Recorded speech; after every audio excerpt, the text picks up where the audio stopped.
this game in a game in which they did not play well for such a huge chunk of it. Disorganized performances I've seen from them. Bad structure on defense, wide open plays. You got Drew Tranquill cussing out Chris Jones at the end for losing contain on the outside. That was what really stood out.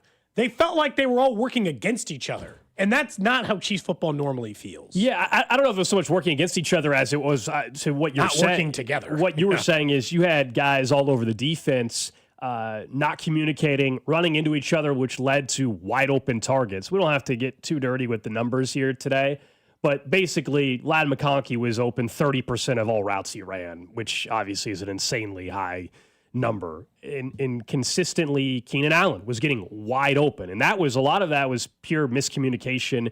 And anytime you're getting your own player running into you, one time it cost you an injury on the offensive side. On the defensive side, it just led to wide open targets for Justin Herbert and made his life so easy. You didn't get any pressure on the quarterback, and so Justin Herbert was wheeling and dealing and looked great. He had all day. He could do whatever he wanted, and the Chargers, to their credit, were super aggressive through the air because they knew the Chiefs' defense was worn down at some point in that game for being on the field as much as they were, and they had no pressure. So the Chargers, who are typically, and I bet you they'll go back to it, are going to be a run-first team. I don't think Harbaugh just completely shifted his entire philosophy. No, I think he just realized they could take advantage of it in that game. Yeah. To their credit, they did that. Now, we're going to get through each and every little thing. We're going to talk about Juwan Taylor. We're going to talk about Travis Kelce. We're going to obviously talk about the rest of the rushing attack. Was there even a rushing attack that existed? Are you panicked? Is the season over? But fold up shop. Before we go any further, I must say, and I trust me, I was not happy with Friday night. This weekend wasn't the best weekend. You guys may have seen that what happened on Saturday as well. So, and some of you like that. I didn't. Some of you like Saturday. Tough if you were a Kansas fan and a Chiefs fan. Tough weekend. I've had better weekends, Cody. I have. I've definitely had better weekends. Fair. But with all that said, can we acknowledge why we're going to get into all the very real concerns with this football team? Can we acknowledge it is week one and this team doesn't suddenly suck? They didn't suddenly forget how to play football. The team is not going to now win 8 games and miss the playoffs. Let's all take a deep breath. Okay, now we can keep on criticizing. I actually do think that that's an important note, though. Like, not to just be like passerby. Here just as a quick observation for a couple of little stats to give you to make you feel a little bit better on this Monday morning. 1, the last time they lost the opening game of the season, they ended the season, and I'm sure you remember this because it was only 2 years ago, winning the Super Bowl. The last time they started after week 1, dead last in the division, which they are right now in the AFC West. They hosted the AFC title game. So, look, do I think that they forgot how to play football? No, but for a game, it did look that way. For a game, my frustrations were, what are you, the same damn team from last year? Oh, check down. Mr. Checkdown's back. And no creativity, and Andy just ignored that they had a running game. And defensively, what's funny is years past, we used to say Spags' defense would start slow and then get hot. So, I can't even make that argument. Just the last couple of years has spoiled us because Spags' teams defensively have kind of found it early versus the previous years where, they had to find it in the middle of the year. It just felt, and honestly, I wouldn't be surprised to find out this is not the travel part. Not the, they had to travel. It felt like the air was sucked out of the room when Xavier Worthy was walking away. And I imagine that their game plan probably had some pretty key emphasis on Xavier Worthy. Once they settled in, the offense kind of worked. The defense is the problem the entire game. I don't doubt that the game plan changed when Worthy went out. Obviously, he was going to be a huge part, and it still will, hopefully. We'll talk about the latest with his injury in a second. You're right. As the game went on, they actually scored on their last 5 drives against the Chargers. So, this is where, bigger picture, if we're putting together our priority list of concerns and everything, far more concerned about the defense, far more concerned than the offense. And that's with me acknowledging that right now it looks like they're going to have to go through a lot of growing pains offensively with not having their number 1 and number 2 receiver at least for another 5 weeks. That's when Rice is back. And we don't know the for sure timeline on Worthy, but it feels like that could at least also be 5 or 6 weeks at minimum before Worthy's back, depending on what we learned from Andy Reid today. So they're going to have to figure this out, and it's going to be frustrating to watch offensively. And I get why there's some people panicking because they know the schedule that the Chiefs have the first 6 weeks and how difficult this path is. You have the defending champs coming to Arrowhead. We'll, again, have plenty of time all week to talk about Baltimore team that's probably going to be Philadelphia. pretty mad after last night. Yeah, exactly. I think, though, the way this team approached week one, you said it was, you weren't blaming it on travel, but you were talking about like the energy level and everything. I think what was really frustrating to hear after the game from Andy and others, and I understand what are they supposed to say, but so many of them mentioned they didn't feel like they met the moment, if you will, and had the energy level and the intensity needed to go out there and win a football game. But for weeks and months prior on this show, and when we had players on the show during camp, and when we heard from Andy Reid and others, it was all about, we're on this, heck, Isaiah Pacheco. Revenge You know tour. what revenge means? You know what tour means? Revenge tour. All that, and yet they claim they didn't have the energy or the intensity to match the moment, and maybe emotionally they didn't match the moment either, but it was all supposed to be about them proving people wrong. And I understand it's a long grind. This is a marathon, not a sprint of a season. We know that. More than most, I think, cities in the NFL, based off of how last year even went. They won 15 games, but there were times where people thought that it was going to fall apart on them as well. It's frustrating to hear, though, that the Super Bowl loss last year and all the talk about it motivating them, than to hear that the energy level wasn't there. What were we waiting for? I don't, again, I think that part of the energy level issue was Xavier Worthy getting beat, because like they had to feel the same thing we did, Gold. When you and I are watching that game, you, Drew, we're all of Kansas City's watching that game. And Travis Kelce runs into Xavier Worthy, or Xavier Worthy runs into Travis Kelce, whichever version of the story it is. And he has got a towel over his head, walking back into the locker room. And you're like, are you kidding? Because my immediate thought was exactly what happened the rest of the game. Like, okay, so I got to watch last year's offense again? Yeah. Hard to have a revenge tour when you got to get it 3.5 yards at a time. Like, it's hard to feel like you're out for blood if you can't, if it's a crawling, painstaking, because their very first drive, when they finally started getting on the board, it was like 14 plays and a million minutes and took forever. And I'm like, yeah, that looks like last year's team. Last year's team wasn't incapable of having long, sustained drives. Last year's team was actually really good at that. And then Jawan Taylor was struggling and all this other stuff. And it just felt like you were having deja vu to the end of last season, a team that did go to the Super Bowl. That goes back to the whole point where this is why I won't panic. Last year's team that had no wide receivers, that struggled for a huge chunk of it, won 15 games and went to a Super Bowl. Do I think now? I don't know what I would take after 6 games now. Before Rashee Rice, what would I just lock in? I don't think I'd lock in 3-3. That's how I know I'm an optimist. If I said right now, I'll guarantee you 3-3 and then Rice comes back, you take it? Or would you 4-2 I'd take, because obviously they've already lost one of the games. But 3-3, I'd still like, Chiefs can go play their schedule. I'll see how they play against the Ravens. I'll see how they play against the Eagles. I think the answer to that question depends on how much do you think the defense can come along over the next couple of weeks? Because, again, offensively, I think we know what it's going to look like now for a few weeks. We saw it multiple times last year. They're capable of scoring, but it's going to be tough, and it's going to be frustrating and not a smooth operation all the time.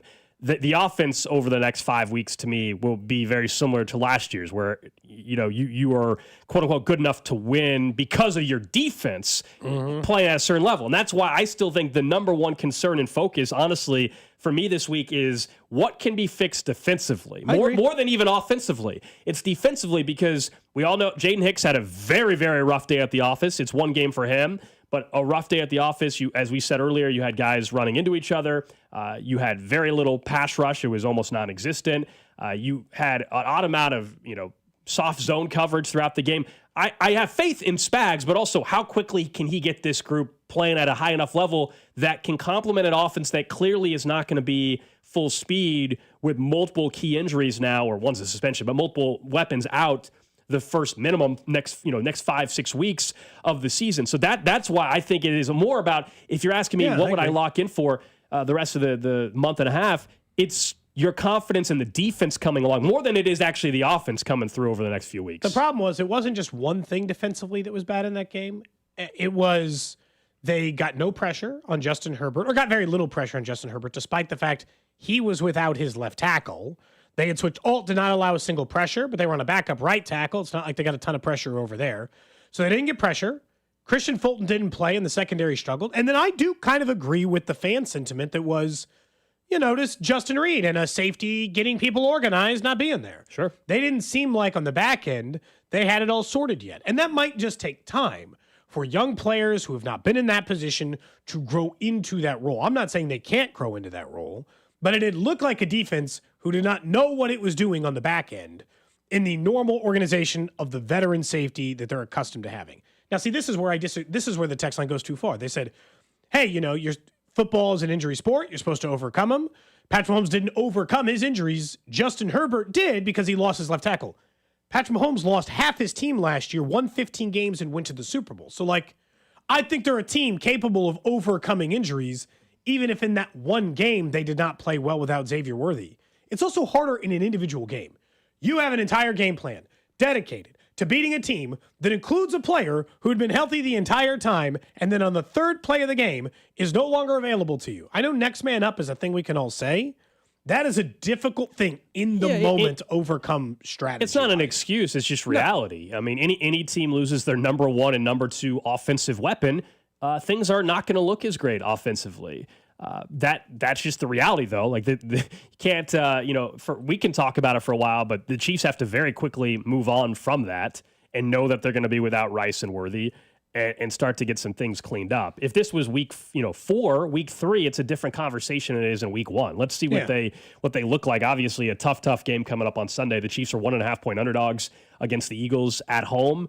Let's see what they got. Let's see what they got. Obviously, we'll have all week though to talk more about Philly, who we discussed last Friday. They didn't look great in a win against Dallas. So added a defensive lineman, shopping for corners, so they don't love their roster either. But yeah, they've got the Chiefs have a ton of issues right now, and I will still say I'll trust a veteran coaching staff that has basically the identical coaching staff as last year that won 15 games to be able to make some tweaks to get them to where they need to be to find a way to win games until they can get some offensive weapons back. And can they bring along this defense without having to go make changes? I know there's people on the text line already saying they need to go trade for players and sign free agents and all that. Oh, I saw the Tyreek stuff. Tyreek was trying to get himself fired in the middle of the game yesterday. Yeah. Look, everyone was trying to get themselves fired in the Dolphins. I'm willing to have the Tyreek Hill conversation because I do think he's going to get traded this year, but it's today the day to do that conversation. The Dolphins are not trading Tyreek Hill 24 hours after week 1. Now, in 2 or 3 weeks, I think it becomes a real conversation. There's also some major financial hurdles that would have to be worked out. But we can have that conversation if you guys want tomorrow on the show or something. Sure. He's clearly, the way things are trending in Miami, going to be, I think, out of Miami at some point this year. But let's see how that thing plays out. Let's talk about Worthy a little bit because that was so devastating. As you said, 3 plays in. Andy Reid's going to speak in the noon hour. I don't know how much we're going to get from him, frankly, but the latest from Ian Rappaport on Worthy's shoulder. The Kansas City Chiefs in Brazil not only suffered a tough loss to the Los Angeles Chargers, but also likely lost one of their top weapons, at least for a period of time. My understanding is Xavier Worthy, the electric receiver who suffered that injury right there to friendly fire, suffered a dislocated shoulder. It is unclear as of right now how much time he's going to miss, still soliciting a second opinion. I am told the most likely option is for him to be able to brace it up and return this season. However, test pending and surgery is still, as of right now, an option. So up in the air, and depending on which option he chooses, I'm assuming will dictate also the length of recovery time and how long they're going to miss him. One thing we know, he's not. This isn't one of those. Just brace it up, and he's coming back next week. It feels like everybody recognizes there's going to be some significant time missed here for Xavier Worthy. And yes, it sucks that last year it was a friendly fire injury to Rashee Rice's knee against the Chargers that knocked him out for the year, and this one was a friendly fire Travis Kelce, Xavier Worthy collision that is going to knock Worthy out of, and minimum for a few weeks, I think more than that, but we'll see and maybe hear from Andy about that in the noon hour. I don't know. Or what'll happen is Andy will talk at 12:10, and then at 1:30, Ian Rappaport will report the actual injury. Yeah, that's actually probably more likely than anything else at this point. Look, I look up separated just like anyone else, right? All right, let's look up separated shoulder injuries in the NFL. How long are players out for? It really genuinely depends on the grade. It really, really depends on the grade. So depending on Professor Tapp, what do you think? Honestly, I think it's probably going to be at least a month and probably longer. The Mayo Clinic says it's anywhere from a few weeks. I looked this up yesterday as soon as it happened. And there was some doctors on Twitter. Did the Mayo Clinic say it on as it relates to football, or just Go like ahead. people? No, just people in general, but adults versus children, etc. It's a few weeks to a few months, depending on the severity of it. And then if it's surgery, it's full recovery is anywhere from 5 to 6 months. Yeah, my complete non-doctor, If it's surgery, he's uneducated, probably done for the season. My complete non-medical educated guess is he's at least out 6 weeks. But Yeah, I would say between 4 and 8. So we're all kind of in the exact same range as far as where it goes. But that's the problem, is that now they're going to have Hollywood Brown as their number one wide receiver. But I genuinely, this is a complete disruption to their offense, because the difference is last year is they at least had Xavier Worthy, who was their best receiver on the roster after Rashee Rice went down. Maybe he didn't show up right away in the box score, but he was definitively their most talented and best wide receiver after Rashee Rice going into it. Well, now their best wide receiver is Hollywood Brown, a guy that we've barely seen play for the Chiefs. Now, admittedly, had a pretty good game statistically on there, but some of the advanced stats didn't really like what he did, and that it was just Mahomes was hitting him in perfect stride, and like I don't know. What really I'm going to sucks, guess though- that he's going to try to play, and that he's not going to want to miss his entire second season. well, they in need the him NFL. desperately, and that's what really stinks is we talked for much of the offseason about, even with the Rice suspension, at some point are we going to finally see the big three in the wide receiver room? Never going to see it. And I don't know. I don't think so. I mean, because this is also knowing that Hollywood Brown has an injury history, and he got targeted like 16 times in the game, and we'll see what he's able to do. He's got a heck of an opportunity for himself personally, statistically, to put up some numbers to where he gets paid in the offseason. If he can stay healthy, he's going to have every opportunity in this offense right now. He's going to put up some numbers, probably. To put up some numbers. We'll see. But Brown, Rice, Worthy on the field at the same time. I borderline think I Hollywood don't know Brown. if we're ever seeing it. I borderline don't want Hollywood Brown to practice. I need this man to make it through 5 weeks. After that, Rashee Rice is at least. I need Hollywood Brown to stay healthy. Do whatever you got to do to stay healthy for 5 weeks. And I know that that's like, he's had stretches of time where he's certainly been healthy for that amount of time, but obviously he was coming off an injury season. Then he came here and immediately got hurt. And so, like, you were constantly, and then had like some ticky-tack stuff in the preseason that I wasn't worried about. I thought it was more just protecting his body. But yeah, Hollywood Brown became, him and Travis Kelce are now two of the most important players on offense. And I know we'll talk about it in a little bit, maybe hand the ball off a couple of times to relieve. And this goes back to the dynamic running back part. Part of the reason you and I wanted a dynamic running back on the roster was for what their offense could be, but also in case of this, is that if you had a dynamic running game to go with the things that are happening now, at least you think you could lean on a different weapon. Who's the most explosive player that's actually going to be available on Sunday offensively? Hollywood Brown. I don't think that, I mean, It sucks to say it's him or Tyquan Thornton. Yeah. Explosive player. I'm not saying Cam best Darling player. caught a deep pass in that game. That's where they're at offensively right now heading into Sunday. That they're two most explosive offensive weapons. Maybe you guys disagree on the text line. It looks like will be Hollywood Brown and Tyquan I Thornton. think that's the answer. I absolutely think that's the answer. And that's We're in for some more knockout, drag out, knockdown fights probably on the offense. They're going to have to win some ugly games. Next week against, or this week against Sunday's the all Philly. about just finding a way to win. I don't care how they win. 21-20, I don't care. 10-7, 10-9, 50-51. I really don't care. You're right. No, it does not matter. Just win a football At game. this point, just find a way to win.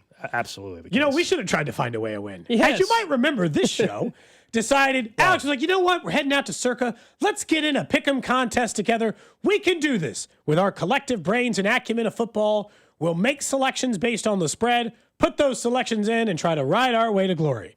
We've had 4 selections in so far. Our record is 0-4. We are going for last place, baby. Rob Britton. You know how hard it is to go 0-4? It's very hard. Rob Britton, Dusty, Bink, Speck, me and you. and you and I are all part of this Circa Million team. And for those that don't know, obviously the goal is to get as many picks right. And there's quarterly prizes for not get them all wrong. That's right. There's quarterly prizes for finishing well. There's also top 100 at the end of the year, and there's, overall it's like what, a $10+ million prize pool. There's also what they call the booby prize, which is finishing last each quarter and each season. So I'm telling you, so tonight, I like Chicago to win. I actually don't want them to cover tonight now.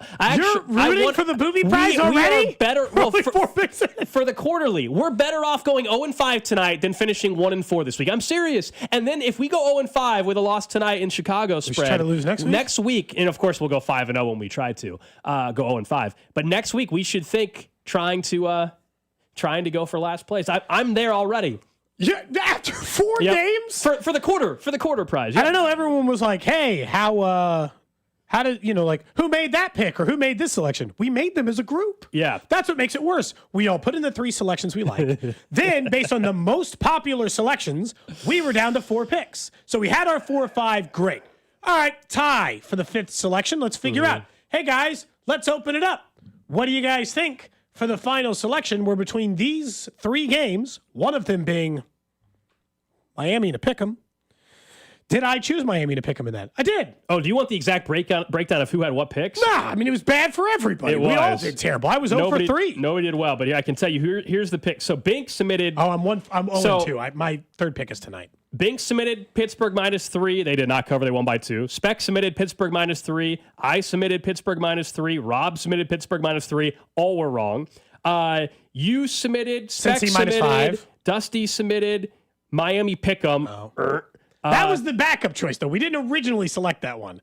I want to make it clear that was the it didn't get enough votes the first time. No, and that we was had not. to revote. That was not the backup one. I thought that was a no. repick. The backup one was Seattle +2.5. Oh, gosh. I thought it was the other way. The only people that got, and we didn't submit these, Bink was on Indianapolis, but we didn't use his pick because he was not the majority because Spec, you, and Dusty won in Miami. Dusty had Washington -6. Nobody else had that, so we didn't use it. And then the only one left is Spec, me, and you had Chicago +1.5. And again, I told you, I actually don't want that pick to be right, even though it's going to tick me off because I was very confident in Chicago covering tonight and maybe winning, and that'll be the one we get right. And I don't want it to be right. The last place for the quarter booby prize is $25,000. Go a long way between I'll 6 take people. It. Anyway, so not a great start. So bad. Not a great start. Don't forget, Monday's football coverage is presented by Busey Bank, where they're focused on your success. At Busey Bank, they've been building business and growing wealth since 1868. Learn more at buseybank.com. Up next, I told you it wasn't a great weekend for me. Let's talk about what happened on Saturday in Columbia, Missouri. This is Cody and Gold on your new home for K-State Athletics. 96.5, The Fan. Brought to you by Heartland Men's Health, the leader in men's sexual health. Thousands of men have been successfully treated for low T, ED, and more, all with discretion and compassion. Make your appointment at heartlandmenshealth.com. For nearly 100 years, Busey Wealth Management has helped families and businesses make smart financial decisions that stand the test of time. From personalized investment plans to tax strategies that work for you, we take a big picture approach, connecting you with the right experts to help protect what you've built and plan for what's next. Busey Wealth Management, here for every chapter of your financial story. Men, the summer is here. Longer days, warmer nights, and romance in the air. Intimate dinners, walks on the beach, dancing in the moonlight. But if you have erectile dysfunction, you know it can ruin romance, both for you and the one you love. This is Jeff for Heartland Men's Health. And if you have ED, don't let another summer go by without getting treated. Because intimacy is one of the greatest things in life, and fear of not being able to perform should not be something you have to deal with. At Heartland Men's Health, we're ED experts. We've successfully treated tens of thousands of men. Our protocols work when others don't, and we have treatments that are effective in well over 90% of cases. You could even last up to an hour or more and perform like you haven't in years. So call us. Your initial appointment is only $99 and includes blood work, a medical consult, and if medically advised, a test dose. And if that test dose doesn't work in the office, your visit is free. Call 844-447-6600. That's 844-447-6600.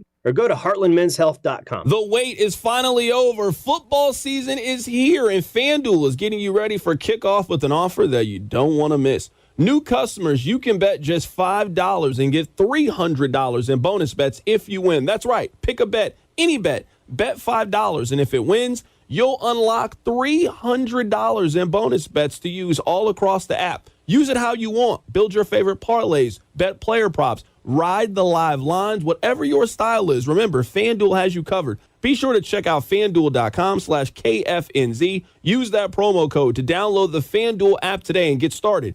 FanDuel is an official sportsbook partner of 96.5 The Fan. 21 and present in Kansas. First online real money wager only. $5 first deposit required. Bonus issue is non-withdrawable bonus bets which expire 7 days after free. Restrictions apply. See terms at sportsbook.fanduel.com. FanDuel is offering online sports wagering in Kansas under agreement with Kansas Star Casino, LLC. Gambling problem? Can help is your best bet. Call 1-800-522-4700. Visit ksgamblinghelp.com. I'm Mitch Holtis, voice of the Chiefs. Everyone develops cataracts naturally as they get older. When your vision is affected by cataracts, you should see my doctor, Dr. Steven Silverstein at Silverstein Eye Centers. Dr. Silverstein is a world-renowned cataract surgeon who performs life-changing laser-assisted cataract surgery with premium lens implants to correct your vision up close and far away. Trust my eye doctor, Dr. Steven Silverstein, Silverstein Eye Centers, 816-358-3600 to schedule an appointment. Dane and Hughes here. I've seen a lot of stat lines in my playing days, but these numbers, they caught my attention. Flight by Yingling, 2.6 carbs, 95 calories, and all the crisp, refreshing flavor you want in a light beer. It's brewed by the oldest brewery in America, so you know it's got some serious history behind it. If you're into stats and taste,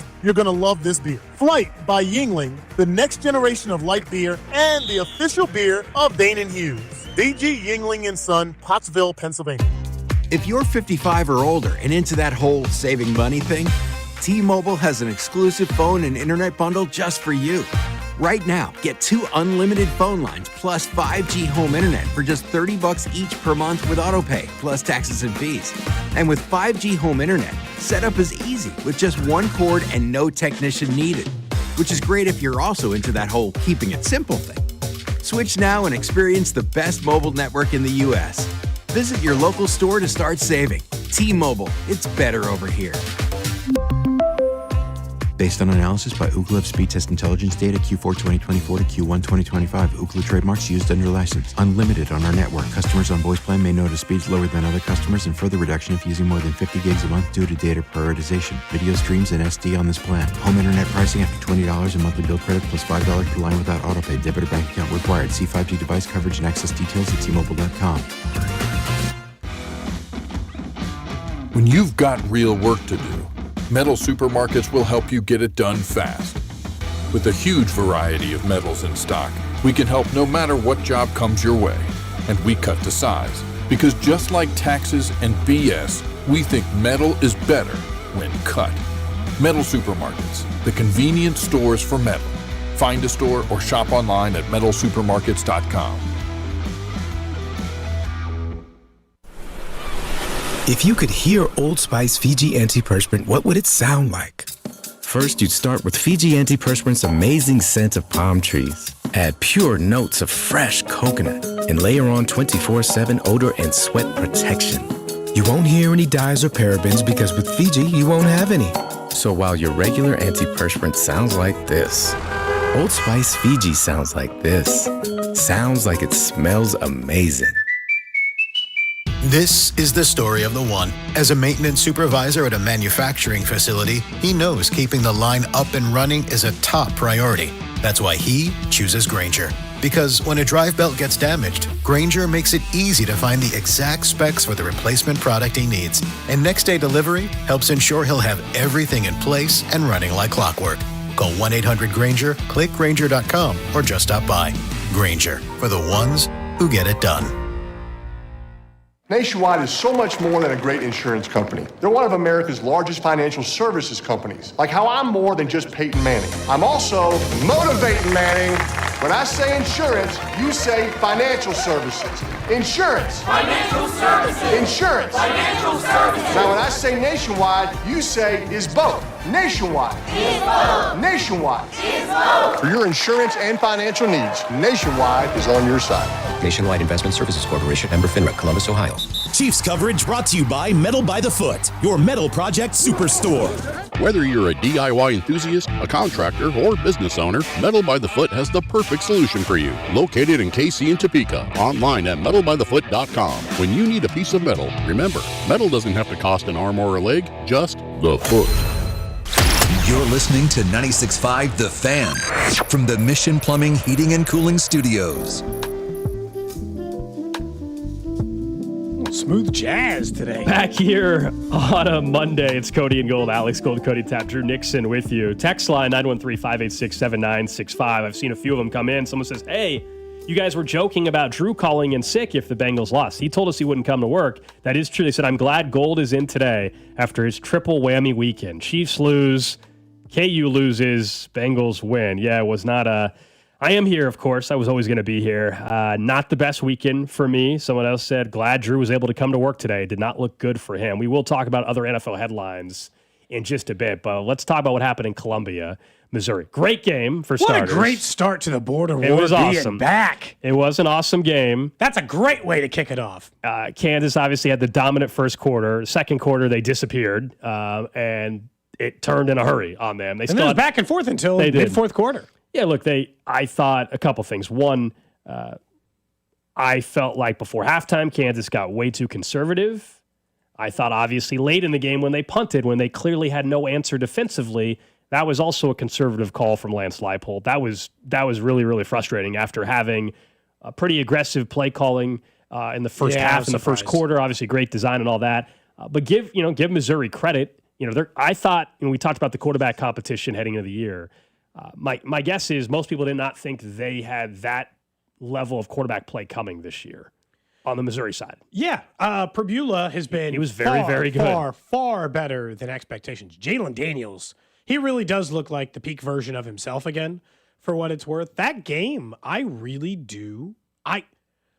Other than a controversial call or a last-second touchdown, I don't think you could ask for any more. The guy who was kicking for $25,000 put FKU on his body, kicked the ball to the Kansas bench. Then you had back and forth, two quarterbacks dueling, hostile environment. They got quieted for a little bit. I always thought Missouri was going to win the game. You and I both predicted that Missouri would win the game.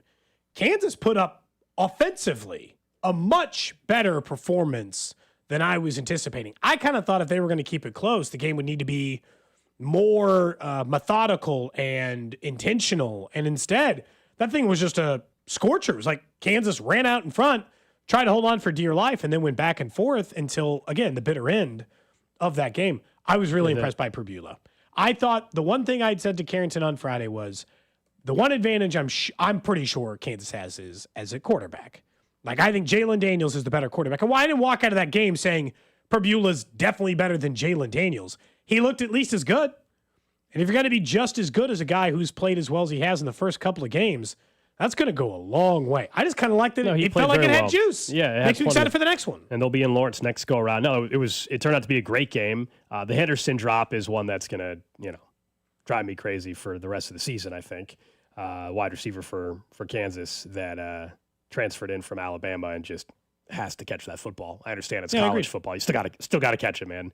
In that spot, it's tough. And I told you, college football versus pros and how we evaluate players is different. But now it's the NIL era. It's the NIL era. Also can't overthrow him twice. You can sure, that's fair as well. Those are two big misses. Yeah, absolutely. But when you're getting paid the kind of money these kids are getting paid, I think you can be far more critical about individual players in college versus before. Not saying you can don't go on their DMs and be an idiot, okay? But and anything like that. But you can be critical of some obvious drops and misses that happen in the game, and there were too many of them. And then after all that, Missouri ends up winning by 11 points, and Missouri ends up covering as well. This isn't a good question for you, but instead I need a question from Missouri fans on the text line or the YouTube, Twitter chat. YouTube, Twitter, Twitch, we live stream 913-586-7965.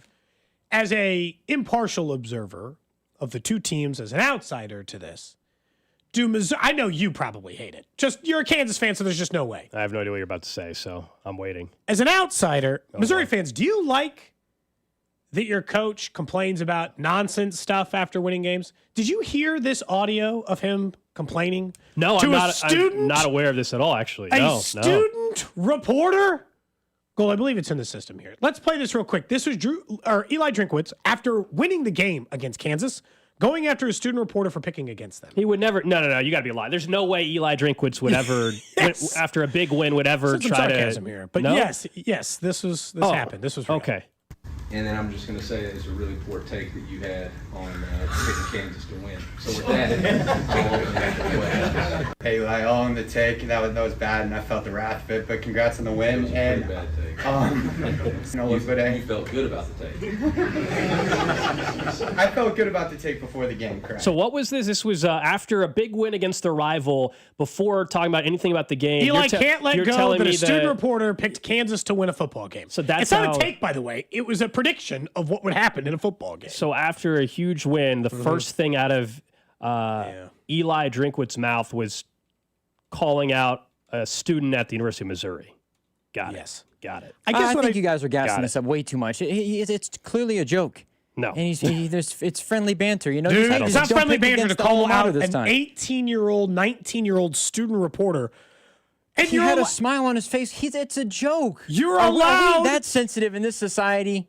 Are we that sensitive? It's a joke. He had a smile on his face. The rest of everybody was laughing. Are we that sensitive? That's- the that's student rich. smiled Real because he rich, knew Drew. that Eli Real Drink was going to rich. bury him. He joked, hey, maybe next time don't pick against the school that you go to. It's Why the do you same- care that he picked against you? You won. won. He was in the room and wanted to make a joke about it. I don't think that it's any more than that. Someone says it's his personality. I got to say, his personality comes off a bit, what's a nice way to put this? Terse? He comes off like a bit of a jerk. Like hey, Drew, would you agree to this? I'll have to leave Gold out of this because I know his answer is based on his previous interaction. Would you say that the national perception or the perception inside the SEC, not from Kansas fans, that Eli Drinkwitz comes off like a bit of a jerk a lot of times? I would agree, yes. I think he's an eccentric guy. I didn't say eccentric. Those are different. Jeff Goldblum's eccentric. This guy comes off like a jerk a lot of times. And like, so going after a student reporter just seemed, honestly, what it seemed like, it was like, it's so unnecessary. You got a huge win, rivalry's back, everyone's feeling good, and you're like, can't, you know, you got just let the man live. I thought That's that it all. was Let him totally. live. I thought it was totally fine. I didn't have a problem with him just. To me, I thought it was a joke. There was a player that also said, "Hey, man, don't pick KU." You know, like I think it's friendly banter more than it is. I'm really irritated that you picked against them. Just I don't know if it needs to be taken that seriously. As someone who's been young covering a team before, I'll just tell you right now, it was like, oh, the student reporter's laughing. He has to. This is like you're on a firing squad, and then the guy holding the pistol starts telling a joke. I'd laugh too, hoping that this goes a little less serious than the way that it's headed. I've been asked by. He was serious by the tone in which he said I think that? he seriously thought it was egregious that a Missouri reporter picked Missouri to lose. And that's why, I mean, he clearly still remembered it after a 4-hour football game in which they won. In fairness, I do think it also plays into the rivalry a little bit of how dare you pick Kansas? Come on, man, what are you doing? Somebody says, you know, this show is off the rails when Drew is the voice of reason. I don't know. I just thought he came off a little bit terse. I will say they had a great game plan offensively. Perbula again. Missouri's got a real chance to make the college football playoff, but they still have to shore up some stuff defensively. This is where Kansas should be very, very, very excited by how they played on offense because that defense is very, very good. I think they're going to be top half of the SEC by the end of the season. Like that's what they were last year. They return a ton of players. They brought in portal guys, and you should feel encouraged. Like Jimmy Zabrowski did a really nice job calling plays for Kansas. He was on a heater, and Jalen Daniels was as well. And then things started to get stagnant. I also think that along with Bo Perbula, Ahmad Hardy is as advertised, as is Jamal Roberts. They hung 267 rushing yards on Kansas's defense. That would be the concern for me with Kansas is their defense. Just they almost allowed 600 yards of total offense, which obviously it's very hard to win a game when that is happening. But I would still be encouraged as a Kansas fan. If you're Missouri, you're flying high. You think college football playoff is incoming, I would say, after that. Kansas got a very winnable stretch. I mean, nope. KU is in a very they're in a lot better position to win the Big 12 than K-State. Yes, KU is in a very good spot. Yeah, they'll be fine. But they put themselves in a position to win that game on Saturday and then ultimately let it get away, which was very, upset. People are very upset with you, Cody, on the text line. The text line is very divided. I can see all the 816s shockingly are on one side and all the 785 numbers are coming in or on the other side, hence the border war. So that's as expected. Why I was asking. Missouri fans aren't bothered by it. That's fine. You brought it up, not me. You brought it up, not me. Missouri fans aren't bothered by it. That's okay. Also, just real quick, is Kansas State broken? They got some big problems. I mean, they have an identity issue. That defense They have is no identity. absolutely horrendous. They can't figure out what to do with Avery Johnson. He's way too talented for them to be looking like this on offense as well. We're going to talk about K-State tomorrow more because we got so much to get to today on the show. But yeah, they're very fortunate not to be 0-3. Yeah, looking pretty rough, at least on that end. Let's get back to the NFL. Obviously, we'll talk more Chiefs here in just a few minutes, including what we saw out of Mahomes and why I think it's both good and bad on Sunday, or I'm sorry, on Friday, not Sunday. I'm used to saying Sunday when it comes to this. Yesterday was Sunday. Couple of big NFL stuff. Let's start with the obvious. Before we talk about the Dolphins just quitting on the team and the Lions looking terrible, the Bills-Ravens game, for a regular season game, gave you everything you could have possibly wanted. I also almost turned the game off at 40-25. Starting to settle in, night starting to wind down, Gold, and you're like, you know what? I'm like one punt from the Bills, one score from the Ravens, one stop from the Ravens away from absolutely turning this game off and disinterested. And even after they scored, I'm like, still going to have to screw it up and then the fumble and everything else inside there. You can take this a couple of ways depending on who you're a fan of. You can either say these are two of the best teams in the NFL who did absolute war. You could say that the Ravens blew it like they often blow it. You could say, and if you say these are two of the best teams in the NFL, you would also have to say they both have incredibly suspect defenses. And now I had more worries about the Bills defense going into it. I just took away that these are two teams who will go back and forth. Josh Allen is incredible and has done this a lot of times. And unfortunately, Josh Allen's reputation in the regular season is he does this more. And Lamar Jackson's reputation in the regular season is he does this more. As in, he blows the games more and Josh Allen is better as a comeback guy. The playoffs are all that matters for both those teams and how they perform in the postseason. Can they get past Mahomes? But Josh Allen looked amazing. We already knew that. Lamar looked amazing. We already knew that. As far as their defenses, it's much like we were just discussing with the Chiefs. It's week one. I don't suddenly think that the Bills and Ravens are going to be bad defenses all season long. I think it was just a really, really high-level football game for week one of the season. To have everything clicking that way offensively was awfully impressive. Of course, Derrick Henry, until he fumbled, was putting together an all-time week one type of performance for a running back. Yeah. He looks like he's in just as good a shape as he's ever been. D-Hop made that incredible catch. Great catch from DeAndre Hopkins. Didn't see that last year in Kansas City, unfortunately. Not even once. One against Tampa. Once. That's right. Yeah. Once against three guys in the Tampa Bay game. But, yeah, look, I think the Ravens, they'll have the same problem they've had for the last 4 or 5 years. Big moments, even when they have a lead, they kind of, pee down their leg a little bit. That's basically what they did again last night. The Ravens have lost 8 games since the 2021 season in which they had at one point a win probability of at least 90%. They have more than anybody else in football since 2021 in terms of being in those spots. Crazy. At one point, I think it was a 99% chance that the Ravens were going to win, and they lost. We saw what happened in the postseason last year against this very Bills team, where they should have won against Buffalo. I mean, this is now their last 2 losses have come to the Bills in 2 games they should have won. And again, it's a regular season game, the same as the Chiefs losing to the Bills or the Ravens in the regular season. Does that mean how the postseason is going to go? And the Ravens and Bills have faced each other in the postseason, and I believe both have come out the victor at least to this point. So it doesn't mean that that's how that portion of the season is going to go. Honest to God, my biggest takeaway is other than Patrick Mahomes, or at least equal to Patrick Mahomes in this one area, Josh Allen will just make something happen. He is great at making something happen. Look, Lamar Jackson's going to be an MVP contender again this year. He's one of the 4 best quarterbacks in the NFL. The same list doesn't change or apply. Is it weird that even though the Bills won, part of my takeaway is that Sean McDermott actively works against him, and then when Josh Allen just has to be a superhero, things go a little. Your take definitely had some more merit to it, I think, from last week. Dude, when he went for 2, I honestly can't understand it. When they were down 8 and they went for 2, or down 9 and they went for 2, leaving themselves down 2 scores, I genuinely did not understand it. There was 12 and a half minutes remaining in the game. This is not one of the, they're going to have to go for 2 eventually. There's time for 2 scores. Hell, they scored 2 times in the final 3 minutes of the game. So there was definitely time for 2 more scores. You didn't necessarily have to get a touchdown and go for 2 if you're Buffalo. I couldn't believe it. And for a good chunk of the game, I thought the Bills' plan was not very good. They're just, they have Josh Allen, so they were able to overcome a huge chunk of that. I know that it's probably not a great day to try to bag McDermott for a Bills win.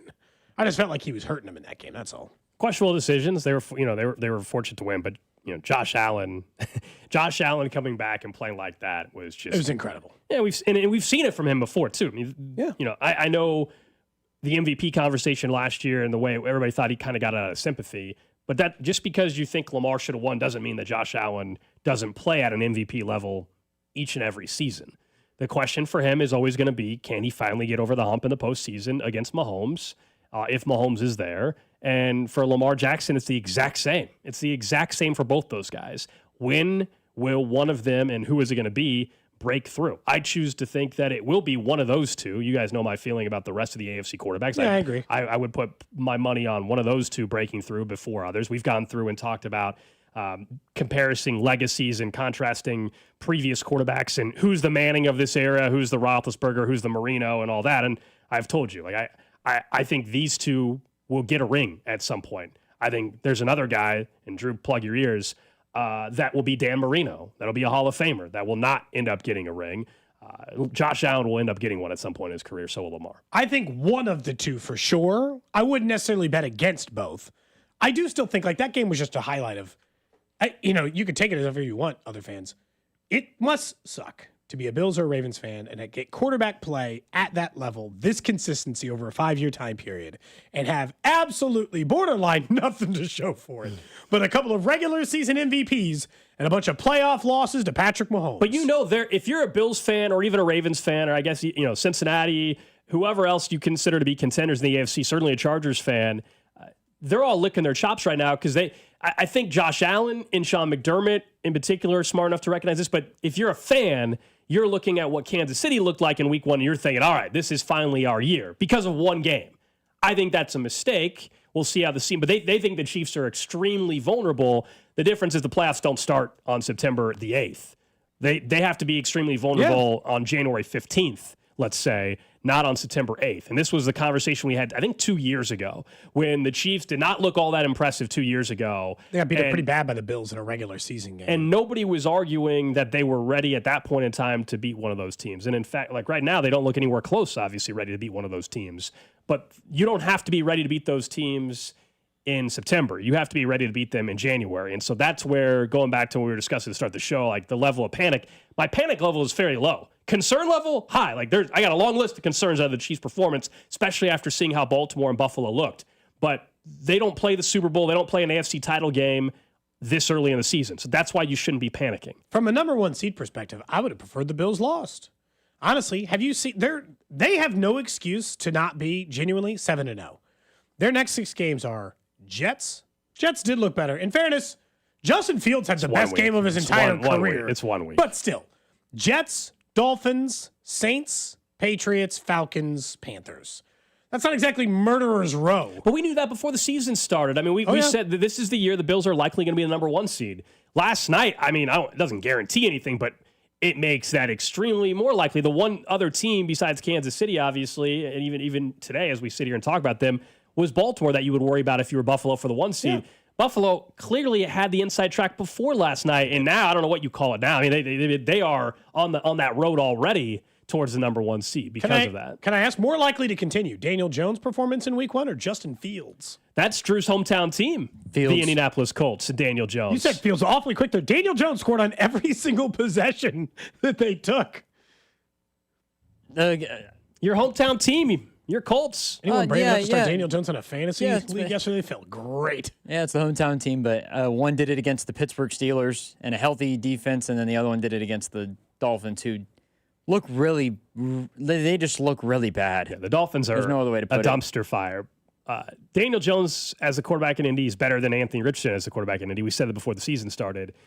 But that was more about Miami just being completely out of whack. Yeah, Justin Fields, to his credit, in the Jets, they were extremely competitive. I don't know what's going on with the Steelers defense, but it's week 1. Like I don't think the Steelers defense will be that bad. I don't think Justin Fields is doing that every week now either. If he does that, then obviously the Jets are going to win 8-9 games, and they're not, but you and I don't think Drew even thinks they're anywhere near 8 or 9 win Jets team this year. So maybe I'm not remembering it well. Did the Jets do something wrong to Aaron Rodgers other than him just getting hurt and not being good?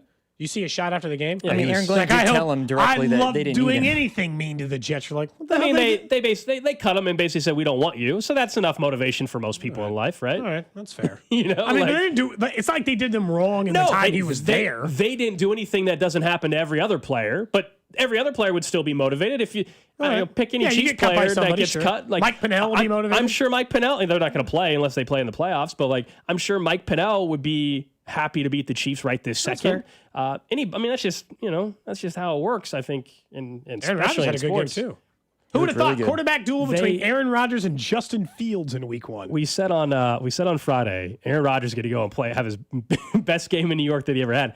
4 touchdowns. Now, I think a lot of it was scheme driven, but that's fine. Arthur Smith, to his credit, it wasn't like Aaron Rodgers was out there, and literally carving them up. It was a lot of great play design. Guys were wide open, which is fine. That's that's better than what it has been in Pittsburgh. But it's not like Rodgers was dropping dimes into tight spots, and you're like, wow, he can't miss. It was just It was great play design. Guys were wide open, and that's what they're going to have to do: scheme guys open for Aaron Rodgers throughout the season. Sports Talk on the Fan is presented by Paramount Plus. Stream your local NFL games all season long, kicking off with the juicy Week 1 matchups.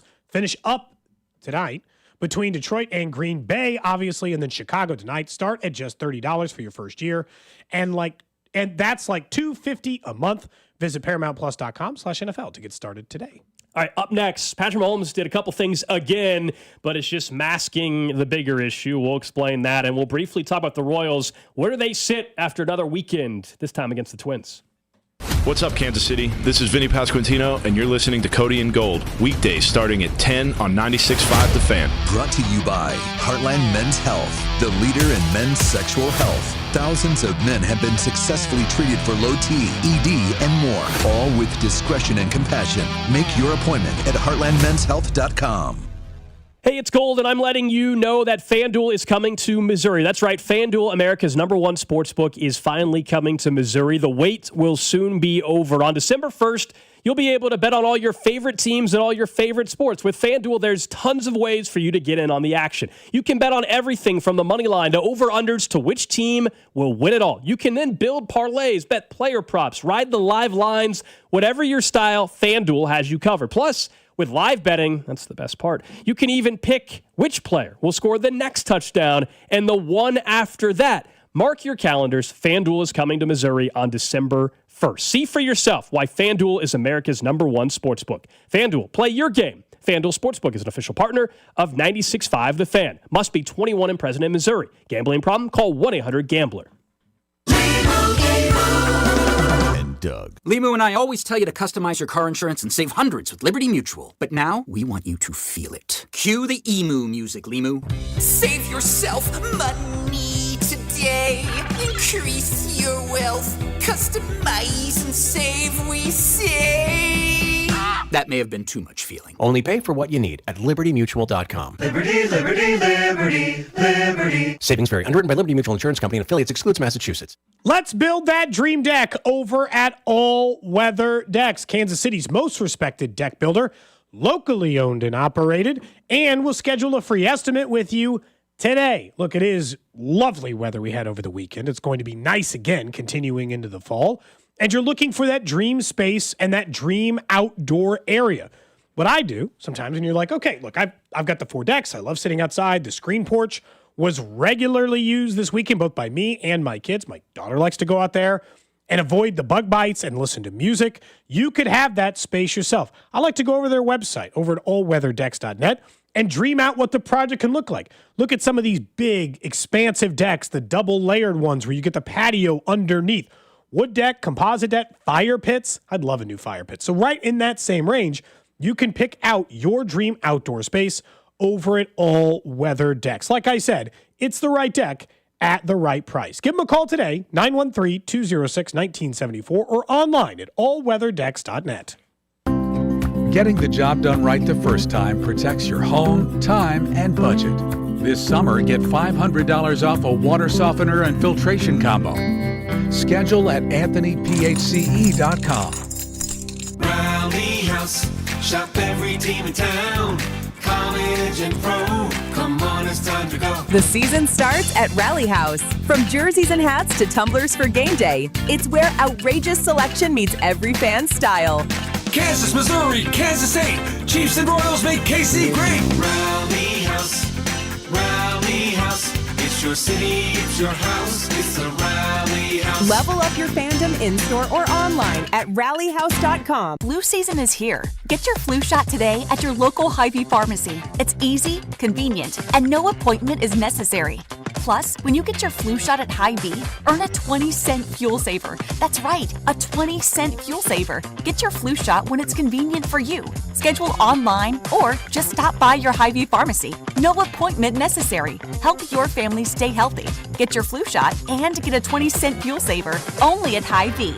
See store for details. Some restrictions apply. It's football season, and I can't wait for the games. And now I have even more reason to cheer on the Chiefs. I just head to Hy-Vee the day after any game and score savings at the pump with my Hy-Vee Perks card. Win or lose, I earn a fuel saver discount equal to the Chiefs score based on the amount I spend. If the Chiefs score 35 points, I save 35 cents per gallon when I spend $35 on groceries. The more we score, the more I save only at Hy-Vee. Some exclusions apply. See store for details. Here we go. Count on Sundays with the NFL on CBS and Paramount Plus. This is incredible. Watch your local NFL game live all season long. And he's in for a touchdown. Visit ParamountPlus.com/NFL to get started today. If you've been waiting to update your home, don't wait any longer, because Macy's Labor Day sale has our lowest prices of the season on everything, from our exclusive Radley sectional in so many fabric and leather options, to our beautifully crafted Headworth Queen bed, plus top mattress brands like Sealy and Beauty Rest for that new bed, all at 20 to 60% off, over half off. But don't wait any longer. Our lowest prices of the season won't last forever. Hurry into Macy's today. Savings off already reduced prices. Exclusions apply. Your cold is coming. Your cold is coming. When you feel a cold coming, shorten it with Zicam, the #1 cold shortening brand. Oh no, not before my big trip. The big trip you've been planning is coming up, and so is your cold. But Zicam can shorten your cold and get you back to planning sooner. Thanks, Revere. We really should keep Zicam in the house. Shorten your cold with Zicam. Take it from America's most revered messenger. Shorten your cold at the first sign with cold shortening products from Zicam, the #1 cold shortening brand. Available in stores or see where to buy at Zicam.com. Oh no. Ah, that's the sound of someone who's misplaced my debit card. Their debit card. Where'd I leave that thing? Not at the gas pump, or the checkout counter, or the roof of your car. Now, if he has the Chase mobile app, he can use Card Lock. Wait, I could just lock my card. Yep, just a few tippy taps on his phone, and that sound? That's peace of mind from Chase. Chase mobile app is available for select mobile devices. Message and data rates may apply. JP Morgan Chase Bank N.A. member FDIC. When you've got real work to do, Metal Supermarkets will help you get it done fast. With a huge variety of metals in stock, we can help no matter what job comes your way. And we cut to size. Because just like taxes and BS, we think metal is better when cut. Metal Supermarkets, the convenient stores for metal. Find a store or shop online at metalsupermarkets.com. If you could hear Old Spice Fiji antiperspirant, what would it sound like? First, you'd start with Fiji antiperspirant's amazing scent of palm trees. Add pure notes of fresh coconut and layer on 24/7 odor and sweat protection. You won't hear any dyes or parabens because with Fiji, you won't have any. So while your regular antiperspirant sounds like this, Old Spice Fiji sounds like this. Sounds like it smells amazing. Listen to the Chiefs and Eagles on Sunday with pregame starting at noon. Kickoff at 3:25 with Mitch Danon and Kling. Right here on your home for Chiefs football. 96.5 The Fan. KFNC FM and AM. HD1 and HD2 Kansas City. An Odyssey Sports Station. 11 o'clock hour here on Cody and Gold. Alex Gold, Cody Tapp, Drew Nixon producing the show. We'll get to the trash of the day in 20 minutes. You guys can hit us up on the J. Southland Tow Service text line, 913-586-7965. Video stream up and running as well. We'll talk a little Royals baseball briefly here in about 8 minutes or so with what happened over the weekend, including Bobby Wood Jr.'s back spasms that's kept him out of the lineup the last 2 days. And the countdown continues to go for the postseason here with under 20 games to go now, I think it is. Yeah, 19, 20, something like that. Run out of time. We'll talk about it. Oh, 19, yeah. They're 73 and 70, right? They've settled into above 500, and God, I just want them to go on a run. Guardians and Phillies for the next 7 games, and then they get the Mariners series next week. So we'll get a good feeling of it here pretty soon. We'll talk some Royals baseball. But like you said, Bobby Witt Jr. now obviously off there, a little bit of problem too. I was watching the game, and obviously we all had the same observation. And if you didn't have this observation, I genuinely think we were watching different football games. There were only a couple of people I saw even country. Patrick Mahomes on Friday was incredible. He was an incredible football player. Take out the results of the game or whatever. He was amazing. He was doing superhuman stuff. He was making passes from everywhere. Didn't matter if there was pressure, no pressure. He was dropping dimes. He was running. He was doing everything for this team, which is a common occurrence, unfortunately, in games in which it seems like are the hardest for the Chiefs to win. In games that are close or back to forth, when they're like dead to rights, which is what it felt like early in the game against the Chargers, that's when Mahomes goes to a whole nother level. My problem is that when I see those games, instead of being happy that Patrick Mahomes is a superhuman who you should be happy is on your team and does things that other quarterbacks in the NFL can't do, I am instead reminded I think he's just secretly hiding bigger problems all the time. That generally speaking, their roster has not quite been up to the standard of the other rosters of the good teams in the AFC, and that those games highlight where he masks a lot of deficiency that might exist from time to time. Don't all the great ones, though? They do. It's not even like a knock. It's like, I just feels like something we're supposed to say out loud in order to acknowledge it. Because that's what he had no wide receivers. The offensive line still had problems, right? I mean, I assume we all saw in the pass he made to Hollywood Brown, does it count as a block if you don't touch a guy in what Kingsley did against Khalil Mack? Did he get a finger on him before he was through the line coming at Patrick Mahomes? It doesn't matter who he's throwing to. It doesn't matter who the offensive line is. And unfortunately for us, I think you put it in pregame, which is some of the coolest plays of Patrick Mahomes' careers. You can't even get the signed photo of. No, I still can't get that one framed either, because the one of the Bucs Super Bowl where he was, hovering over the field as he threw it. That one you can't frame up. It happened in a bad Super Bowl loss, and then this one happened in a loss as well. So yeah, we're 0 for 2 on throws like that you can't get the still frame on it. I don't think it makes sense to frame that thing up. It is definitely a sign, though, of other issues. I think it reminds you, though, why you still have a chance every single game to win, though, with that said. Yeah, that's where it's like the panic and the issues are all there, but, the world is ending, they now stink, going to win 8 games kind of stuff is ridiculous. And it's a very select few that are texting that, by the way. It's not the majority of the fan base, but there's some of you. And that, because you have 15, you're in games you have no business. Like the game on Friday night, the way it played out, they had no business to win it. They still had a chance to win only, and I mean only, because Patrick Mahomes exists on this planet. So that's where you're right. Like, it means things are not going well when he has to start making plays like that. 100% with you.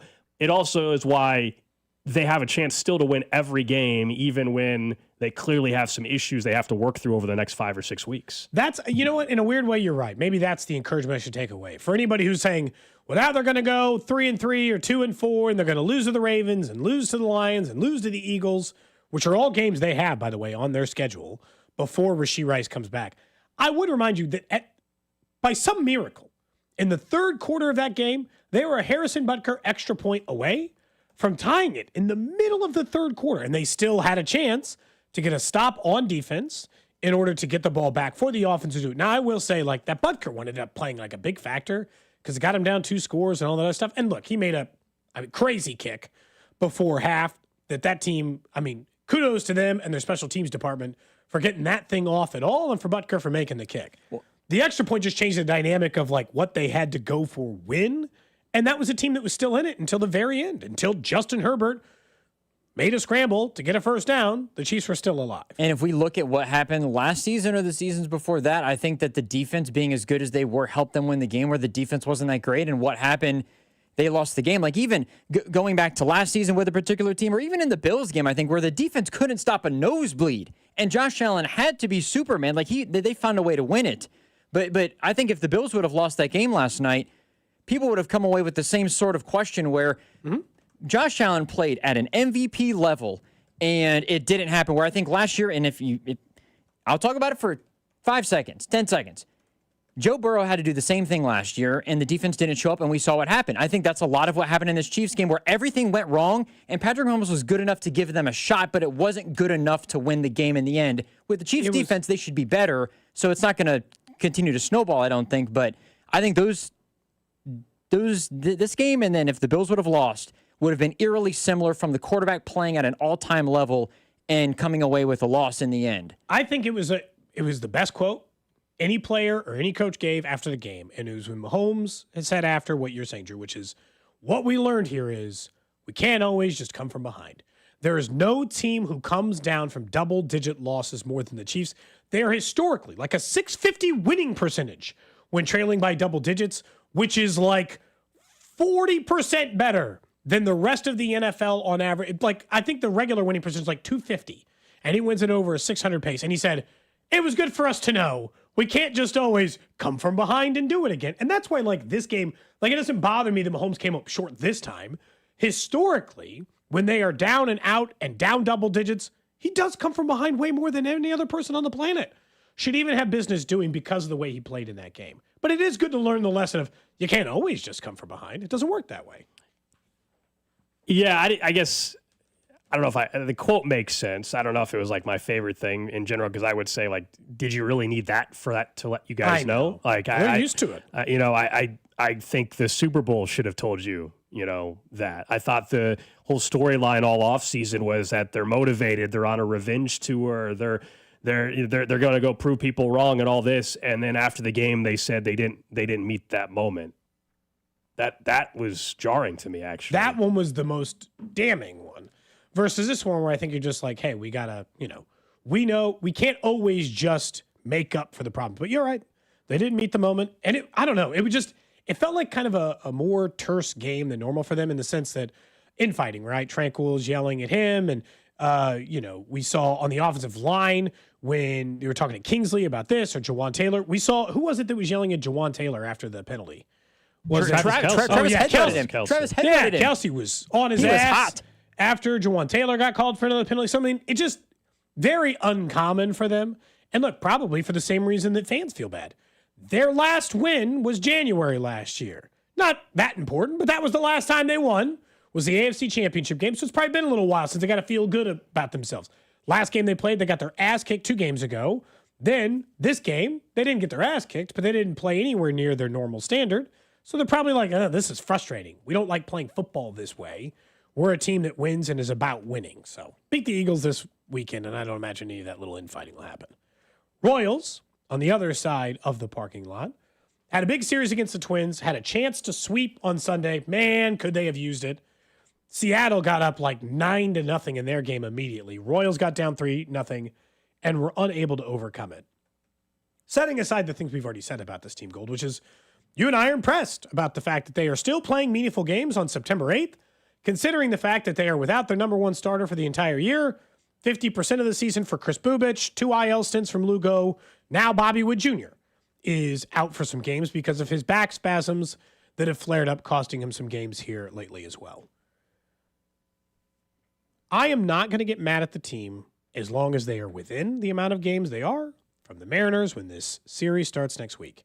Yes, I would like them to get an actual playoff spot. Yes, when they got 1 game back, and I'm like, ooh, I got excited like a little kid on Christmas. Like, but could we come in here on Monday and talk about them tied for a playoff spot? And now they're 2 games back. All of that is true. Their problem is their next 4 series are either going to bury them or make me or be a playoff team. There's really no in between. I don't think they'll still be hovering somewhere in no man's land, a game back, hoping for a win or loss. Guardians, Phillies, Mariners, like it's just do or die now.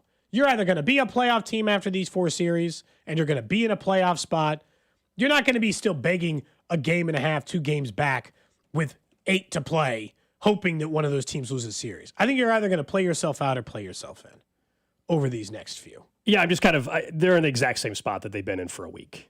This is the exact same story, but there's less games to overcome. And now their star player is out with back spasms, potentially for another couple nights. Like, I don't think anybody necessarily expects them to have him back immediately. So that's problematic for them for obvious reasons based off of the stretch they're in. But, are we going to sit here a week from now and say, hey, they're only 2 back, but then they're down to 12 games remaining? Like, at some point, you have to go and get a sweep. Like, the fact that they won games against the Twins without Bobby Witt Jr., I know you're going to say, that's a positive, sure. But, like, it can no longer be this, like, well, they're just hanging around. Like, they have to go and take it, and that's why this Mariners series next week is going to be massive. Do you actually believe that they will be within 2 or 3 by the time they play the Mariners? They have 4 against the Guardians this week, and then they obviously have a weekend series as well. And that's the issue. Really, like, they actually have to be able to, at minimum, split at minimum with the Guardians, but that, as we know, is not really good enough. Mariners take on the Cardinals at home, where they are significantly better. And obviously the Cardinals have been pretty mediocre a good chunk of the year, but certainly not they're not a pushover by any means, but have not been particularly good.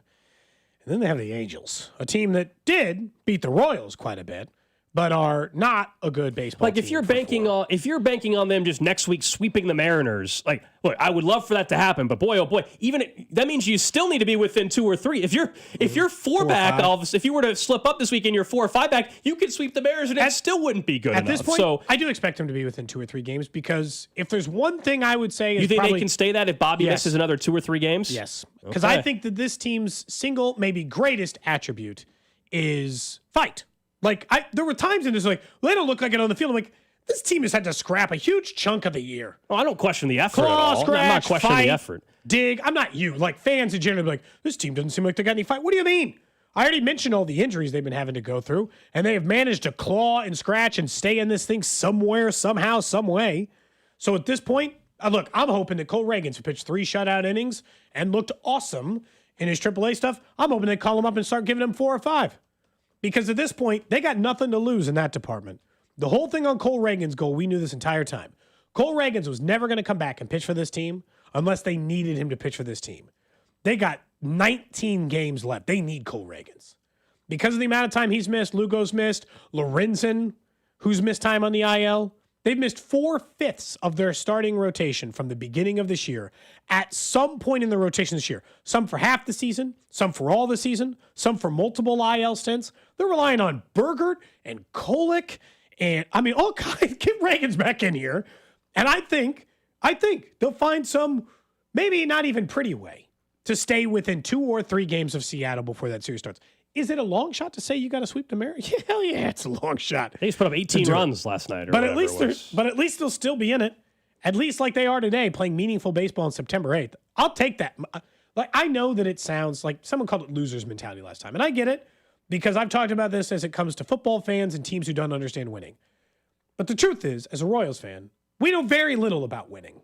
I mean, very, very little. Gold, you were born in the early 1990s. I always forget, 91 or 92?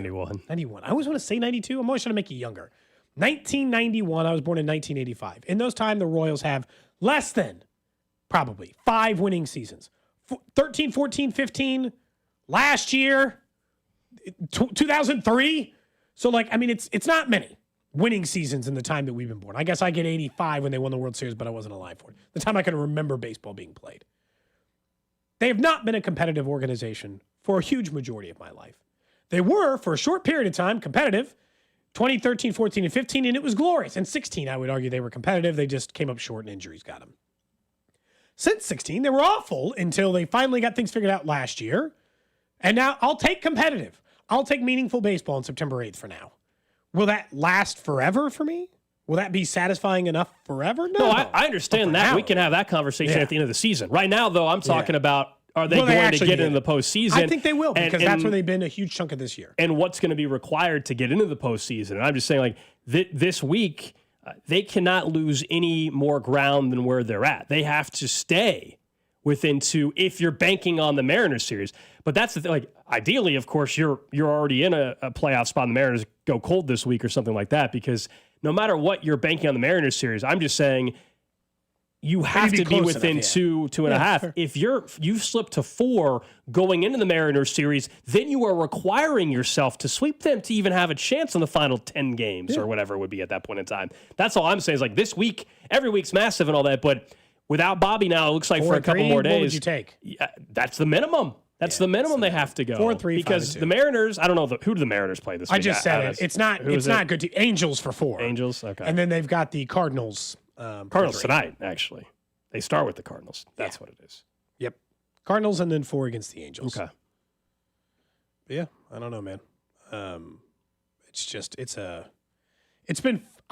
Weirdly enough, it's been a fun season because they've managed to stay in it. But yeah, I'm not, like earlier, the text line sent out their stats in right field, DH, and left field. It's like they're the worst in baseball offensively. I'm like, yeah. Oh, by the way, I didn't even need to know that stat. I just assumed that they were the worst in baseball in those areas. And do I still have questions over, like, I don't understand when a righty's in the lineup and Kaggs and Jensen are both out of it.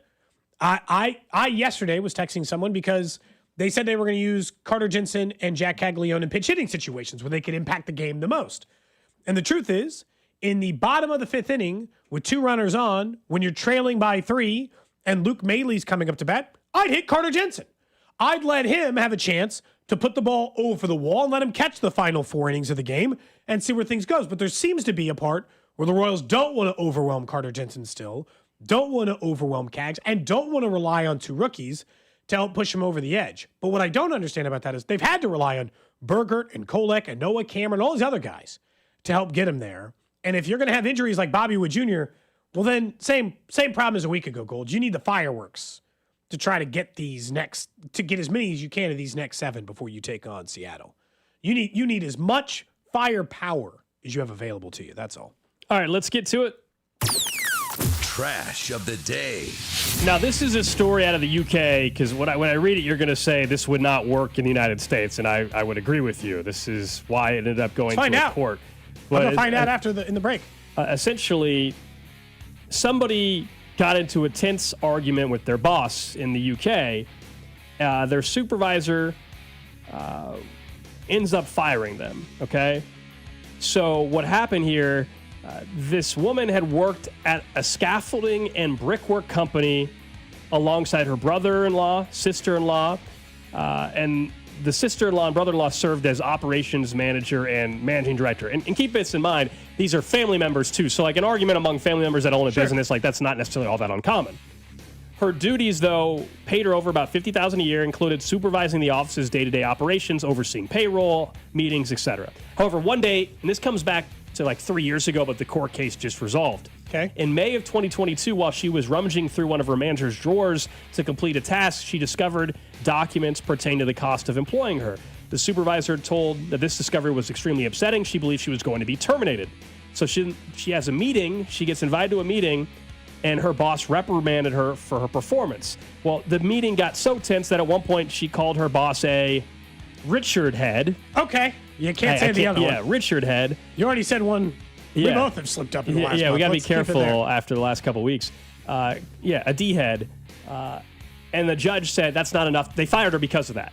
Because she said that. And the judge said you cannot get fired just because you call your boss that. And I said, in the UK that works. Here, like we're in a right to work state, stuff like they can fire you for So whatever you the heck don't think want. I can just go into Spec's office right now, call him that, and keep my job? No. Do you think he'd fire me? Actually, you would not get fired, but you would probably get suspended or something. Suspended? You wouldn't Not get just fired. a firm talking to? He would be so caught off guard by it. There would have to be some tension for weeks, I feel like. Randomly, Or just an intense moment. Like right this second, if you just put down your headphones, walk in his office, let's mic you up, and you just say, "Hey, Spec, you're a head." Richard head. I don't think you're not getting. No, he's gonna be like, what? He's gonna be so confused. He's gonna think it's a. Definitely gonna be confused. But if you were in like a real conversation, like you were really upset with something that our boss was doing, and you said that, I don't think you would get fired, but it would definitely be a problem for you going forward. You know what? Honestly, I'm kind of with the UK courts on this. I don't think that should be fireable. I don't think it's. I mean, it's using more colorful language, but it's no different than saying like you're being a jerk right now. You should be allowed to tell your boss if they're being a jerk. There's nothing. I don't think that should be fireable. I don't think you're having an honest moment between boss and coworker. I do not think you can. I don't think you can ever say, "Hey, boss, you're being an ass." I don't think you can ever say that. I think you should be allowed to. Well, that's a different conversation. Again, in Kansas, they can fire you for whatever the hell they want. right? Isn't that the thing? Is that Missouri too? I think it's both. Yeah. So they don't need a good reason. I mean, they just get ready for whatever. Yeah, but that's not the point. The point is that I think bosses and coworkers should have open communication in which we discuss these things like normal people. And if, Gold, you and I were having a conversation and I thought you were being a Richard head, I think I should be allowed to say it. Well, to your coworker, I think you're just not the boss. I think that's if this person said it to their coworker, they obviously wouldn't have got fired.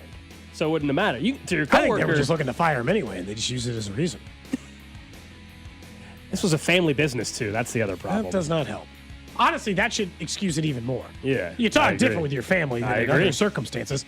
We all agreed to work together as family. You're going to have to accept that I speak to you like a not normal boss, coworker, subordinate. Someone on text line says, this is why you just don't mix the family business. Don't do the family business. Well, I mean, generally speaking, I would say it's a good idea. Some people manage to work it out, you know? So she was awarded $40,000 because that's it? That's what she got. Well, her salary was only $50,000. So she got almost a year's salary? Yeah. I'm hoping her court stuff got covered. I'm That's guessing a long time to fight that fight, though. 3 years later. 3 years in court. Someone says, join the union, you can say anything you want. I'll be a tenure track professor. You get tenure, then you really can. You can just get away with anything, man. It's hard to get rid of you at that point. Yeah. I don't teach enough classes. Your class is not you're not on the tenure track even. I am not. I'd have to get a master's degree. Adjunct professor or whatever, but yes. I do not Someone plan on says I can't track. read the full text, but someone from the 913 he says, okay. One of the greatest days I've had at work is when one of my coworkers called our boss let's just say it's definitely a word that starts with a C that we cannot say on the air. Our boss asked him, what did you try saying to give him away? But 56 times in a row, this guy dropped that word on their boss. It was epic, did not get fired. 56 times? Oof, man. What do they count? They count it out as? I don't know. Insane. It was enjoyable for you because like you watched your coworker go off. Obviously, like you were not in jeopardy of having any consequence. But watching someone else just go DEFCON, oh man, it would be satisfying, very satisfying. That is the trash of the day. Up next, we're going to get to the Chiefs Red Half Hour. Let's talk about that offensive line performance, both from the rookie and from the vet on the right side of that O-line. Next. What's up, Chiefs Kingdom? It's Chris Jones. You're listening to Cody and Gold. Weekdays 10 to 2 on your home for Chiefs football. 96.5 The Fan. Brought to you by Heartland Men's Health, the leader in men's sexual health. Thousands of men have been successfully treated for low T, ED, and more, all with discretion and compassion. Make your appointment at heartlandmenshealth.com. Feels so good to have football back, and Underdog is the best place to select entries and win money all season long, which you can do right now on the Missouri side. That's right, sitting on your couch tonight, watching a little football between Minnesota and Chicago. You can make those selections live on the Missouri side. I happen to like Justin Jefferson to go higher than 78.5 receiving yards tonight, because I think he's in for a big game against that Chicago defense. Look, it's super easy. Like I said, you just choose your favorite players. Doesn't matter if it's Justin Jefferson, Caleb Williams, or so on. Choose them to go higher or lower than the stats you like, touchdowns, receiving yards, or interceptions. Get those entries right, and you can win up to 5,000 times your cash, and you can play with as little as $1 over at Underdog. Plus, so many different ways to play. You could choose streaks, where each streak starts by making 2 picks. If both picks are correct, the next pick for the streak becomes available. Get 11 correct, and the prize is yours. They also have pick'ems and Champions Leagues and so many other options available to you at Underdog. So why wait? Join the millions of fans who have already won billions of dollars playing at Underdog. Download the app, sign up with promo code TAPP, T-A-P-P, to score $50 in bonus funds when you play your first $5. That's promo code TAPP, T-A-P-P. Must be 18 plus and present in Missouri. Terms apply. See assets at underdogfantasy.com/web/play and get terms _DFS_.html for details. Concern with your play. Call 1-800-GAMBLER or visit www.ncbgambling.org. Fall's the best time of year to clean up the outside of your home or business, and the best way to do that is with a fresh coat of paint from my friends at CertaPro Painters. You want your home or business to make a great impression, and that starts with the exterior. And when you choose CertaPro Painters, you're choosing the best in the business for your job. CertaPro Painters go the extra mile. If there's a way to save you money, they'll let you know, and they take care of every detail from start to cleanup. So do what we did and schedule your free estimate at CertaPro.com. That's Certa with a C. Each CertaPro Painters business is independently owned and operated. You could be on the 50 at GEHA Field for the official coin toss at a Chiefs home game this season. Enter to win at Chiefs.com/GEHA. GEHA is the proud partner of the Kansas City Chiefs. Hi, I'm Becca, your friend and jeweler at Shane Company. As an in-house designer, I can't wait for you to see our incredible selection of stylish and stackable rings. If you're shopping for your wedding bands, we have high-quality designs for every style and budget, from romantic to modern. If you're looking to add to a stack, your options are endless. Discover styles with clusters of gemstones, sleek all-metal designs, updated cigar bands, and signet rings perfect for an engraving. Because a friend knows you like options. Shane Company, your friend and jeweler. 4 months ago, a convenience store clerk, a forklift operator, a social services worker, a Marine Corps boat mechanic, a truck driver, and a landscaper walked into a Centric training classroom. And last week, along with 6 others, they walked out of that classroom ready to start their new careers in cybersecurity. Centric grads come from all kinds of backgrounds and all ages. Cybersecurity is the future. Centric can make it your future, no matter your background. Go to Centric.com and book a call with my buddy Russ Mondry today. Looking to drive your finances downfield? Main Street Credit Union is the hometown team you can trust. We help you build credit, lower monthly expenses, and finance with confidence. Or if you need a loan to grow your small business, we've got flexible options and no hidden fees. At Main Street, it's not just about the win, it's about keeping Kansas City moving forward. One goal, 1 yard, 1 member at a time. Get in the game at mainstreetcu.org. Kids are back in school, so schedule your project today. With Powell Exteriors KC Easy Financing, pay no interest until 2027. Whether a deck or new roof, go to PowellExteriorsKC.com now to schedule your free estimate. It's the power of KC. Powell Exteriors KC, Kansas City's exteriors experts.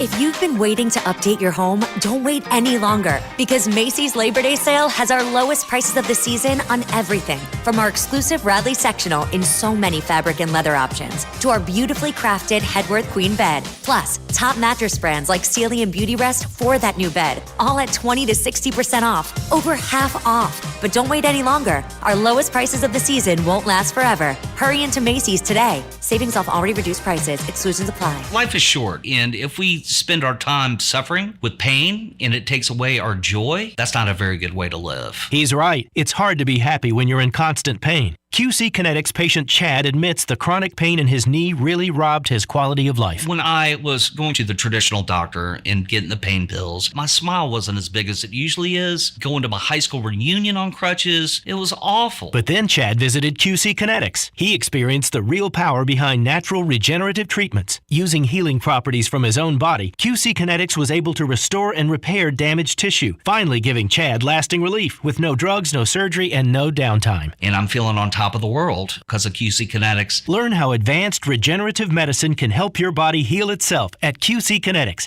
Call now for your free consultation. Call QC Kinetics, 816-412-6299. That's 816-412-6299. 816-412-6299.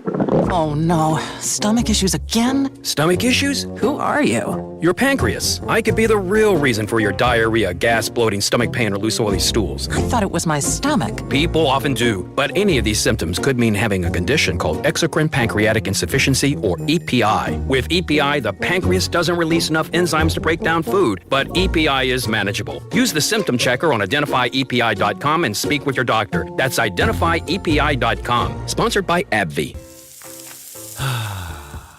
That's the sound of James adding long-lasting Gain scent boosters to his laundry this morning. Several hours later, James sniffs the irresistible scent of Gain on his shirt. Gain. Several hours later, James has even caught the attention of his mother-in-law, and she never gives him attention. Ooh, you smell amazing, James. Oh, thanks, Mom. I love you too. I never said that. Add Gain scent boosters to your laundry. Add joy to your day. At Straight Talk, we get it. You say no a lot. Mom, can I get a tarantula? No. Coffee? No. So we're giving you more reasons to say yes, like a free 5G phone with real unlimited data with select plan activation. Can I use the free phone? Yes. See? Doesn't it feel good to say yes to more? Absolutely. Face tattoo? Absolutely not. Available at straighttalk.com and Walmart. Taxes and fees apply. In-store activation of Gold Unlimited plan or higher required. For network management practices, visit straighttalk.com. Sports fans, listen up. 1 in 8 men will be diagnosed with prostate cancer, and bladder leaks can be a side effect. That's why Depend is teaming up with the Prostate Cancer Foundation to encourage screening, because health is a long game and it's yours to win. Now, here's the cool part. Through November, Depend is contributing up to $300,000 to prostate cancer research by donating 25 cents for every purchase of Depend shields, guards, and Real Fit products. Void in Mississippi? Learn more at depend.com. This is the story of the one. As a maintenance supervisor at a manufacturing facility, he knows keeping the line up and running is a top priority. That's why he chooses Grainger. Because when a drive belt gets damaged, Grainger makes it easy to find the exact specs for the replacement product he needs. And next day delivery helps ensure he'll have everything in place and running like clockwork. Call 1-800-GRAINGER, click Grainger.com, or just stop by. Grainger, for the ones who get it done. Chiefs coverage sponsored by Renner Garage Door, RENNER, forward and back. Hey, it's almost Andy Reid. Renner Garage Door has proudly served our community for decades. The best styles, technology, and family values. That's Renner. Get your free repair or replacement quote today. Forward and back. RENNER, RENNER. You're listening to 96.5 The Fan from the Mission Plumbing, Heating, and Cooling Studios. Welcome in to the Chiefs Red Half Hour. Every day at 11:30 with Cody and Gold on your new home for Chiefs football.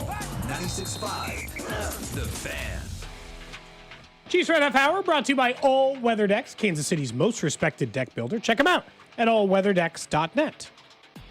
We'll get into the bigger picture Chiefs scenarios in about 8 minutes or so and where they go from here. But we haven't talked a ton actually about the offensive line yet today. And that was the number one storyline heading into the training camp in the offseason. Obviously, Josh Simmons, we can start with him but if you want. But I would rather talk about Juwan Taylor because that to me is much more concerning, frustrating, given what has happened in years prior. You know, Josh Simmons as a rookie, I thought he was fine. I'll use that word. He was fine. Yeah. That's what I would describe Josh. He was fine in the game. Couple of big blocks, couple of missed blocks, but overall, decent job. Juwan Taylor, though, we're back to this again. We're back to the prime time, making mistakes, multiple false start penalties over 3 quarters there. We're back to in crucial spots coming up with holding penalties. As a veteran on this team, we're doing this again. This go around has, I think, a legitimate backup behind him. I don't know if Andy Reid's leash is as short as mine. He has one more game. If on Sunday against the Philadelphia Eagles, if he goes out there and has another 3 false start penalties and a crucial holding call, Jalen Moore should get an opportunity in week 3. I don't think his leash is that short. I think fans want him pulled already. They're not making that switch now. No, that's a little faster than teams operate. It's a week or so for me, and I would be willing to make a switch. That stuff just cannot be happening for a veteran. Like, we know the money they're paying him. Okay, so he's a starter. All right, he won the job and all that. But as we get further into this thing, if he is hurting your team, then that part will not matter. It'll be, hey, Jalen Moore is better than you at this point in time. If you can't clean up the false start stuff, I don't care if you're getting picked on, figure it out. I do think, genuinely speaking, I watched, as you did, a lot of NFL this weekend. Other players do what he's doing. He is being called at a disproportionate. I'm not going to defend him here in a minute, but he is still being. Chris Collinsworth might have ruined that man's career. He is still called at a disproportionately higher rate than any player in the NFL because of one Sunday night football game in which Chris Collinsworth was losing his mind over it. So, setting that aside, I'm with you. Sir, you got 5 days, 6 days. If you look like this again on Sunday against the Eagles, and you have 2 more false start penalties and a holding call, get your ass off the field. And the truth is that you weren't ever afforded that luxury at any other point under Juwan Taylor's career because you had other problems to solve in the offensive line. You couldn't be bothering dealing with a average right tackle who had severe penalty problems. You had to deal with your other bigger problems on the offensive line instead. You signed Jalen Moore to a good-sized contract. If Jawan Taylor can't handle it, then Jalen Moore should be the starter. I don't even think this should be up for debate, honestly. Yeah, you don't think they're making the switch this early. No. You would admit that that's not happening for another game or so, at least. No, probably not. Yeah. That's just and what I would And by do. the way, I would still start Jawan Taylor this Sunday. I know it's easy to hop on Twitter in the moment and be like, all right, bench him, let's move on. Organizations just don't operate that way if you're a veteran. I understand last year. Hell, Kingsley got a game and a half last year as a rookie at left tackle. So I sure as heck know they're not benching Jawan Taylor after one game. Yeah, that's true. But he's getting at least two. It's on firm watch. I mean, if it's another problem on Sunday, I would have no problem with them doing that. Let's see what happens on Sunday for him. But blame the injury if you want. Put him on the short-term IR and say it's the knee. I don't really care how you want to soften the blow for him. He is the most penalized offensive lineman in the NFL since signing with the Chiefs. Yep. No player in the NFL has been penalized more than him. I mean, it's out of control at this point. He's an active drive killer. Like, you can't constantly, because he doesn't just false start. He holds too. He gets called for a lot of holdings. That's where I think if he's causing problems in the middle of the game, you have to bench him. Like if he's ruining drives because of a holding and it's consistent or it happens over the course of 2 or 3 drives, you have to sit him. You and I talked about it's costing you points. You have to. I just don't know if Andy will do that to a vet in that spot. I think we're all for the most part in agreement that the leash should be very short. You have a reasonable backup this time around this year. You didn't have that last year. If it continues to be an issue, I don't think we're gonna be sitting here. Maybe I'm way off. Sunday afternoon, he's got 2 false start penalties, and it's halftime. I don't think Jalen Moore's starting the second half. I just don't think Andy Reid will do that quickly for a veteran. But I certainly will be right there with everybody that if it's another game of that, then heading into week 3, I'll be saying, hey, it's time to go ahead and get Jalen Moore going. I just, we talked about this before the season. I told you I would like it to just Jalen Moore have an open competition to win it at right tackle from the beginning. And you and I both knew that was unrealistic on based where the Chiefs would handle it. I was just talking about a personal preference of what I thought should have taken place at the beginning. But you and I, at that same time, discussed this very thing. That if I said, fine, we agree that Jawan Taylor is going to start from the beginning. But at the same time, he should have, if he struggles, the right to get the job later if that's the case. Guy can't stop getting penalties. It's crazy. And look, I genuinely think he's being picked on by the NFL at this point. He is being called it at a disproportionately higher rate than any other offensive lineman in the NFL. This is very common practice. Tons of them do it. I saw it 60 times between every football game I watched. A guy looked like he starts about the same time as him. But you also know you're a marked man. You're going to have to lose some blocks in order to get them to stop thinking about you doing it. You have to make an adjustment to how they are refereeing you. How they're calling you, it's different, so you got to adjust to that. Yeah, someone said they pulled Jawan Taylor a couple of years ago. Yeah, for like a few plays. We're talking about if they pull him as in Jalen Moore's the starter moving forward. Different conversation. Like setting him out for a drive is different. Yes, they have done that his first year in Kansas City. That second week or that first game when it was ridiculous. When he became a member of the Kansas City Chiefs. We're talking like if they pull him, Jalen Moore should be the guy. I think that leash is much longer than we would like to. What do you think their leash is? A month? I think Andy would give him a month, truly, yeah. Matt Verderame did some numbers over the last 2 years. Jawan Taylor's been called for 36 penalties. No other NFL player has even been called for 30 in that span. So it's not like he's just leading drastically. Yeah, he was saying some numbers to give you some numbers behind what you're saying. Yeah, it's not even like I was saying offensive lineman. He's the most penalized player. Now, of course, offensive linemen have more chances to be penalized for things versus you're a wide receiver. I still think it's if they hit a deep shot to Tyquan Thornton and there's a holding call and it's on Jawan Taylor, you have one more series. It's not like a false start. Who cares? But if it's a holding call on a big play or it takes back a big play, that's a big problem. And I think that's the one where you get tired of it. Yeah, that Simmons allowed, I think, 5 pressures was the total from PFF. Yeah. He allowed 5 pressures. I would just describe Simmons. He was fine. Nothing new. He was fine. Honest to God, think about how bad Jawan Taylor had to be for us to not discuss the fact that Kingsley was a turnstile in 2 different plays. Oh, man. I mean, on the Kelsey touchdown. On the Kelsey touchdown. Were you trying to block someone? That was unbelievable to go back and watch on the touchdown play. You're watching Kelsey, and then you notice that Kingsley did he just step aside? Just like, excuse me, He kind got beat sir. straight away. He got beat right off the ball. It was yikes. And on the deep pass to Hollywood Brown. No, yeah, on that was Mack, the one. Khalil Mack just said, "Excuse me, I'm trying to get through if you don't mind," and just let him right through. And look, Kingsley's not supposed to be graded it right away. Part of this is pay and performance do matter. Jawan Taylor is the second most expensive player on this team. He makes almost the identical amount of money on the cap as Patrick Mahomes.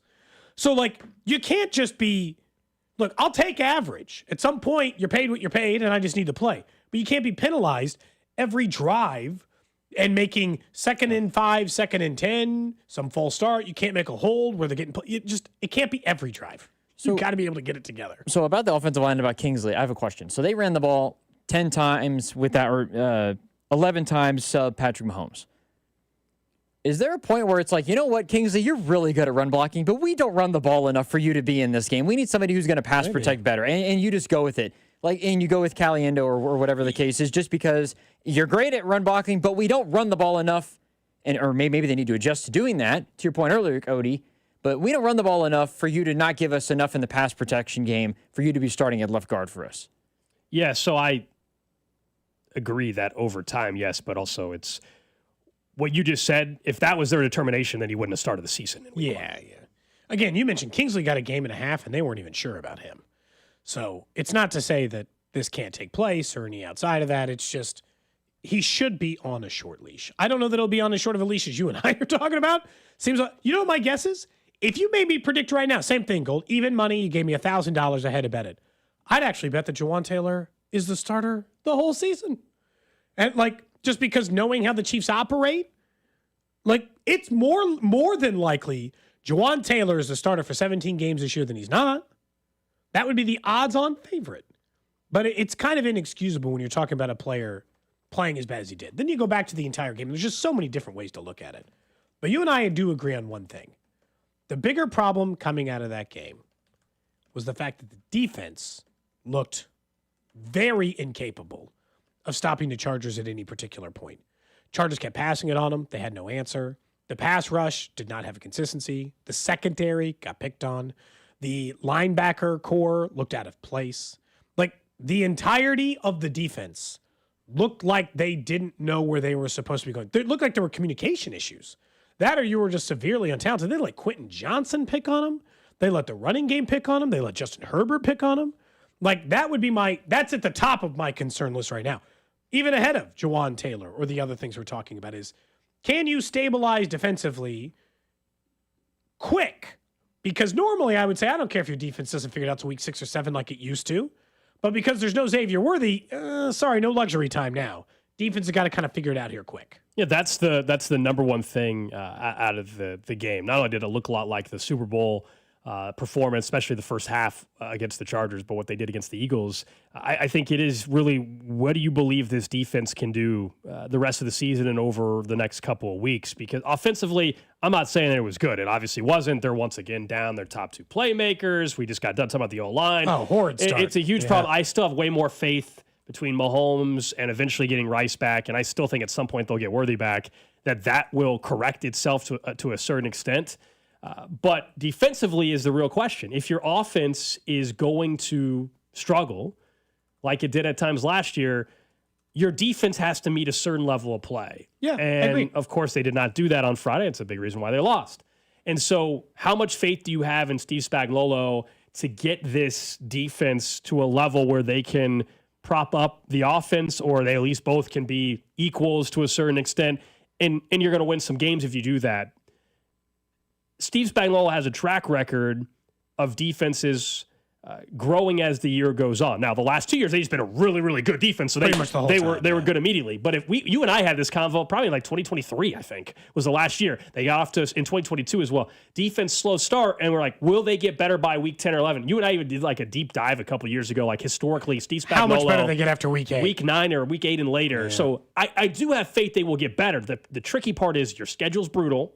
Your offense is not getting either of your top weapons probably back anytime soon. We know Rice for sure 5 more weeks. Week 7. Worthy, We'll see. So what does that look like? do I think that some of the stuff is easily correctable? I actually do. The communication stuff where they're running into each other on defense and causing guys to be wide open, I actually think that can be corrected pretty quick. The pass rush, the speed, is that like that's my concern. Corners, because Quentin Johnson was doing some work. Yeah, but like I would say quicker. Why is Christian Fulton not playing much? Why is Christian Fulton, who you signed in the offseason, is he coming back from the injury still? Because Christian Fulton, we all thought when he got signed would be the number 2 corner. Barely played. Allowed Trent McDuffie to play inside a little bit and help you out.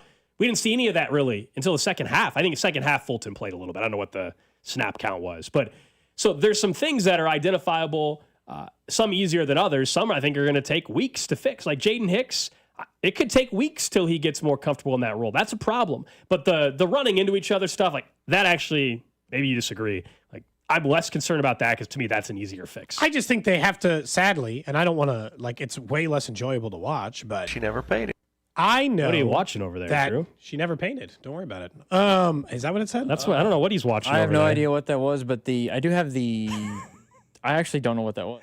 I have your computers are on and this is on, but there's no audio. I thought it said she never painted. Something. I don't know what. Yeah. My computer is turned totally off. That's something from you guys.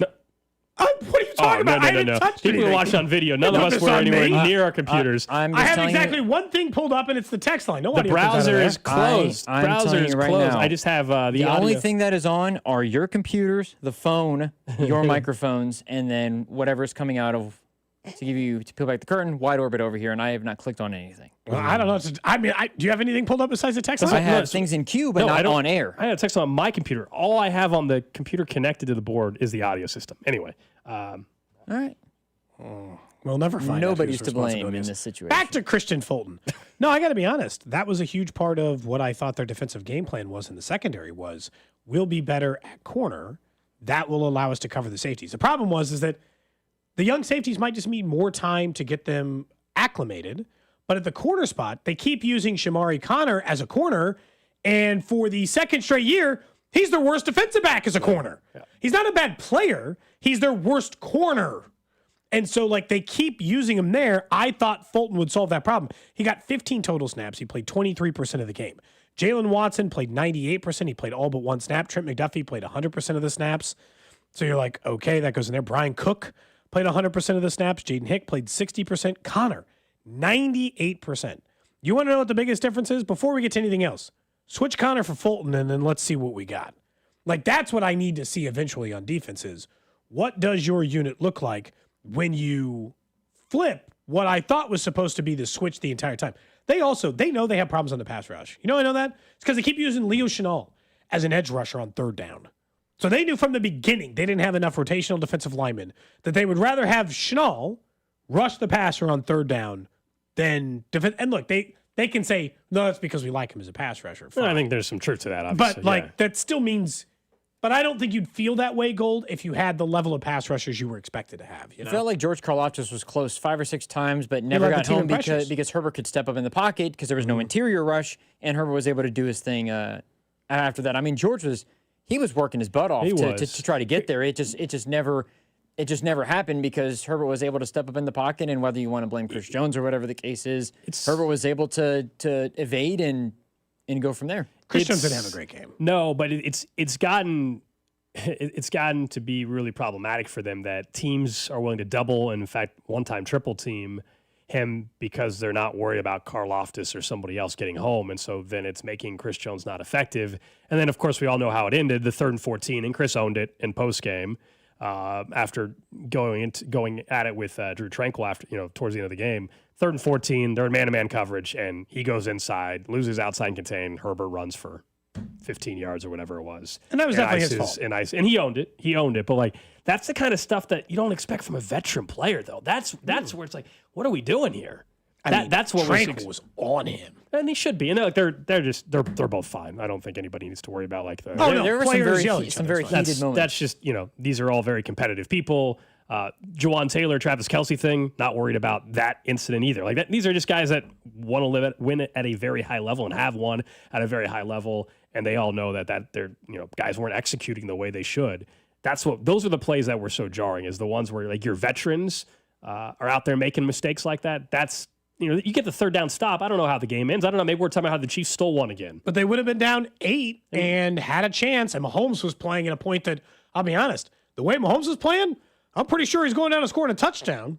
That man was willing himself into an excellent performance across the board. But yeah, you're right. We can't be promised that it ends any particular way outside of that. But I mean, at least you would have still had some sort of hope. By the way, if you're looking for gear, because the Chiefs' upcoming game, looking for the best Chiefs gear in town, look no further than Rally House. That's where Gold and I will be on Thursday.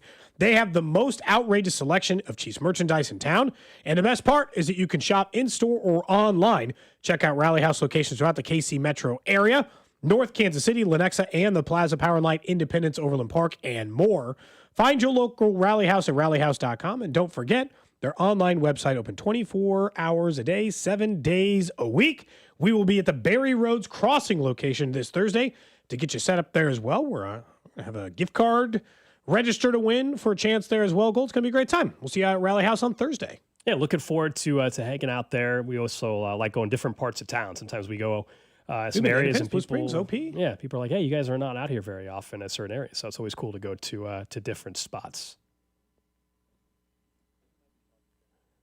Sorry, I thought you were going to say something.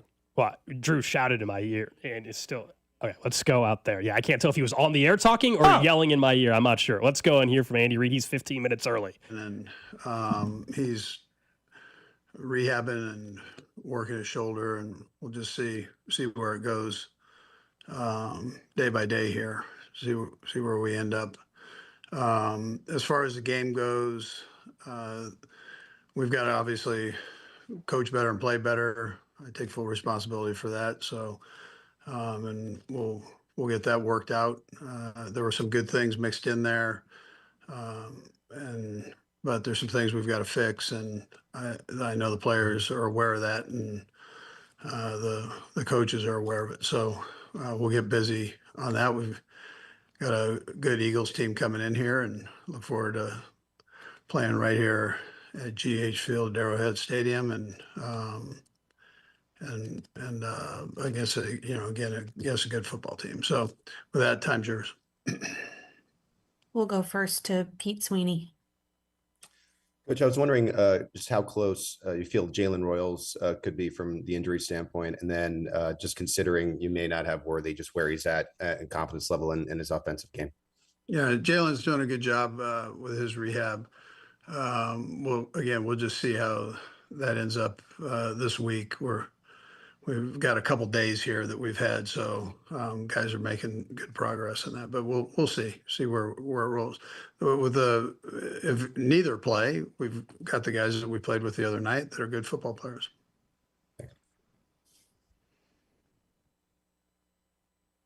We'll go next to Sam McDowell. Hey, Andy.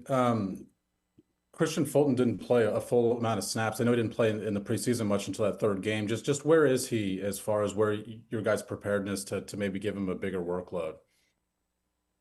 Yeah, he's been working in and working out, which is a good thing. And we'll just use him as we go here. How much bigger of a load he gets, I can't tell you that, but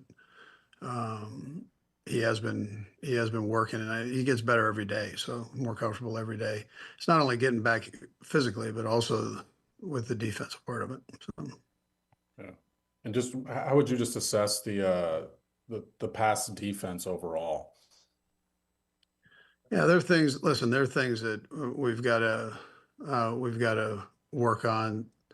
Spags got a great grasp of it, and the players, they know. So it's we've got to fix a few things there. Yeah. We'll go next to Nick Jacobs. And Sydney, I have a follow-up if I can, please. Andy, for you, what do you want to see from the team here in the home opener mentality-wise when you come out here on Sunday? Yeah, I think the guys they'll be fired up to play against a real good football team and at home. You know, it's I wouldn't expect anything less than that. And then I don't know if you got a chance at all. What from what stood out to you this week from week one from some of the other teams, if you got a chance to watch anybody? I didn't look at much. The one advantage that both the Eagles and we had was we had a couple extra days there to dig in on each other. So that's where I spent all my time after going through our stuff. We'll go next to Todd Lebo. Hey, Coach, I didn't know if you'd gone back and looked at the thing where Travis got hit by Tart. And they said on TV the rule was if the fist is not a closed fist, you don't get kicked out. Do you understand exactly what happened in that rule? Or was there any explanation to you why that Tart wasn't ejected from the game? Yeah, I don't understand that rule. I mean, I didn't, I guess it's open hand, fist, or whatever. I don't know. I mean, I don't know all of that, what their decision was on that. But he definitely got hit in the head pretty hard, whether it was a open fist or a closed fist. And then the play where Travis and Xavier ran into each other early, I didn't see a really good replay of exactly how it happened. I guess those things just happen when you're running those kind of mesh routes, but it seemed, was anyone pushed on that play or they just didn't see each other? Yeah, I mean, it was just one of those deals. I mean, sometimes that happens, and that's anyway. Sometimes that happens with crossing routes, but you hope it doesn't, and very often for sure. Thanks, Coach. We'll go next to Sam McDowell. Andy, we didn't get a chance to ask about this after the game, but just the halftime thing, I just wondered if you could explain to us your guys' arrival on the field at half there for the second half. Yeah, I think it probably went a little longer than what we were given, and so that was it. Okay, next to Herbie. Hey, Coach, good morning. All right, Herbie. Hey, just a quick follow-up on Todd Lebo's question on the Tart incident. Is that a play that you're able to reach out to the league and attempt to get some clarification on that? Yeah, I think it's the open hand, closed hand deal. I'm not sure how you determine that, but which hurts more? Are you able though to have you heard from the league, or do you plan on asking for clarification? Yeah, I'll work out that with the league. I mean, I can't get into all that, Herbie. I don't have enough money to do all that. Thank you, Coach. That's all we got for you today. All right, so that was Andy Reid's press conference here on a Monday, brought to you by Arvest Bank, believing in the power of serving others. If you're wondering, you just tuned in maybe in the middle of that. Andy Reid was asked about Xavier Worthy, or at least started his presser talking about Xavier Worthy. Just said he's rehabbing, and they'll see how it goes. So we didn't really get any more clarity. We know the Ian Rappaport report yesterday said dislocated shoulder. He's getting a second opinion, whether or not surgery is needed or if they can brace it up. But we didn't get any more clarification from Andy on that. Nope.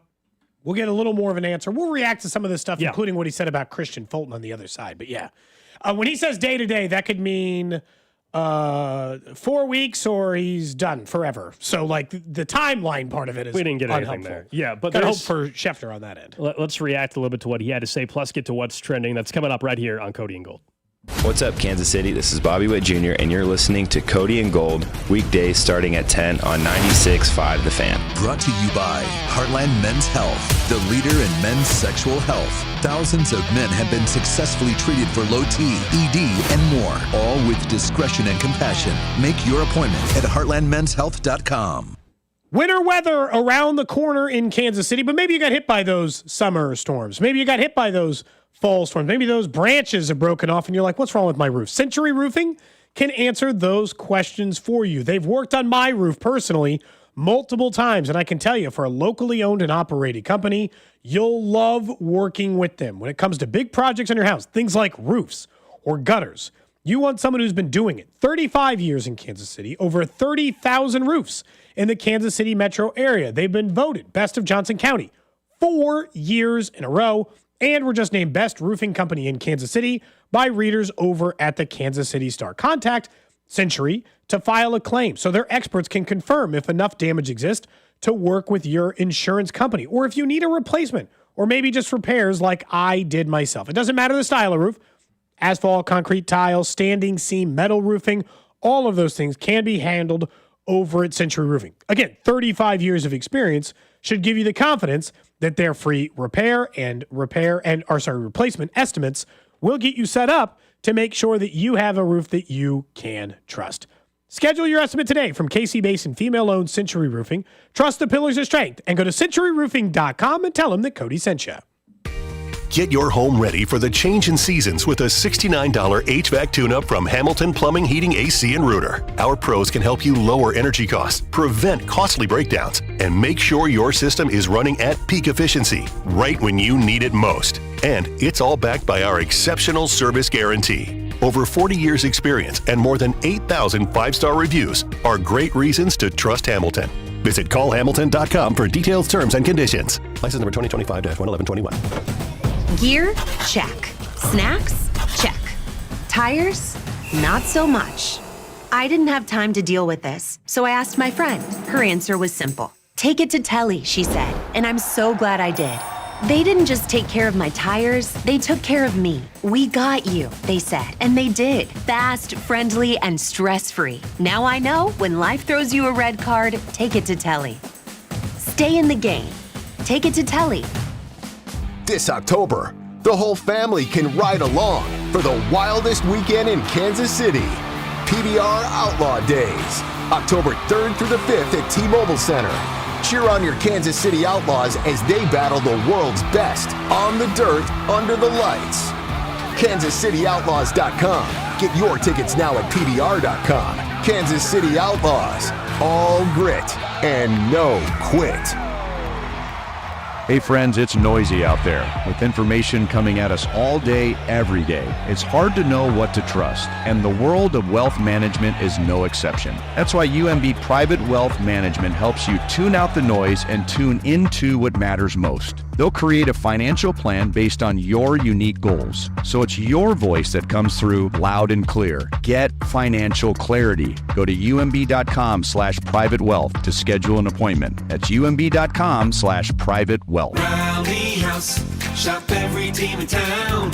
College and pro, come on, it's time to go. The season starts at Rally House. From jerseys and hats to tumblers for game day, it's where outrageous selection meets every fan's style.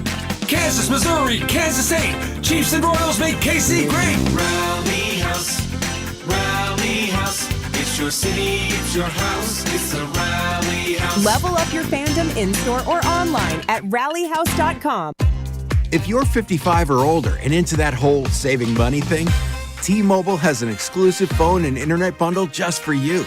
Right now, get 2 unlimited phone lines plus 5G home internet for just $30 each per month with autopay, plus taxes and fees.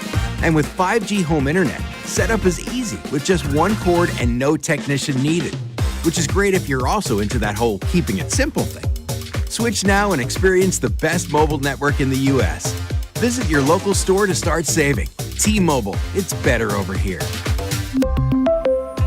Based on analysis by Ookla of speed test intelligence data Q4 2024 to Q1 2025. Ookla trademarks used under license. Unlimited on our network. Customers on voice plan may notice speeds lower than other customers and further reduction if using more than 50 gigs a month due to data prioritization. Video streams and SD on this plan. Home internet pricing after $20 and monthly bill credit plus $5 per line without autopay. Debit or bank account required. See 5G device coverage and access details at T-Mobile.com.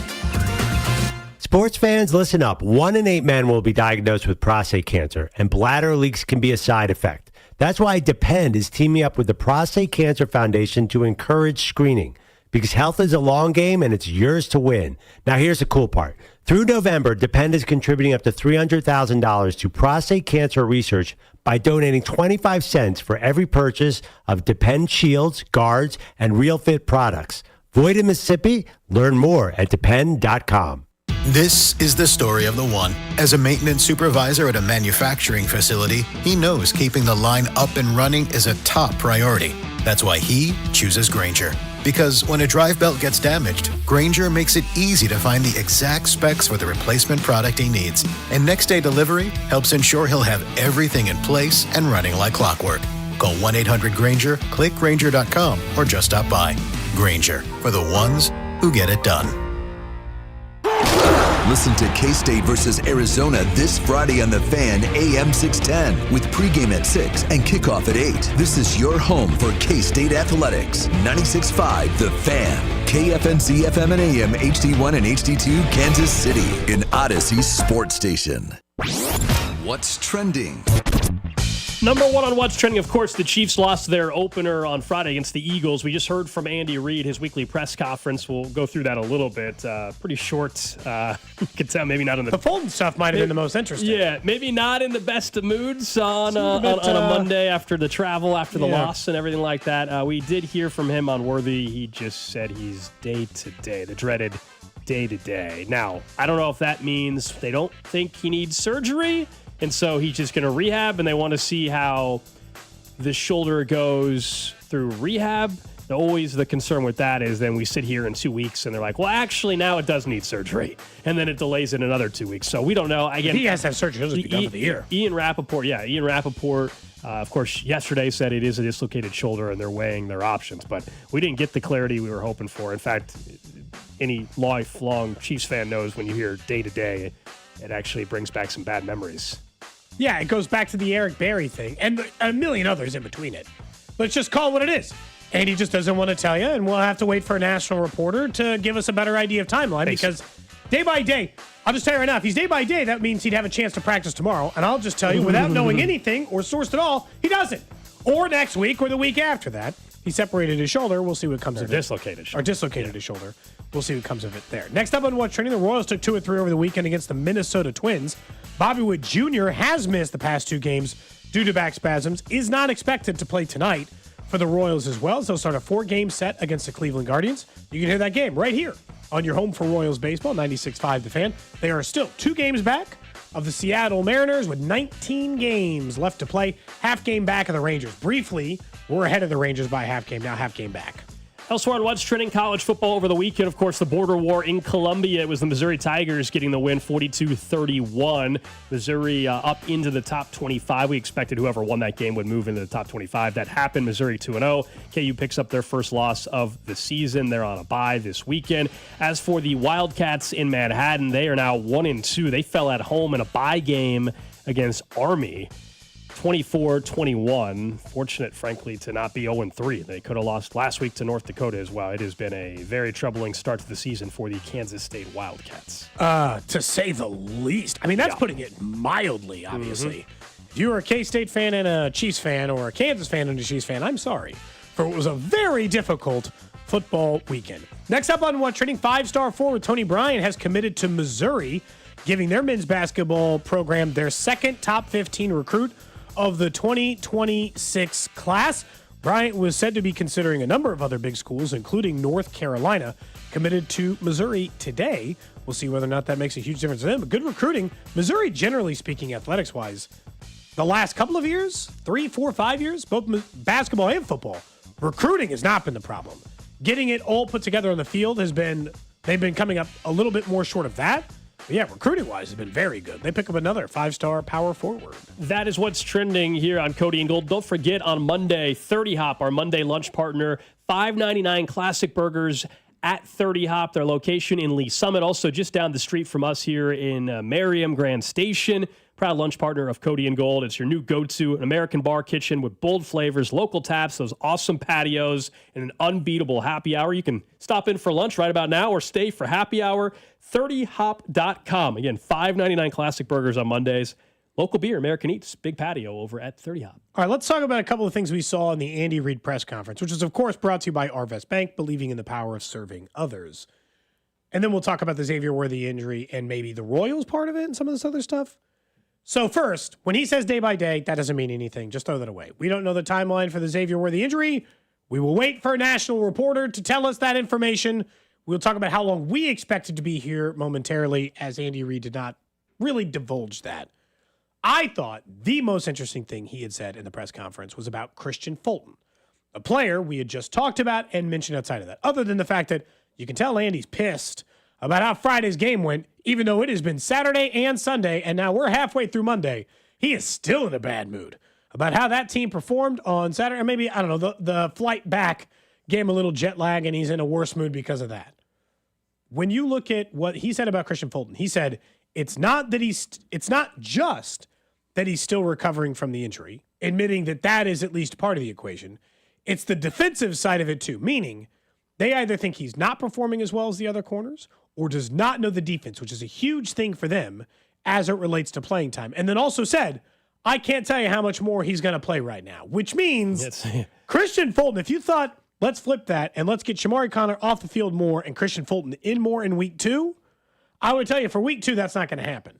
And that this is going to be a few more weeks before they would make the full transition to what was, honestly, at the time, their biggest offseason signing.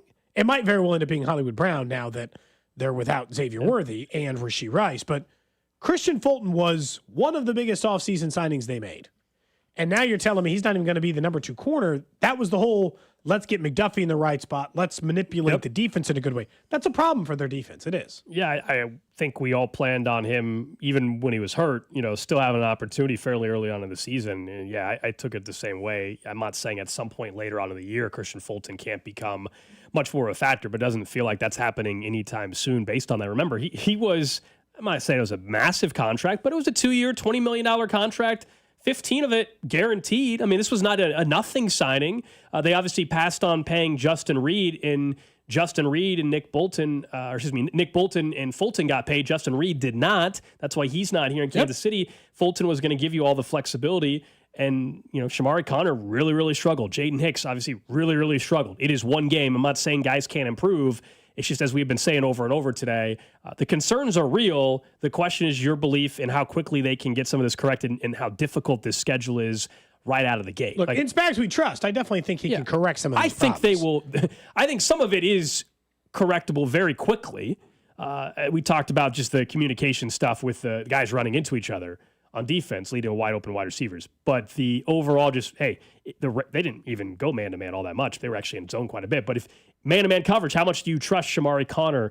Can Trent McDuffie give you max value if he's not able to play inside at all? Because my answer is no. You don't have Fulton. No, he cannot. He's most valuable when he can play multiple spots for you. And Christian Fulton was going to allow you to do that, and now it sounds like it's going to be a while before you're going to be able to actually unleash that. So yeah, that's not a good thing to hear from Andy whatsoever. It was a weird game. They didn't run the ball, but then at the same time, they were down so much. Did I think that they weren't running the ball successfully? Do I think that the way Patrick Mahomes was playing, I wish they ran it more? They scored on their last 5 possessions. So not handing it off to Isaiah Pacheco didn't exactly hurt them for the entire second half of the game, right? Like, we can talk about some of that stuff as it relates, but at the same time, that didn't run into it. But at the cornerback spot we're talking about here with Fulton, I can easily point out some stuff where Shamari Connor got beat. Some of the other corners got beat. They look out of position, out of order, disorganized.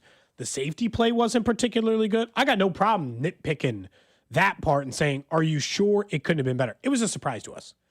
When I saw he only had 6 snaps for the first 2.5 quarters, I'm like, are you sure? He got up to 15, which probably tells you that the fact that they upped it was they saw the same thing we did, which was Shamari Connor couldn't guard Quentin Johnson or the ones that killed me, and this is probably in retrospect now, the off coverage they played on the corners, on the third downs, they let Ladd McConkey just have 9 yards. Maybe they were giving away first downs on 3rd and 8s. Yeah. I mean, just 3rd and 9s, yeah. It wasn't even competitive coverage on those. They were playing so off on those. They're just letting Ladd McConkey have 8. Letting Quentin Johnson have 9. It wasn't even like they were trying to stop him on 3rd down. Is what it looked. I obviously know that's not what was happening. I get what you're saying. It's just guys were just flat out wide open. That's why it's like Justin Herbert, one of his best statistical performances of his career, one of his better games, bigger games he's won, and all that is true.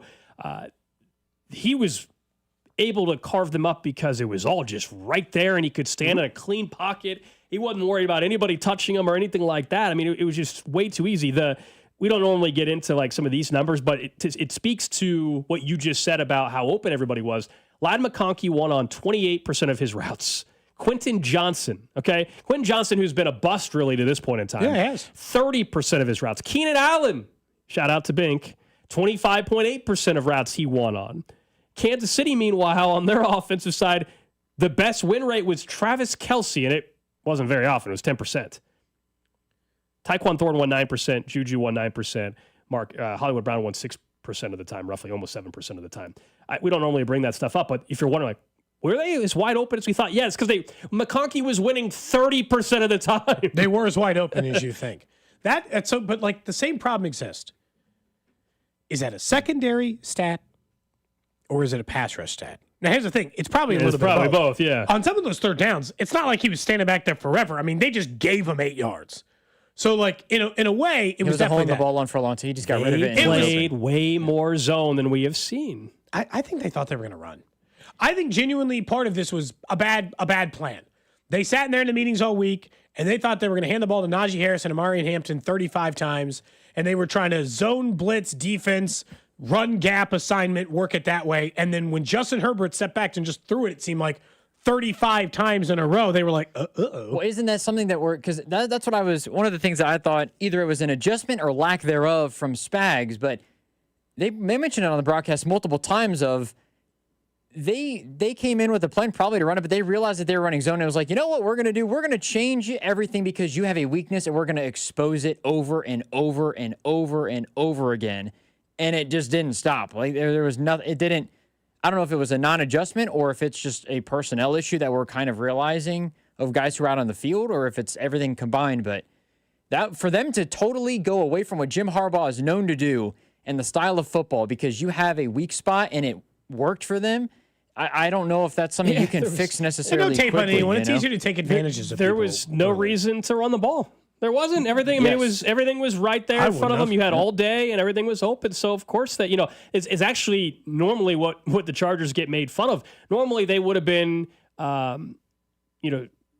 sticking strictly to their game plan and kind of said, no, we know better. We're not going to go out of the box in their mind. And yeah, they were willing to pass. My guess is, I don't know, who do the Chargers have? Monday night, they play the Raiders, I guess, a week from tonight. Yeah, they might be 2-0. My guess is they're going to run. I'm 2-0 in the division. My guess is they're going to run the ball way more against the Raiders than they did against Kansas City. Like it's just, I don't suddenly think that Justin Herbert and Harbaugh now are just going to be, I don't know what the exact breakdown was, 70% pass, 30% run. I don't think that's happening under Jim Harbaugh. No, by no means. For one game, that's all they had to do, and they could do that. They did do it all night long. There was no reason to run the football. Even late, they didn't even get, usually the Chargers would get conservative late. To their credit, they did not. They continued to pass the ball. Heck, even the 3rd and 14 call, a lot of times we would have seen them, we're just going to hand it off to Najee Harris. A little delay, Hampton. handoff, like, we'll pick up 6 yards pass. and we'll punt it. No, they had a clever call. Herbert, I understand Chris Jones missed his assignment, but still, like they were passing the football in that spot. So I wonder, are we, and somebody in the text line brings this up, are the Chargers just potentially, I know it's one game, but are they potentially seeing a lot of growth from the guys who they have? Like Quentin Johnston, I understand that he's been a bust throughout, but he looked very good. Keenan Allen looked like he was shades of not growth of Keenan Allen. What he was. Keenan Allen is who he is. Yeah, exactly. But I mean, Will Dessly was making plays. Obviously, Amari Hampton looked very, very solid. I mean, there's a reason why he was taken in the first round. You could see some explosiveness. Is that something that we are maybe not discrediting, but we're not paying enough attention to? Where look, if they beat the Chargers, they're 2-0 in the division and they're 2-0 overall. The Raiders, yeah. If they, it feels like the Chargers are in a great spot moving forward if they win another game here, and maybe we're giving them enough credit in this, I guess. 2-0 is better than 1-1 or 0-2, depending on how you think the Chiefs are going to do on Sunday. Yeah, so the Chargers. Maybe I'm in the minority here, and maybe this is anti-sports talk radio.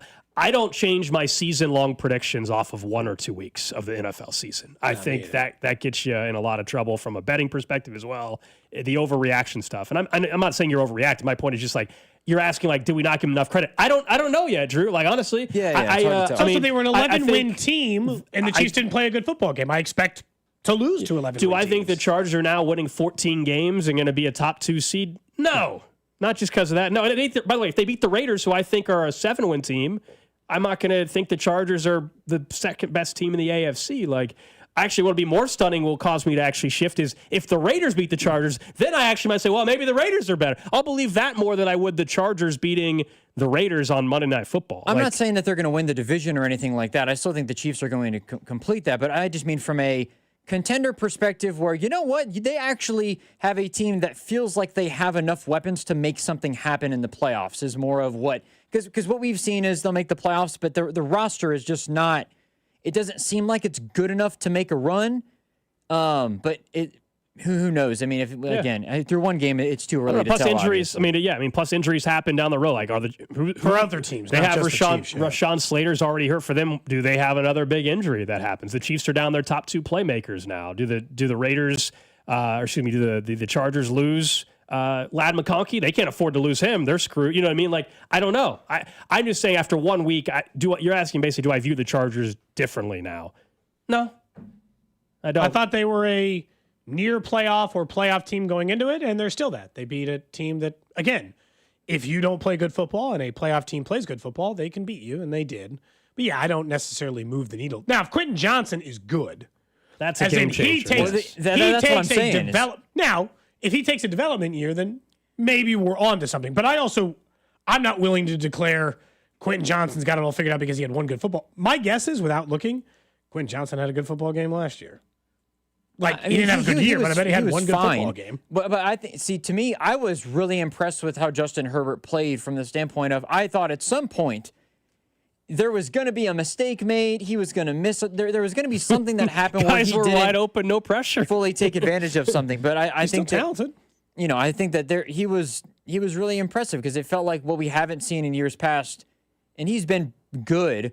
But in a big moment where you're facing a division rival against a defense that's very talented, against Steve Spagnuolo, figuring out a way to kind of be unpredictable was something that I wasn't necessarily expecting. This goes into a little bit of what Gold had said and just more about where the teams are, and then I know we'll get to a break. But the fact that this is Justin Herbert's biggest win of his career, a regular season game in week 1 on a neutral site, does still speak to the differences of the two before I'm going to send myself into a panic hold.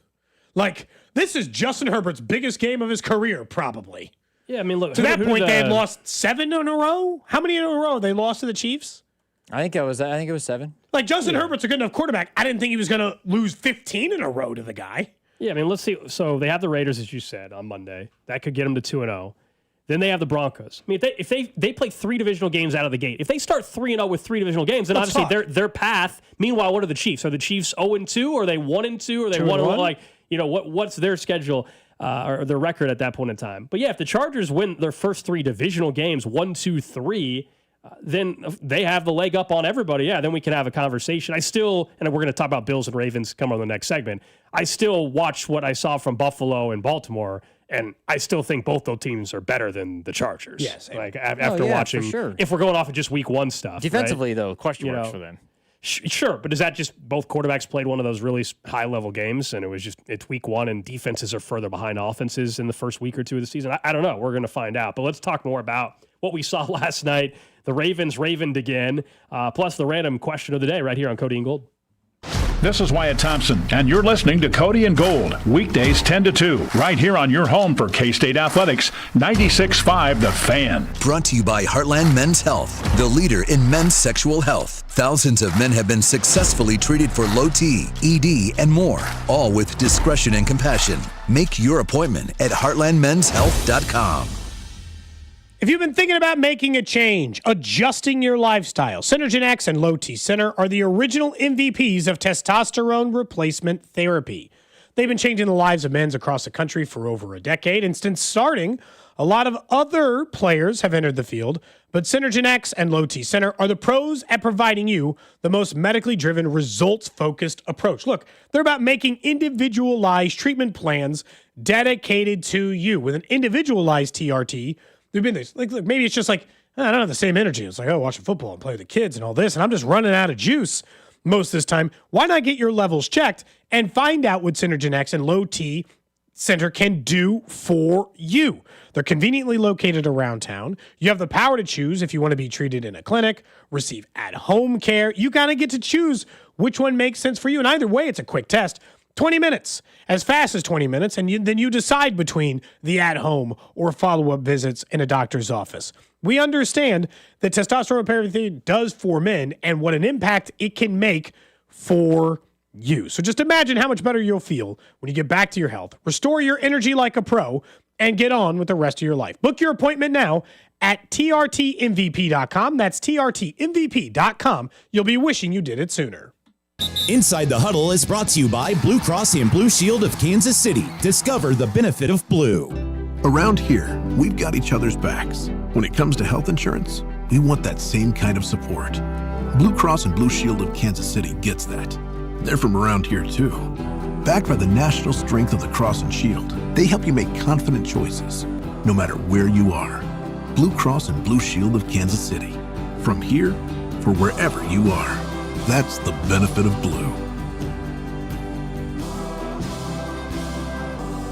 Fall's the best time of year to clean up the outside of your home or business, and the best way to do that is with a fresh coat of paint from my friends at CertaPro Painters. You want your home or business to make a great impression, and that starts with the exterior. And when you choose CertaPro Painters, you're choosing the best in the business for your job. CertaPro Painters go the extra mile. If there's a way to save you money, they'll let you know, and they take care of every detail from start to cleanup. So do what we did and schedule your free estimate at CertaPro.com. That's Certa with a C. Each CertaPro Painters business is independently owned and operated. FanDuel is getting you ready for kickoff with an offer you will not want to miss. New customers can bet just $5 and get $300 in bonus bets if you win. That's right. Pick a bet $5, and if it wins, you'll unlock $300 in bonus bets to use all across the app. You can build parlays, bet player props, ride the live lines, whatever your style, FanDuel has you covered. The NFL season is finally here. The only question is, are you ready to play? Visit FanDuel.com/Alex to download the FanDuel app today and get started. FanDuel is the official sports betting partner of 96.5 The Fan. Must be 21 and present in Kansas. First online real money wager only. $5 first deposit required. Bonus issued as non-withdrawable bonus bets, which expires 7 days after receipt. Restrictions apply. See terms at sportsbook.fanduel.com. FanDuel is offering online sports wagering in Kansas under agreement with Kansas Star Casino, LLC. Gambling problem? Getting help is your best bet. Call 1-800-522-4700 or visit ksgamblinghelp.com. This is Danon Hughes. In Kansas City football, we honor tradition, but we always look forward to what's next. That's why I'm all in for Flight by Yingling. It's brewed by the oldest brewery in America, but built for today. 2.6 carbs, 95 calories, crisp, clean, and full of flavor, just the way a light beer should be. It's got the legacy and the stats to back it up. Flight by Yingling, the next generation of light beer and the official beer of Danon Hughes. D.G. Yingling and Son, Pottsville, Pennsylvania. Need to sell your house in Kansas City but not sure where to start? Selling a home can feel overwhelming, especially if you're facing foreclosure, a divorce, an inherited property you don't want, or just need to move quickly. But you don't have to figure it out alone. Rex Buys KC is here to help. As a local home buyer, I understand the Kansas City market inside and out. My family and I live right here, so I know the neighborhoods, the trends, and the challenges homeowners face. That's why I take a consultative approach, helping you explore your options and find the best path forward. We buy houses in any condition, no need for repairs, no agent commissions, and no hidden fees. You'll receive a fair cash offer with a closing timeline that works for you. Whether that's in as little as 7 days or at your own pace, just a simple, hassle-free process designed around your needs. If you're ready to talk through your options, call me today at 816-330-6000 or visit rexbuyskc.com. Let's find the right solution for you. Rex Buys KC. Local, fair, and focused on you. Do Crohn's disease or ulcerative colitis symptoms keep coming back? Tremfya, guselkumab, may help, with rapid remission achieved at 12 weeks and lasting clinical remission at 1 year. Some even saw visible improvement of their intestinal lining at 12 weeks and 1 year. Tremfya is a prescription medicine used to treat adults with moderately to severely active Crohn's disease and adults with moderately to severely active ulcerative colitis. Serious allergic reactions and increased risk of infections and liver problems may occur. Before treatment, your doctor should check you for infections and tuberculosis. Tell your doctor if you have an infection, flu-like symptoms, or if you need a vaccine. Healing is possible with Tremfya. Approximately 3 out of 10 patients were in endoscopic remission at 1 year, based on areas visualized on colonoscopy, which may not represent the deeper bowel layer or entire GI tract. Individual results may vary. Ask your doctor about Tremfya today. Call 1-800-526-7736 to learn more or visit TrimFireRadio.com. Check engine or ABS light on? Take the guesswork out of your warning lights with O'Reilly Veriscan. It's free. Ask for O'Reilly Veriscan. O'Reilly Auto Parts. This is the story of the one. As a custodial supervisor at a high school, he knows that during cold and flu season, germs spread fast. It's why he partners with Grainger to stay fully stocked on the products and supplies he needs, from tissues to disinfectants to floor scrubbers. All so that he can help students, staff, and teachers stay healthy and focused. Call 1-800-GRAINGER, click Grainger.com, or just stop by. Grainger, for the ones who get it done. Check engine or ABS light on? Take the guesswork out of your warning lights with O'Reilly Veriscan. It's free. Ask for O'Reilly Veriscan. O'Reilly Auto Parts. What is it that makes the all-new Hyundai Palisade Hybrid an incredible SUV? Is it the spacious interior that's comfy for the whole crew? Or the capability to go off-road? Maybe it's up to 600-plus miles of range. What if it's all of that and more? What is it then? The all-new Hyundai Palisade Hybrid. So much more than just another SUV. Visit HyundaiUSA.com or call 562-314-4603 for more details. Let's go! You're still glowing, flirting, grooving. You've still got it. But your immune system weakens as you age, making it harder to fight flu, pneumococcal pneumonia, RSV, and COVID-19. Vaccines are a key part of any health routine and help strengthen your immune response. Ask your doctor or pharmacist which vaccines you need. Schedule in minutes at VaxAssist.com. Sponsored by Pfizer. Chiefs coverage brought to you by Metal by the Foot, your metal project superstore. For over 36 years, Metal by the Foot has been your source for steel, aluminum, brass, and stainless. Located in KC and Topeka. Online at metalbythefoot.com. When you need a piece of metal, remember, metal doesn't have to cost an arm or a leg, just the foot. You're listening to 96.5 The Fan from the Mission Plumbing, Heating, and Cooling Studios. You can't count on much, but you can always count on Sundays with the NFL on CBS and Paramount Plus. Stream your local NFL game live every Sunday, all season long, starting at just $30 for your first year. That's like $250 a month. Visit ParamountPlus.com/NFL to get started today. We'll get to the random question of the day in about 8 minutes or so. Real quick, we were talking about streaming. What did you guys make of the actual broadcast of the YouTube Hated stuff? Felt like, well, you know what? Hold on. We're getting Felt like old. I was 97 years old. We're That's getting probably old what is it what was. We're getting old is what it is. I'll admit that was definitely part of the problem. Look, they had Kay Adams. We know who she is. I thought Tyrann Mathieu during pregame. I thought Tyrann Mathieu actually was really sharp for his first time. I thought he was very, very good. I actually thought your guy Derek Carr was pretty good too. But the in Brazil crew, other than Kay Adams, I had no clue who any of these. I mean, I know who Mr. Beast is, but like the general story of Mr. Beast. But I will say, but this is why it works. My son, who does not I know, often watch they're football, not trying to was like, target Mr. Beast. He's like, they're going know. to shoot that guy out of a cannon. Like he was invested as a 7-year-old immediately. But that's what I'm saying. We're getting old. Yeah, we're not the demo for it. But a 19-year-old kid probably loved seeing Mr. Beast and probably also loved seeing the Destroyer guy. By the way, Destroyin'. Whatever. I got to say, his entire commentary being, that dude big. You're like, yeah, man, I mean, we can do better than came that. back from break, and he's like, yeah, I saw the Quentin Johnson touchdown right in front of me. Man, I just didn't realize how big football players are. Like, great analysis.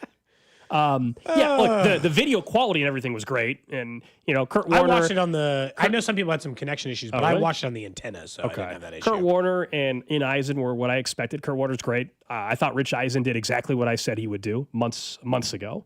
To me, it's basically like we're interrupting him looking at his phone. It'll be like, oh wait, well, there he goes. Like we interrupted him looking at his phone during the broadcast. He's a great on Sports Talk, great studio host. I think. Play-by-play is not the best for old Rich Eisen, but I thought the broadcast was fine. When they had all the influencers, I realized I don't know who most of these people are. No, and then my daughter, but because my kids like that, she's like my daughter was like, "Well, call me Haley." And I'm like, "Don't know who that is." Who? Probably not. I don't know. Just some YouTube person. Drew, did you know any of these people? I mean, again, I know the name Mr. Beast. I'm just saying, did you know? Mr. Beast is I think the only one I knew. Yeah. I know who I've heard of Mr. Beast. I don't watch his content on YouTube. I watch other people. I didn't know any of the other people. I just think it's like sometimes with these broadcasts, and Peacock does this too. This is not just a YouTube thing or just like an influencer thing. Other people I don't necessarily know. They get the one game, and then my problem is like doing a little too much here. I don't need this and that and this other thing and this thing. No, it's their like, Super Bowl, though. It's like design. I know, but like that's part of the unenjoyment of the broadcast is like they're actually actively banking on me have unmedicated ADHD and that I don't want to pay attention to anything for more than 35 seconds anyway. So like it all feels like it oftentimes is just like you're trying too hard. And Gold, I think it's right. It is your Super Bowl, but also if you just do like a good quality broadcast, no one's going to be like, wish I had more stuff. The numbers just came out, actually, if you were curious. 16.2 million viewers in the U.S., 16% improvement over last year's opening Friday night game, also played in Brazil. The total includes viewing from YouTube, the YouTube app, YouTube TV, main telecast, alternate feeds, and everything like that. But, of course, the Thursday night game had 28.3 million. The Chiefs game had 16.2. So it was up, but I guess, YouTube. It still didn't do better than like network television. Yeah, 17.3 million people worldwide watched. So 1.1 million people outside the United States watched. I'm guessing they thought that number was going to be bigger worldwide than just what it was. Like my guess is they probably thought more than 1.1 million people outside of the U.S. were going to watch since it was on YouTube for free. Probably, but also like it's still not a global sport. It's something they're working on, but it hasn't gotten there. Last night's game, I imagine. Did anybody else? I'm not kidding. I almost just turned it off and switched to some nonsense background TV because my wife and I were like, you've watched enough football today. I was about to be like, we can turn this off. It's fine. I don't need to finish this game. It's 40-25. And then I started some other stuff. So it was still kind of on with the intent of being like, I'm done here. I don't need to see any more Bills, Ravens. And then Gold. All of a sudden, Josh Allen went Super Saiyan, decided to destroy the rest of the Ravens defense that existed. They made a catastrophic mistake when Derrick Henry coughed up the ball. Oh, man. And then could not make a stop on defense when simply just keeping them into long field goal range might have given you a chance with a backup kicker, certainly a guy who was signed last minute into the game and gave themselves no chance. It was a phenomenal start to the NFL season. But it doesn't change my opinion on either of these teams other than both of them can score. Lamar Jackson and Josh Allen will both be MVP contenders again this year. These will be two of the best teams in the AFC. All these things I thought, I guess. The Ravens should be sick. That's a team that, how did you let them come back on you like that? The Bills, they've come back on teams before, so they'll do it again. The Ravens, how did you let that one go? On the road against Buffalo, you had them. Well, it might have cost you. Had them. It is week one. I will say, I don't think it's crazy, given the Bills' schedule and the easy division they're in, that might have cost the Ravens a chance at the 1 seed because of the tiebreaker now, being in favor of Buffalo. We already thought Buffalo had an inside path towards the 1 seed, given everything I said with the schedule, and then now they get a head-to-head win, so now Baltimore, of course, has to finish one win better than Buffalo to get the 1 seed, and I thought that was unlikely anyway. Now it becomes... Now even Buffalo's more the likely. heavy favorite Buffalo last night had a win probability of 1.1% with 8.5 minutes to go. It was the most improbable comeback by the Bills with Josh Allen at quarterback in his career. The 13th most improbable comeback by any team over the last decade. That's what was amazing about that. And the Ravens, this is what they have done in big games before, though. Benjamin Solak had the stat that the Ravens have now lost 8 games since 2021 in which they at one point had a win probability of at least 90%. I actually saw since 1990, it's since Harbaugh has 17 games he has lost as a head coach, win up double digits. And I thought, Gold, for real? So it doesn't matter whose quarterback is. I'm like, look, I've got Harbaugh in the top 10 of NFL coaches, but that is an incredibly damning stat. You can't just be a first half coach. You actually have to win these games. It's like the opposite Andy Reid and Patrick Mahomes historically, who get down double digits and it doesn't stop them from winning games. You're blowing that many games? Like what you just said, you're blowing that many games? I don't know what it is, because the funny part is it's not like Lamar blew it for them. Derrick Henry was the one. Lamar put up 40 damn points. He didn't fumble the ball at the end. Their defense completely fell apart. And look, maybe they were gassed. Defense came around. Josh Allen's a tough guy to defend. I get it. All the stuff that comes with it. You'd scored 40 and were up 15 with 3 minutes to go. There is no other way to categorize that besides you blew it. You choked. Yeah, and you get some breaks along the way too. I mean, Buffalo, the touchdown I think it was Keon Coleman that had that ball. It got tipped around and then he caught it. That was third or fourth down, wasn't it? It was fourth down. Fourth down, I think. I think it was. I mean, so they got lucky. That game's over if happens, that tipped ball doesn't go into Keon Coleman's hand. No, both Lamar and Josh Allen, they're both going to have unbelievable years. The stats are going to be off the charts. Ravens should just be sick because one they should have, but I think they honestly cost themselves the number 1 seed. That's to me is why it's the biggest problem. One game in, and I don't disagree with you because it was going to be that tight anyway, and now you have to beat them by 2 games. And the Bills' schedule is a joke. It just is. And by the way, we thought the division wasn't that hard. Now Miami looks like a doormat. And I'm not saying one game is going to determine their whole future. They look like they decided not to show up and play football at all that day. Like they had just quit on Mike McDaniel. 4 weeks into this thing, he's going to be on his ass. He's got the worst favorite to get fired by far. He already had the best odds to be the first head coach fired, and they had the worst performance in week 1, unless tonight somebody does something even worse, but I can't imagine it being worse than what Miami just did against Indianapolis. And tonight, by the way, Bears-Vikings.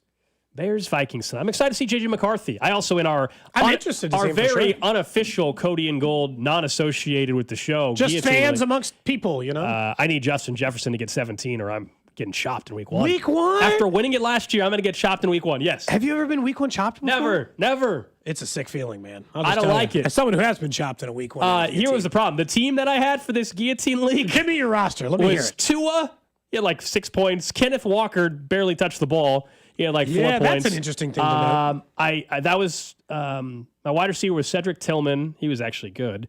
Jake Ferguson, and then I had another wide receiver that didn't do anything. I can't remember. It was not a good roster because remember it was 18.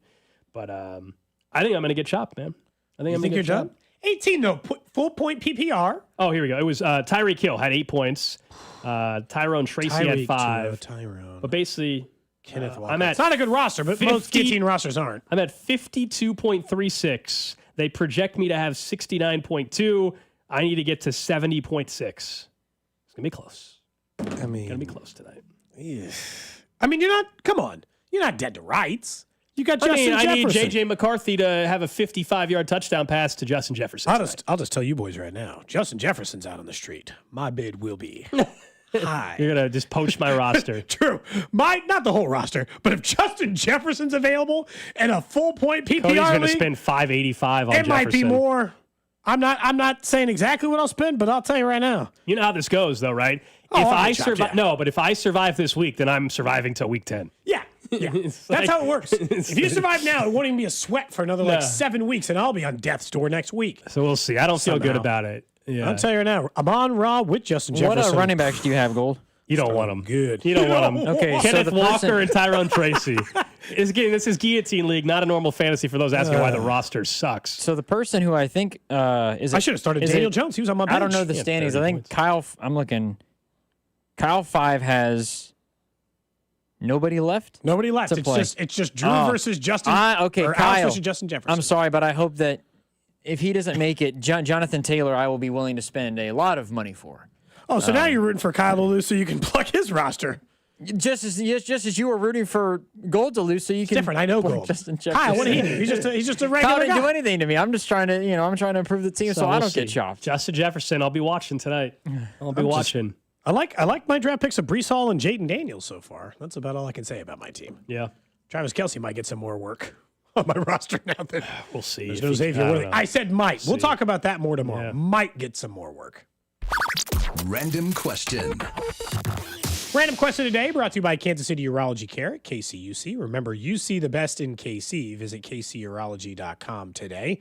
Random question I have today is an announcement that the Chiefs made.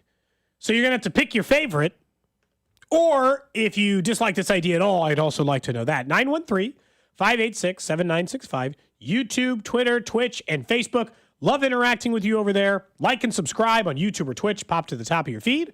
Know when this show is going live. Today, the Kansas City Chiefs, as a part of their ongoing efforts to be known internationally, have introduced the European Wolfpack. This is not a joke. This is a very real email. They have introduced different versions of KC Wolf for each international market. There's KCO Wolf, which I don't feels culturally insensitive. We're going to let it live. Spirited Trickster with a golden heart. Irish charm, wild energy, unwavering devotion, and rallies fans with laughter, loyalty, and a wink of mischief. KC Wolfington. Can you guess which country that is? I guess it's the UK. That is the UK. Clever, charismatic mascot with sharp banter, steadfast loyalty, and quiet swagger, it said. Oh. KC Wolfgang, probably safely guessed that that's Germany. Germany. A bold yet lovable figure with a dry sense of humor. Rallies fans with quiet confidence, clever charm, always dependable. Also, is reliable as German engineering, it says in the end. And then Casey Labazo, which is the Spanish version of it. He's bursting with imagination, swagger, and unmistakable charm. Street smart style, fiery passion, fearless and bold with fans. Presence for the flair, it says, to go with it. So my question for you is, who's your favorite new KC Wolf? Well, they're going all in on the international stuff. You know, there's no question. They just got done playing in Brazil. There's already reports out from Ireland that the Chiefs are willing to play there next year. The Chiefs are raising their hand for any international game opportunity, and now they're trying to create these ambassadors that are wolves in different countries. My favorite, I saw the photo they put out today too. There's like a graphic they got slightly different pants. The upper part of the costume, as you can imagine, looks very similar. I'll go with Wolvington. I'll go Casey Wolfington. Wolvington, huh? That's your favorite of those? Wolfington. From the text line, I said, just tell me if you like it or not. The very first text says, hate it, in all caps. So when you were describing it, I was thinking you were describing like the Labubu dolls that Naomi Osaka was carrying. I got to say, I could see them falling into that lane here. Has never changed the names of anything. Why not just put regular KC Wolves in, like in those There's countries? only one KC Wolf. It's going to be like a series of releases. As a KC Wolf purist, this feels a little bit the opposite of him. They got him in all kinds of weird pants. They got him dressed like he's Podrick Harrington for KC Wolf. He's in like Irish colored Argyle. Let's go. They've got KC Wolfgang in like a spiral shaped German flag color. They've got X and O pants that are like, like X's and O's pants for KC Wolfington. And the Labazo guy, block colored. I can't even begin to describe that. They also have slightly different, I feel like. You forgot there's actually, you named 3 of them, is that right? There are 4 of them? There's a 5th one. There's actually a 5th one. This is for all the penitentiaries across the country as well. There's a Chiefsaholic one that they're going to unveil as well. That's for any of you surfing time. Yeah, that one just to connect and market. Eventually some of those people will be getting out. They want them to be Chiefs fans, Do we? Maybe? No? Raiders fans instead? I guess if they wanted to market for everybody internationally, I think the Labubu doll thing actually might be a way to go. If they want to do this, they make all of these characters, different ones. I think it would be a hit. Are you all in on this Labubu thing? You mentioned this like twice in the last week. Very popular. I know what they are. It's part of the collectible space. I know what they are.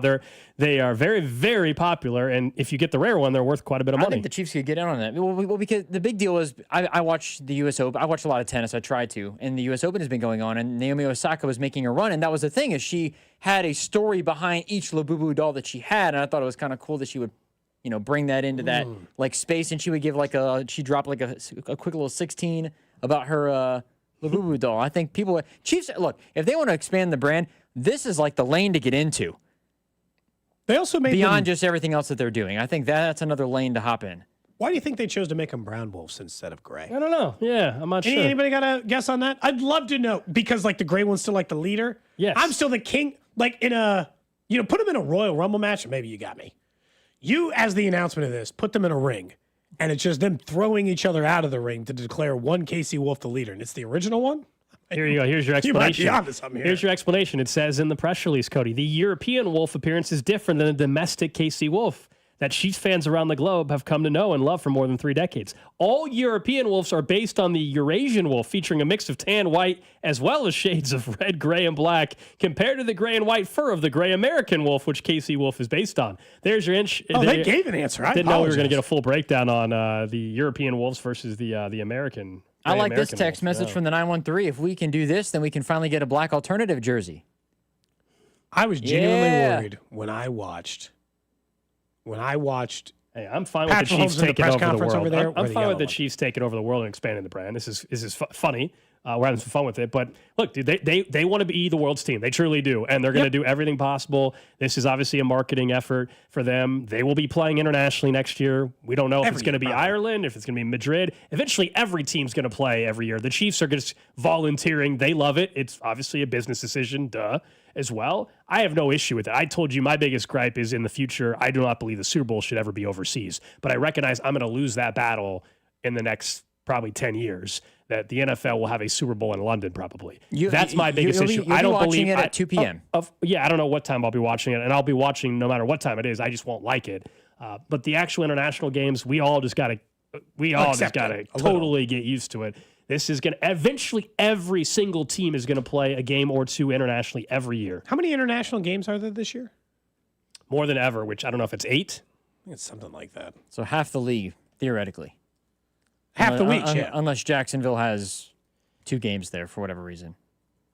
Well, I mean, as they're the de facto London. Is it the Vikings who go there for back-to-back weeks? Yes. Okay. So I mean, like a team is already there for back-to-back weeks. So it's not all 16. So it's not half the league then. Here are the. No, but it's half the weeks if you want to look at it that. I don't know if I was right on the number. I just threw it out there. The Jags played 13. How many are this year though? That's a good question. I thought it was 7 or 8. I thought the number you said sounded right to me, Gold. But I mean, I think I'm in the range. Don't quote me on the exact number. I was trying to find out the exact. It is 7. 7 matchups. 7 international games. The next one will be on September 28th, October 5th, October 12th, October 19th. So they'll play 1, 2, 3, 4, October. 5. They'll do 4 international games in a row. Okay. Then take like 3 weeks off and then go back-to-back weeks in like November. My biggest problem with this is like, if we're saying we're going to do it every week, is you got to double stack some weeks. I do not want my team playing international games anytime after week 12. Well, the season's just too important. Don't be sticking people over in London, Ireland, Spain, Brazil late in the season. But they've already kind of said what the plan would be. They would, after the new CBA, they will go to 18 games. Double buy. Double buy it, and you play international, and that's how they'll take care of it. I hate that a late game season that could matter would be overseas. Well, I didn't throwing off all kinds of portions of it. A beginning season this offseason, I told you I didn't like the fact that the divisional game was overseas. That's why when we were trying to guess what the week 1 game was, I'm like, oh, they're not going to pick Chiefs Chargers. They're not going to mess with the divisional game, and they did. So that was my issue with playing in the Chargers in Brazil, is I don't think any divisional game should be overseas. Yeah, that it should be Chiefs, Lions, Chiefs, whoever. I don't really care. Like Steelers, Vikings, I think, are one of the games in Ireland. Sounds good. Okay, AFC, NFC? Yeah, that's fine. The Chiefs Giants, put it in Brazil. That was not just because the Chiefs lost in Brazil. That's been my thought for months now. I don't like the fact that any divisional game is overseas. But I think you should cap it after week 13. No more going overseas. Like, and again, this all goes back to the same thing. We're fighting small wins. This is like I saw over the weekend. It was only 2 minutes of commercials in Red Zone. And people are like, see, it's not that big a deal. It's only 2 minutes now. It'll be 30 in the next 5 years. So, like, we can say it's only 2 minutes now, but they're just trying to soften the blow for when they eventually inundate me with it. So I don't have to just be I'm hoping to fight against it. I'll worry about just that. the same as you wait until the Super Bowl's on Netflix in 15 years. It's going to be the same or sort of overseas. deal. Yeah, it's going to be It's the like same fighting deal. the little battles so You'll have that to have eventually Netflix you to hold watch on to it. Yeah. Red Zone was great on Sunday. It was good day for Red Zone. Really, really good. First window of games was really good down the stretch there. Yeah. I had it on. It was not too it was not, he didn't, not as overwhelming this week. Maybe a good week for it. Okay. Are you back in? I'm in the normal amount I am. There's times I can take it mentally, and there's times that I can't. Up next, we'll get to the 1 o'clock hour. We'll talk about something that Mahomes continues to mask for this team, and someone might be hurting their legacy even more. We'll explain who it is next. You're listening to Cody and Gold. Tune in for the Chiefs Red Half Hour every day, starting at 11:30 right here on your home for Chiefs football. 96.5 The Fan. Brought to you by Heartland Men's Health, the leader in men's sexual health. Thousands of men have been successfully treated for low T, ED, and more, all with discretion and compassion. Make your appointment at heartlandmenshealth.com. More football tonight. And over at Underdog, you can make selections, win money all season long, and on the Missouri side. You can be watching baseball, football, any sport you love over at Underdog by making easy selections by your favorite players to go higher or lower than stats, like touchdowns, receiving yards, interceptions, and so much more. Looking at the Underdog app right now, I happened, earlier, I made a selection of Justin Jefferson to go higher than 78.5 receiving yards. 79.5 now, still like it, because I think he's in for a big game tonight against that Chicago defense. Plus, I just feel like Gold's not going to get eliminated from guillotine yet. So, if you want to make those selections, you got a great chance on the Missouri side over at Underdog right now. Plus, they got so many different ways for you to play. You could do ladders, make 3 to 5 picks, and progressively win more based on how well each pick performs. With a little on a decent night and a lot on a great night, up to 250 times your money. Each pick has 3 rungs to it. All your picks have to hit for that rung to get a payout, but all of those selections are over there at Underdog. Come join me with some of the millions who have already won billions playing at Underdog, and be next by downloading the app and sign up using promo code TAPP, TAPP, to score $50 in bonus funds when you play your first $5. That's promo code TAPP, TAPP. Must be 18 plus and present in Missouri. Terms apply. See assets at underdogfantasy.com/web/play and get terms _DFS_.html for details. Concerned with your play? Call 1-800-GAMBLER. Visit www.ncbgambling.org. 98 years. That's how long Overhead Door Company of Kansas City has been repairing and replacing garage doors. Locally owned and operated since 1927. Headquartered in Olathe. Always look for the iconic red ribbon of the genuine, the original Overhead Door Company of Kansas City.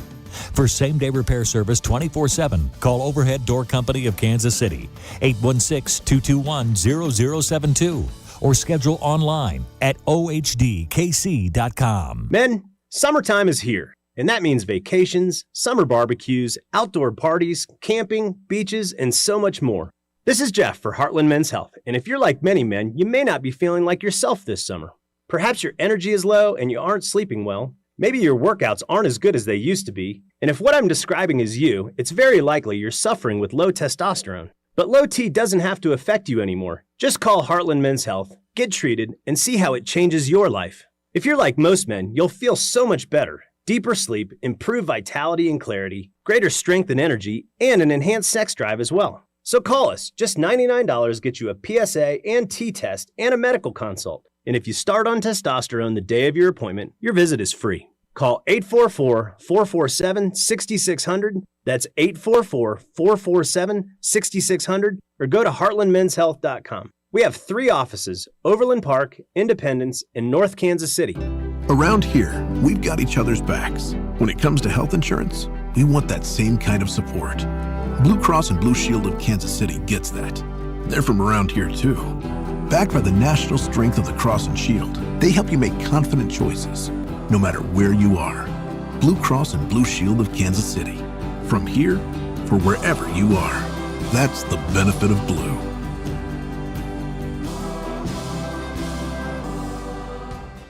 Thank you, KC, for voting Century Roofing the best roofing company in the Metro in the Stars 2025 KC Favorites competition. After 35 years, we're giving back to you by extending our free material upgrade sale through the end of the year. Get a free upgrade to impact-resistant shingles with any roof replacement for better protection and possible insurance savings. Trust the best, Century Roofing. Visit CenturyRoofingKC.com for your free estimate today. Century Roofing. Trust the pillars of strength.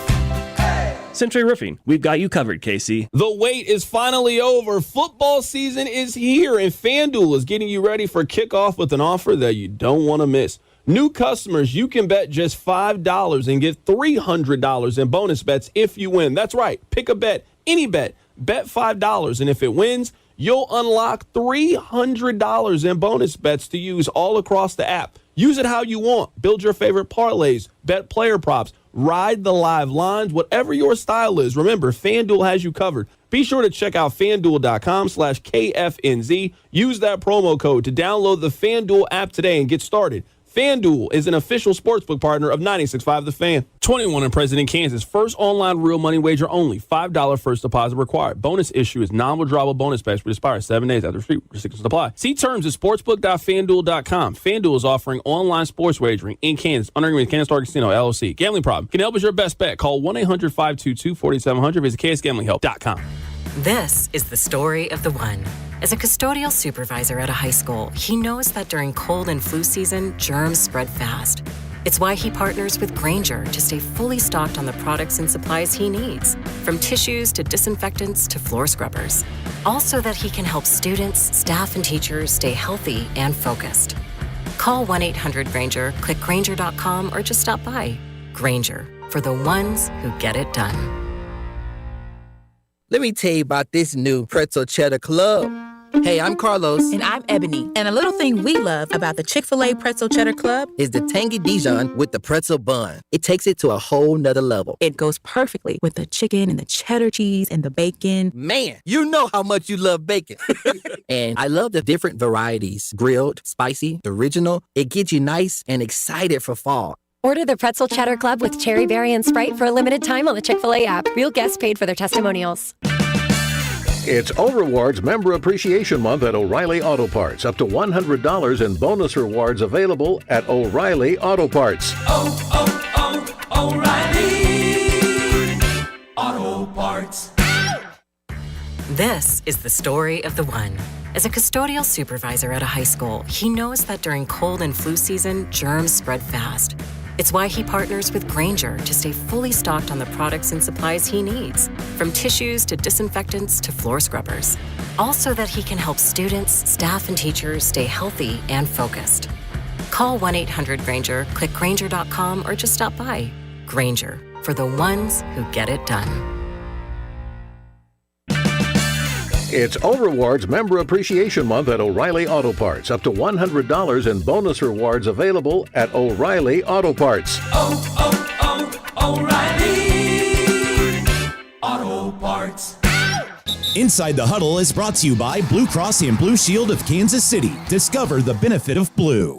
Listen to the Royals and Phillies this Sunday on the Fan AM 610 with Vern's On Deck show starting at 11:30. This is your home for Royals baseball. 96.5 The Fan, KFMC FM and AM, HD1 and HD2 Kansas City, an Odyssey sports station.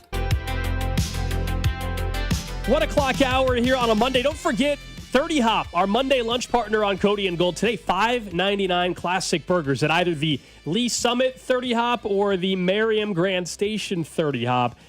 Awesome patios at both locations. It's an American bar and kitchen with bold flavors. You can stop in for lunch, stay for happy hour, 30hop.com. Local beer, American Eats, big patio. I just saw some news from Schefter come across. Unfortunately, it's not it's not an update on Xavier Worthy or anything like that.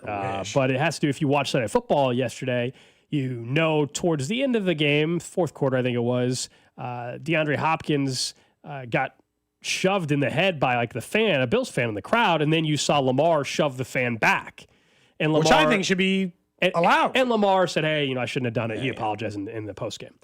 That fan has been indefinitely banned from not just the Bills stadium, but NFL stadiums. He was ejected right away, but now he's banned. He should be. You cannot. Well, wasn't it a kid too? Like it wasn't. I don't know how old the fan was. Didn't look super old. But you can't. Players in front of you can't shove Lamar Jackson. Shove or DeAndre Hopkins. You can't, especially in the head.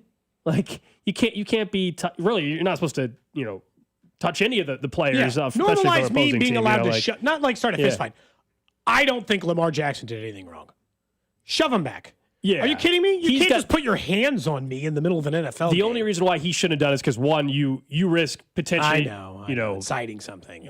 Well, that, but then, you end up, does the league try to come down harder on you? They're not going to because of the whole circumstance, but you just don't know that, I don't know how that plays out with the ticket, I don't know if it immunes you, but like, could somebody try to sue you if, let's say, you shove that person, they fell back and hit their head? I'm just saying, like, you have to think worst case scenario stuff if you're Lamar of the situation, but I don't fault him for doing it, but like I thought he handled it well in post game. He kind of owned it and whatever, but that fan should be banned. It's like the Yankees thing, a Yankees fan last year.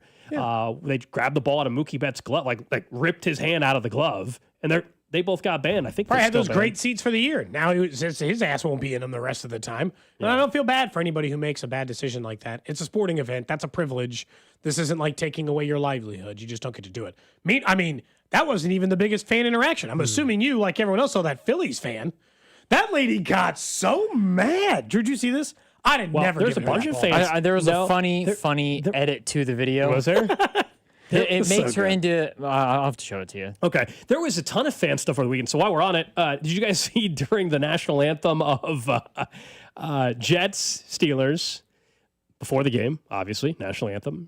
They did. They did one of the flags that are the length of the football field, right? Yeah. Everybody. Size. Okay. somehow a fan or worker like didn't get pulled back far enough and ended up on top of the flag is. I saw this. And so he's he's crawling, and so I don't think the anthem had fully started yet, but. Clearly, you got this beautiful American flag, and there's a guy on his knees crawling back. Mike Tomlin and the Steelers are just standing there watching this all play out.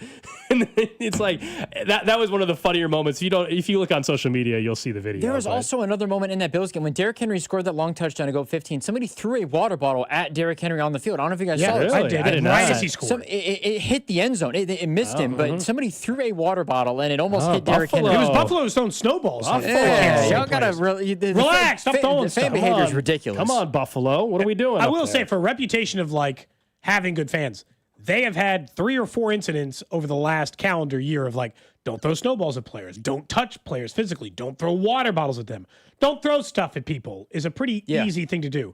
That fan in Philly, I thought we all knew, and she's wearing gear like she's clearly been to a number of games. I thought we all agreed, balls hit into the stands are fair game. I don't care how close it is to you. It's not just your baseball because it's physically close to you a little bit. Yeah. So weird. Such a weird. Have we made it? Did we make it through week 1 though without there being at least documented on video like full blown fight? Yeah, I didn't see one. I didn't see one. I'm not saying it'll it didn't happen very soon.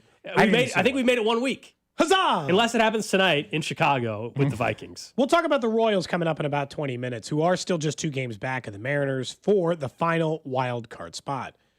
But I'm going to ask you a simple question because I think the game on Friday, you can take it, you can be positive about this, or you can be negative about the thing I'm getting ready to talk about, which is, look, Mahomes was, I'm glad that most people agree. I was worried we were going to get into this loop of people trying to tell me he didn't play well. Because that's happened before. There's definitely some out there saying that. Patrick Mahomes was incredible on Friday. I'm sorry. This does not excuse their performance or some of the performance of others. Patrick Mahomes was unbelievable in that game. He was sharp. He was accurate. He was doing superhero stuff. It was insane.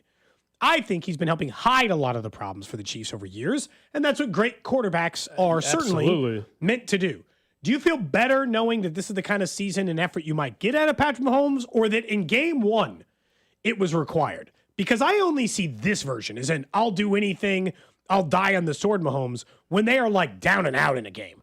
The couple of Super Bowls, this is the way he played in the second half of those games. These other games where it seems like they're way behind. That's the only time you see this like comic book superhero version of him, which is what he was on Friday, in my opinion. No doubt. He tried to take over the football game. He had to. There was nothing going right. He had to try to change the energy level of the entire team, and he did that. And yeah, I think those exact performances that you're describing typically have come in games in which they're in big trouble.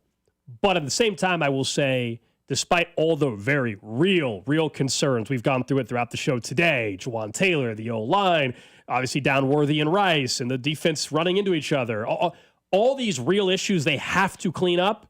The only thing that still has kept me from reaching panic level is, number 1, it's week 1. Yeah. And number 2, that because of what you just said, you always got a shot with Patrick Mahomes. Plain and simple. I don't care they how had a shot in that game. Always have a chance. Frankly, really, the Eagles Super Bowl is the only game where they never had a shot. That's it. Even the Bucs Super Bowl, you felt like for a little bit longer they had a shot. There's really been 1 or 2 games ever where I felt like they didn't have a shot after the first quarter. And the 2 Super Bowls were 2 of them. And that's it. And that's it for me. And that game started that way, and they still had a shot. So while the concerns are real, and I don't know what the season's going to end up being like for Kansas City, I don't think they're now suddenly a bad football team that's going to win 8 or 9 games. And a lot of that is not only just the veteran coaching staff and their track record of getting some things corrected, not to mention a few guys will be back from suspension/injury. But of course, it's because Patrick Mahomes still exists, and he is capable of doing things that you should not be able to do on a football field to give your team a shot. As bad as they were on Friday, they still could have won the game. Oh, yeah. Because of him. They were only down 1 score and needed a stop to get the ball back. And the way he was playing, only because, honest to God, the only reason they were in that game was Patrick Mahomes. It wasn't anyone on defense. It certainly wasn't an individual offensive player holding the things. It wasn't the offensive line. The only reason, the only reason they had a chance to win that football game was Patrick Mahomes decided to be a superhero. He was doing insane stuff in that game. I was a little surprised. Someone said on social media they saw some people talking about him playing bad. I'm like, No, so look at the top text. Look at the top text. Were we watching a different game? I'm not saying the team played well. I'm not saying they didn't deserve to lose. Someone says he wasn't unbelievable. He threw a bunch of 3-yard hitch routes. Disagree. I mean, just disagree. I mean, I've watched him do that game. Disagree. Drew, you're considered the Chiefs hater on this show only because you're a Bengals fan. How did you think Patrick Mahomes played? I thought he played outstanding. Again, the MVP level type of play, like the way that they play doesn't make it seem like it, but the way that he was able to make things happen, whether it's with his legs, whatever the case is, he played at a MVP type of level. And I can understand why people are frustrated because it wasn't enough. I mean, that's the same thing. That's the exact same storyline, I think, that happened many times with Joe Burrow last year. I think if Josh Allen and the Bills would have lost that game to the Ravens, the exact same thing would have stood there, where look at Josh Allen. Too bad he didn't have a defense that would help him. That sort of thing would have been the exact conversation, I think, that would have come from that Bills game. What about the missed deep passes? He had 2 overthrows to Tyquan Thornton. We didn't say he played the most perfect game of his also, career. You're not allowed to miss a throw. It's like asking a pitcher to throw a perfect game every time. Sorry, he wasn't. Well, and I guess some of this is like he was suspended, hovering over the field in midair and made a pass. I genuinely understand. He was making some crazy plays. He was making great throws. They scored on their last 5 possessions. They did. I genuinely understand the frustration because my frustration is what Drew's talking about, which is in any game, and when Patrick Mahomes plays that level of football, you have no business losing. If Patrick Mahomes plays at that level, losing the game is an embarrassment. You shouldn't get that level of play out of your quarterback and lose a football game. Not with Andy Reid, not with Mahomes. Yeah. And they did. Yep. And that's more where my frustration lies, not with his individual play. But it's also why I have hope that they can still beat the Eagles or beat Baltimore or beat Detroit. All teams they have before they've also got the Giants and who's the other? Is that it? Jags, right? Jags not. Well, they were I'm fine. sorry. I got it mixed they up. Were fine against okay. Carolina. Yeah, they were okay. They had Their defensive they had an line. hour delay due to weather. Yeah, I was getting them mixed up with Carolina. Etienne had a nice game. Yeah, look, I hope they can connect on the deep pass moving forward with Thornton, but if it is, hey, he can't have one single miss, that means he didn't play unbelievable. Then I know you set a very high bar, but I guess it's even higher of a bar than I realized. Not to mention, we have spent a good chunk of the show talking about the O-line problems that still existed, so that also has to be accounted for when we discuss Patrick Mahomes' level of play. He had no complimentary running game. Tomorrow we're going to talk about Isaiah Pacheco. I know people are down on him after one game. He didn't look good, but he also touched the ball 5 times. He only got 5 carries, so we'll get into that more tomorrow. I will give you credit, Drew, today. You've been very quiet in a good way about anything that happened over the weekend related to Cincy. You didn't come in here trying to act like Cincinnati's on a path to the Super Bowl or anything like that. But they had to just get a win. They had to get a win. Oh, you guys got to win in September for like the first time in a long time. And the defense held 45-year-old Joe Flacco in check, you know? I was ecstatic because they tackled better. The longest rush they allowed was 5 yards, which is a miracle. It is a miracle. Nice improvement. They tackled much better. You know, they had Logan Wilson looked outstanding. Shamar Stewart made some plays. I thought it was very, very good. The secondary had some problems. They were getting beat a little bit on the outside, but I thought collectively. You think they're winning the division now, don't you? No, I don't. Okay. Last night, I didn't we say were getting that. some texts in the group chat that made it seem like you were headed in that direction. No, because I think Chargers fans are they in the exact same situation as the Bengals are, where the Chargers have a game-and-a-half lead technically over the Kansas City Chiefs right now. The Bengals have a game-and-a-half lead over the Baltimore Ravens right now, and I think that's the Bills did the Bengals and the Steelers a big favor, and I will say I was amazed. They had no business winning that football game yesterday. I can't believe how many times they tried to blow it. Cleveland. Cody, and of all things, Cody, they'll be much better week 2 because they got that monkey off their back. I would hate to be if they lost that game, they'd be 1-3. I would hate to be Jacksonville going into this week. But of all things, the defense, this is the game last year that they lost. These are the types of games where the game sucked. It was really bad. And they still found a way to win. And of all things, it was the defense that made the play. It was unbelievable. I won't believe that the Bengals have corrected anything defensively till they play a top 12 quarterback in football.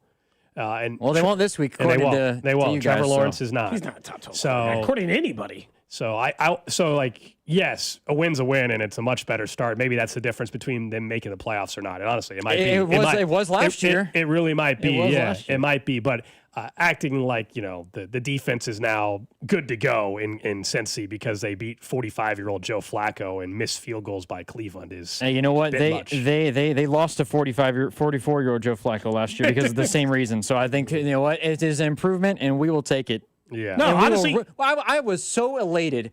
I was so excited. 17-16 win I over the was Browns. so pumped up. It was gross and it was disgusting, but we will take a win. I mean, yeah. Jerry Jeudy was dropping passes. Cedric Tillman letting passes go off his fingertips, leading to this interception. They took advantage, man.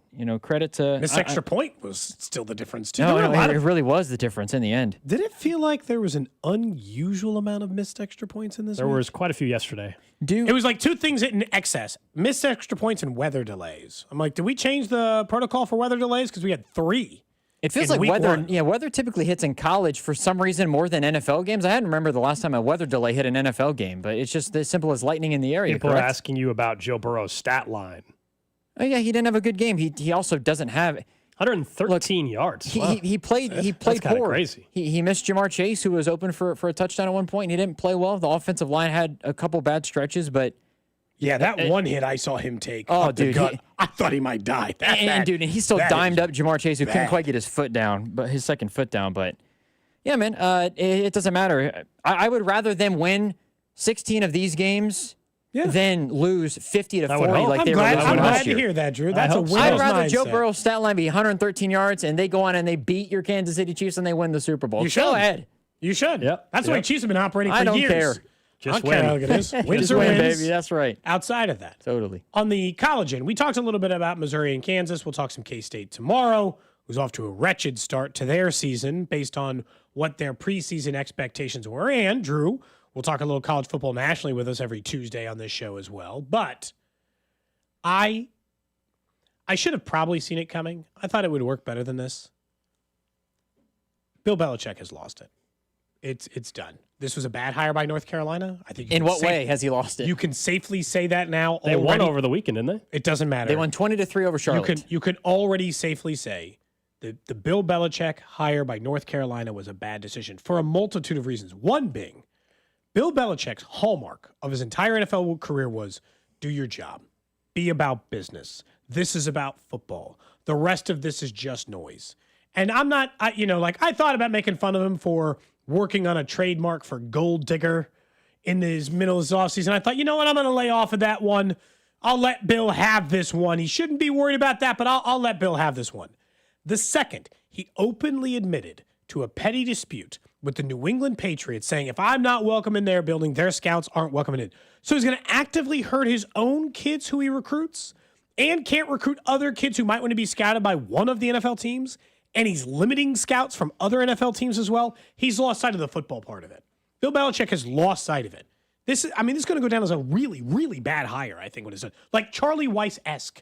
You're going to hate that you paid a man who was looking for a check and not looking to be about football, which is weird for Bill Belichick. I don't think borderline doesn't make sense. Yeah, so I agree with most people. I don't think Belichick's looking for a check. I think his ego got to him. He wanted the coach so badly to prove to everybody that he can still coach and he can do this. I think that's what's happened. As far as the not allowing scouts to the facility, you're just hurting your own players at that point. It makes no sense. Now, Mike Vrabel was asked about it in New England today and said Belichick, to the best of his knowledge, is welcome at the Patriots facility. Says that nothing surprises him when it comes to the decision. Like, basically, he's not surprised by it. But he also said, for the best of his knowledge, Belichick was back in New England for Tom Brady's ceremony or whatever. So he's like, I don't know what he's talking about. So he put it back on to... Old man doesn't remember or what? Vrabel put it back on Belichick. So like, no, you're not banned from our facility as far as I know. Did you I've never seen a relationship like this in this poorly. This is worse than Frank White with the Royals right now at this point. Somehow Bill Belichick, the most decorated is now coach of NFL history, is in a petty dispute. He's in a catty fight with his former team. Did you see that? So they played at Charlotte, who are the 49ers. Did you see that they had a Gold Digger cam during the game? At Charlotte? Yes. Oh, that's so They good. did not show Bill Belichick, but they showed other I can't believe if they other shown, women in the crowd if who they were had on shown, the Gold Digger cam. So good. If they had shown Jordan.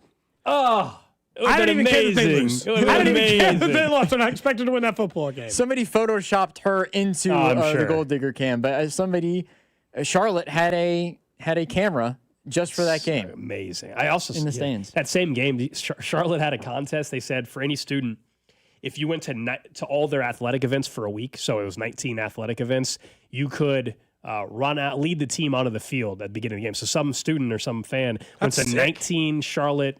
Oh, it was Coastal. That was Coastal. I'm sorry. Yeah, it was like Coastal Carolina. Sorry, not Charlotte. That was really Still, cool. same difference. Yeah, Coastal did that, and so some fan got to run out with the team and they got to lead lead the them team out. out of the That's crazy. field. Did that kid go to class? I don't know. How do you attend 19 athletic events and actually be in class? I No don't think idea. so. Yeah. Only in college football. That's part of the nuttiness of college football right there. If they did that for UMKC, but you got to just take them out on the court for They don't play football for basketball. Is that an excused absence in my class? What? You get to run like the If they layup have line to with miss- them? What if I don't know. not I don't know what the comp There is no You have to run comp. the layup line? There is I don't know no what the- comp. I don't know what the comp is. I'm just saying they get to they get to do something. Unfortunately, they don't have Yeah, they get to football. lead the layup line. There you go. If they go to every other athletic event, should that be an excused absence in my class? If Do I you're, let if, that you're, kid off? if you're able to You try to go to every hang on. UMKC athletic event for 1 week? Yes. Hang on. What if you had the opportunity potentially to do it? What would you? I cancel class for whatever reason I feel like. So if the kid wants to miss, they can miss. I'm saying is it an excused absence, so they give him a chance to catch up on anything we might have missed. Yes. I think it's valid. Versus, the other end. Does anyone think this Bill Belichick thing's going to end well? I think it's going to end. What do you mean by end well, though? What do you mean by that? Hindenburg. Because you've said this a I few think times. a year You think or it's going to two- be a disaster? I think they'll win 3 or 4 games. Hindenburg, he'll blow out, and you'll never hear from him as a college coach. Yeah, I think they're a 4-win team this year. I think there's a decent chance that happens, but I don't know if I'd bank on it. I think a lot of it just depends on what else comes out about the Jordan Hudson stuff. Like what else do we not know that gets leaked out Are we eventually? still digging into that? Oh, Pablo Torre or somebody is. Dude, I'm not getting on it. I'm not. If you've done anything that you think Pablo Torre might find out about, you might as well just admit to it At now. this rate, yeah. Get ahead of it before his story releases, and you're really in it.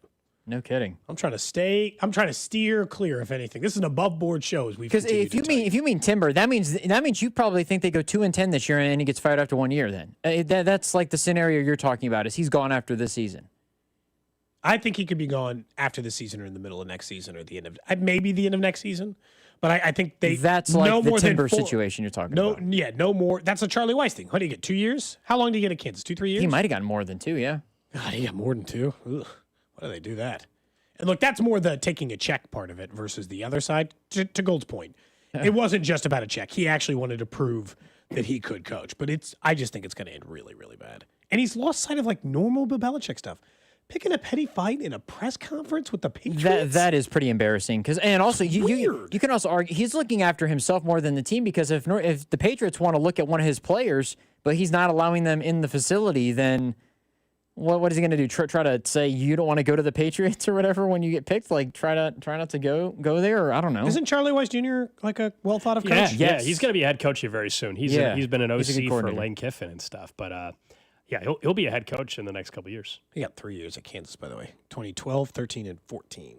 Yeah. What was their best record? They won 2 games in year 1 and then 3, I think, the second year or something like that. That was the last time he ever coached. Yeah. He just took that check from Kansas and said, they paid him for a decade after. Thanks, fellas. He was on a 5-year contract. I know. And they had 2 more. They had 2 or 3 more years left on that contract. Yeah. Ooh, that was a. There was a time when Kansas football was playing 4 different coaches, I think, or 3 different head coaches. 3, I think. At one point. God, it's good. Better times now in Lawrence. Yeah, that's right. For sure. That's right. Even though this past weekend wasn't great. From the 913, the UMKC student that wins the layup line might get recruited. Oh, harsh. Jeez. Wow. Ouch. Wow. They were at one point leading the shots Summer League, fired. Right? I didn't expect a UMKC shot today. They were predicted to finish near the top of the Kansas Summer City League. shot. They did not. Jeez. Up next, we'll get to what's trending, then we'll talk a little bit about the Royals and what this week sets up for next week. Plus, what do we think about Bobby Wood Jr.'s likelihood to play with the back spasms this week? That's coming up right here on Cody and Gold. This is Cody and Gold. Tune in for Nate Taylor every Tuesday at 1 o'clock, right here on your home for Chiefs football. 96.5 The Fan. Cody and Gold are brought to you by Heartland Men's Health, the leader in men's sexual health. Thousands of men have been successfully treated for low T, ED, and more, all with discretion and compassion. Make your appointment at heartlandmenshealth.com. What matters to you matters to us. That's why Busey Bank takes the time to understand your goals and build solutions that fit your story. From everyday banking to long-term planning, our team is here to help you navigate every stage with care and expertise. We're more than a bank. We're your neighbor, your advisor, and your advocate. Busey Bank, building business, growing wealth since 1868. Member FDIC. After 40 years and more than 8,000 five-star reviews, Hamilton Plumbing, Heating, AC, and Rooter is your go-to company for home service needs. Call Hamilton today for our $79 mainline drain cleaning special. The pros at Hamilton will inspect your drains with video camera technology to pinpoint exactly what is needed to clear those clogs and help prevent expensive drain repairs. The expert technicians at Hamilton are ready 7 days a week to solve your problem the right way, the first time. Visit callhamilton.com for details, terms, and conditions. License number 2025-11121. FanDuel is getting you ready for kickoff with an offer you will not want to miss. New customers can bet just $5 and get $300 in bonus bets if you win. That's right. Pick a bet $5, and if it wins, you'll unlock $300 in bonus bets to use all across the app. You can build parlays, bet player props, ride the live lines, whatever your style, FanDuel has you covered. The NFL season is finally here. The only question is, are you ready to play? Visit FanDuel.com/Alex to download the FanDuel app today and get started. FanDuel is the official sports betting partner of 96.5 The Fan. Must be 21 and present in Kansas. First online real money wager only. $5 first deposit required. Bonus issued as non-withdrawable bonus bets, which expires 7 days after receipt. Restrictions apply. See terms at sportsbook.fanduel.com. FanDuel is offering online sports wagering in Kansas under agreement with Kansas Star Casino, LLC. Gambling problem? Getting help is your best bet. Call 1-800-522-4700 or visit ksgamblinghelp.com. Gen Z men with college degrees have almost the same unemployment rate today as Gen Z men without a degree. Seems kind of like a no-win situation, but there is a third option, Centric Training. Centric offers hands-on technology, job skills training. No history, no biology, just technology, and they train you in 4 months, not 4 years. And then they help you find a job if you're unsure about your job future. Go to Centric.com and book a call with my buddy Russ Mondry. Cybersecurity is the future. Centric can make it your future. Hey folks, I've got a couple of important questions for you. Do you know how much money you need to retire? Do you have a plan in place for your loved ones? If your answer is no, it's time to get your financial planning on track with UMB Private Wealth. It's never too late to start. Plus, their team supports you at every step of the planning process. Go to umb.com/private wealth to schedule your appointment. That's umb.com/private wealth. Why not start today? What's up, guys? It's Drew. The NFL season has started, and we're looking forward to watching a ton of football this fall. And all the players have got to be able to deliver when it matters most and be at peak performance. Blue Chew can give you more confidence where it counts. This isn't just about performance. Give her group chat something to talk about. Nothing makes you more of a legend than a little Blue Chew. Blue Chew is a small chew for a big difference. It really is that good. You'll have flashbacks to your glory days. Blue Chew provides access to chewable tablets that help you feel and perform at your best. Stronger, harder, longer lasting, like someone gave your downstairs a pep talk and a gym membership. Discover your options at BlueChew.com. There's a great offer there for you. Get your first month of Blue Chew free. Just use the promo code KFNZ at checkout and cover $5 for shipping. That's it. Go to BlueChew.com and get your first month free. Then you'll be ready to chew it and do it. This is Creed Humphrey. Kansas City has the best fans in the world and the best bull riding team in the PBR. The Outlaws are looking to win it all this year, but they can't do it without you. I'm the chief of Outlaw Attitude, and I need you to pack the house. So buckle up and make some noise. The Outlaws are coming, and we know KC will be there with us. Come see Kansas City's next dynasty and join me at PBR Team Outlaw Days, October 3rd through 5th. I'm Mitch Holtis, voice of the Kansas City Chiefs. Choosing the best doctor for your eyes is one of the most important medical decisions you'll ever make. Whether you're considering blade-free LASIK, all laser cataract surgery, and premium lens implants, or want a world-renowned doctor to help with your glaucoma, macular degeneration, dry eyes, or diabetes, trust my doctor, Dr. Steven Silverstein. Call Silverstein Eye Centers to make an appointment, 816-358-3600. Experience the best eye care in Kansas City. Your cold is coming. Your cold is coming. When you feel a cold coming, shorten it with Zicam, the #1 cold shortening brand. Oh, no, not before my big trip. The big trip you've been planning is coming up, and so is your cold. But Zicam can shorten your cold and get you back to planning sooner. Thanks, Revere. We really should keep Zicam in the house. Shorten your cold with Zicam. Take it from America's most revered messenger. Shorten your cold at the first sign with cold shortening products from Zicam, the #1 cold shortening brand. Available in stores or see where to buy at Zicam.com. If you're 55 or older and into that whole saving money thing, T-Mobile has an exclusive phone and internet bundle just for you. Right now, get 2 unlimited phone lines plus 5G home internet for just $30 each per month with autopay, plus taxes and fees. And with 5G home internet, setup is easy with just 1 cord and no technician needed, which is great if you're also into that whole keeping it simple thing. Switch now and experience the best mobile network in the U.S. Visit your local store to start saving. T-Mobile, it's better over here. Based on analysis by Ookla of speed test intelligence data Q4 2024 to Q1 2025. Ookla trademarks used under license. Unlimited on our network. Customers on voice plan may notice speeds lower than other customers and further reduction if using more than 50 gigs a month due to data prioritization. Video streams and SD on this plan. Home internet pricing after $20 and monthly bill credit plus $5 per line without autopay. Debit or bank account required. See 5G device coverage and access details at T-Mobile.com. This is the story of the one. As a maintenance supervisor at a manufacturing facility, he knows keeping the line up and running is a top priority. That's why he chooses Grainger. Because when a drive belt gets damaged, Grainger makes it easy to find the exact specs for the replacement product he needs. And next day delivery helps ensure he'll have everything in place and running like clockwork. Call 1-800-GRAINGER, click Grainger.com, or just stop by. Grainger, for the ones who get it done. Hey, want to hear something great? Right now at Wendy's, you can get 2 of the #1 selling bacon cheeseburger in all fast food, the JBC, plus medium fries and a medium soft drink for just $8. Want to hear something else great? Double the burger means double the bacon. Now that's a game changer. 2 of the #1 bacon cheeseburgers with fries and a drink for just $8. Gotta be Wendy's. Limited time only. U.S. price and participation may vary. Request $8 JBC meal deal to obtain discount. Individual items at regular price. This report is brought to you by Surfside Iced Tea and Vodka and Surfside Lemonade and Vodka. Surfside Iced Tea and Vodka and Surfside Lemonade and Vodka. Proud partner of the Kansas City Royals. Each can of Surfside is only 100 calories. And the best part, 0 bubbles. Grab it at the K or ask for it at your favorite bars and liquor stores.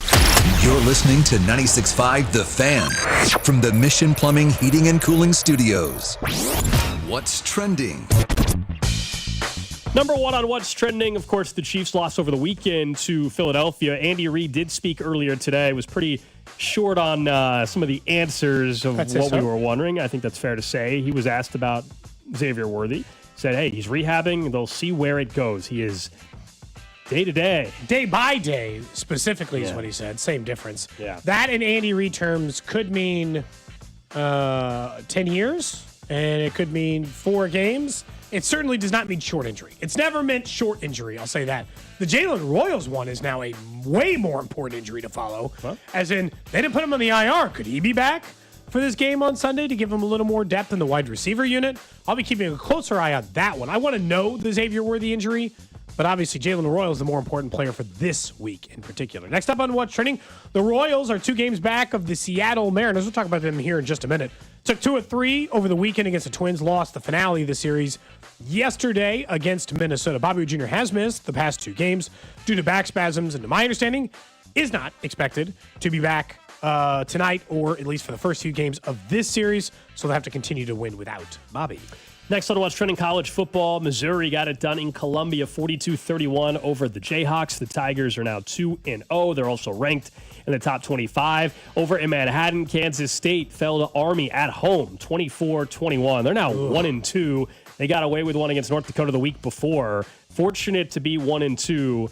Obviously, time to figure things out very, very quickly for K-State to salvage this thing. Otherwise, it is going to be a very ugly season for the Wildcats. They have Arizona this Friday night on the road. Late kickoff as well. That's another danger spot for them. Next up on What's Trending, Giants head coach Brian Dable has said they're sticking with Russell Wilson as quarterback 1 versus the Cowboys in week 2. After the game and post-game, he had not committed to a week 2 starter for the Giants. People thinking maybe they'd already change it up and go Jackson Dart.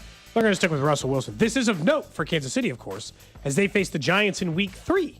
So if you would rather face Russell Wilson, hope he looks good this weekend. If you'd rather face the rookie and Jackson Dart, well, then hope Russell Wilson stinks. They're not gonna, I mean, if they were going to make a change after 2 games, I said this from the beginning anyway, then just start with Jackson Dart. Well, that's why they're not making a change switch. after 2 games. That's a waste of time. That's why they're not making the switch after 1 week. It's the same. We got the conversation about Juwan Taylor earlier. It's like Juwan Taylor was terrible, but if they were that close to, they wouldn't have started Juwan Taylor week 1 if they were going to pull him and start Jalen Moore this week. You know. Anyway, that's what's trending here on Cody and Gold. Don't forget Monday's football coverage is presented by Busey Bank, where they're focused on your success. At Busey Bank, they've been building business and growing wealth since 1868. Learn more at buseybank.com. Let's talk a little Royals. The Bobby Wood Jr. stuff. Jalen? Oh. Cannot, I mean, Jalen, we want to talk about him later in the week. But so the Royals obviously are not any further back. They got within a game, Gold, and you could taste a playoff spot for one short afternoon before they lost yesterday. What does that taste like? A playoff spot? What's it taste like? You said, how would you describe that? What's that? How would I describe that taste like? Yeah. I thought you were just getting ready to play the cheese drop. I didn't have it ready. It just was a spur of the moment thing. I didn't have it ready. Playoff spot? Oh, delicious. You know? Like a fine wine, Gold. Oh, wine. So it's more high class. Okay. Yeah, class. Okay. Playoffs are classy. Okay. I didn't know if it was like hockey playoffs are more like a Labatt, but like everything tastes a little bit different depending on the NFL. Gotcha. Okay. Or NBA or NHL. In this case, baseball. For a second, it seemed like they were close to a playoff spot. The Bobby Witt thing is nothing to scoff at. The only thing that gives me hope is this team has done what I used to praise teams for years on. You and I talked about this. A couple years ago, the Guardians lost Shane Bieber before the season. I'm like, well, they're done. And they weren't done. They were still a very good baseball team. I've watched lots of good Guardians and Twins teams are the ones I've watched the most in my youth. But Rays and other lose important players, trade important players, and it not impact their ability to be competitive. The Royals have lost Bubic for half the season, Reagans for the entire season so far. He is and did pitch a rehab assignment and was healthy. So if they got to go 4 or 5 days, a week without Bobby Wood Jr., I do believe in this team's scrappiness enough to think by the time we get to the Mariners series next week, that they will still have, at the very least, a fighting chance at a playoff spot. Will it require them to sweep the Mariners? Maybe. Mariners have a much easier next 7 games than the Royals. The Royals have 4 on the road against the Guardians, 3 on the road against the Phillies, and then we'll have to take on a very good Mariners team led by Cal Raleigh. So the Bobby Wood Jr. news is bad. It's not good for the team. By any stretch of the imagination. I was impressed by the way they played against Minnesota. Everything hasn't gone perfect, but this is why, I'm assuming that this is why you love the 7th wild card spot so much. The Royals have done a lot to lose a playoff spot. They're still in one. Yeah, I know. They're not in one. In the race for one. Baseball purists hate it. I know Vern's not a fan of the extended wild card. I don't think you are either. But I said many years ago, we it's good for a small market. First year of the show or whatever. I mean, when it was first happening and stuff. I think if you're a Royals fan, you should love the 7th wild card or the extra wild card because this is what it allows you to do. You have a franchise that has not been in the playoffs all that often. And it allows you to still have a chance on September 8th. Otherwise, you'd be way out of this thing. How far back would they be? If there was only the 6 wild card spots, let's just take the tiebreaker out of it because they're behind. They don't have the tiebreaker against any of these teams. That's what I mean, though. So they're even further behind. They'd be 5.5 back with 19 to play. So not technically impossible, but virtually impossible. As in, it would be the longest of long shots in order to get that final spot. So I love the extended wild card because of that. But the problem they run into is the same thing we've been saying for 2 weeks. It's like, they won a series. That's great. But the last 10 games, they've only made a game. If this was June or July, I'd be like, hey, just keep winning series. You'll be good. No, they need sweep. Yeah. Against the Guardians, they need. I mean, they better. I mean, 2 out of 2. If they split, if they do worse than a split, it's over. I know you're going to sit there and say they got the Mariners, like the Mariners next week. They do, but that's putting yourself in a position where you have to sweep the Mariners, which I don't think anybody believes they're going to be able to do. So you need to be no worse than where you're at right this second. Can you maintain 2 games behind the Mariners before the series against the Mariners? That's worst case scenario. They cannot be 3.5 back to me going to the Mariners series because I don't think they're sweeping the Seattle Mariners next week. Rangers, by the way, for those asking, someone on the text I was asking, they've got the Brewers and the Mets. The Brewers are maybe the best team in the National League. One of the best teams in baseball. So I don't know where the Mets are this year. They're like mediocre, below average. Are they in a playoff spot? The Mets? I don't remember. Yeah. It's like the one team I don't feel like they've been up and down, hard to predict. The Mets have been a very second tough, currently in the NL East. They're not going to win the East, but they've been very up and down. Pretty similar to the Royals playing the Phillies. In honesty, they're 6 games apart.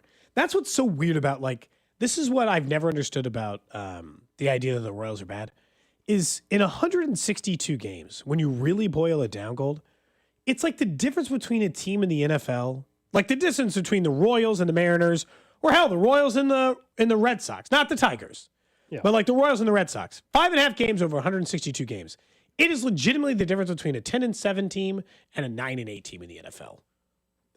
That's the quality difference between the two teams because it's that small of an amount of games over the course of it.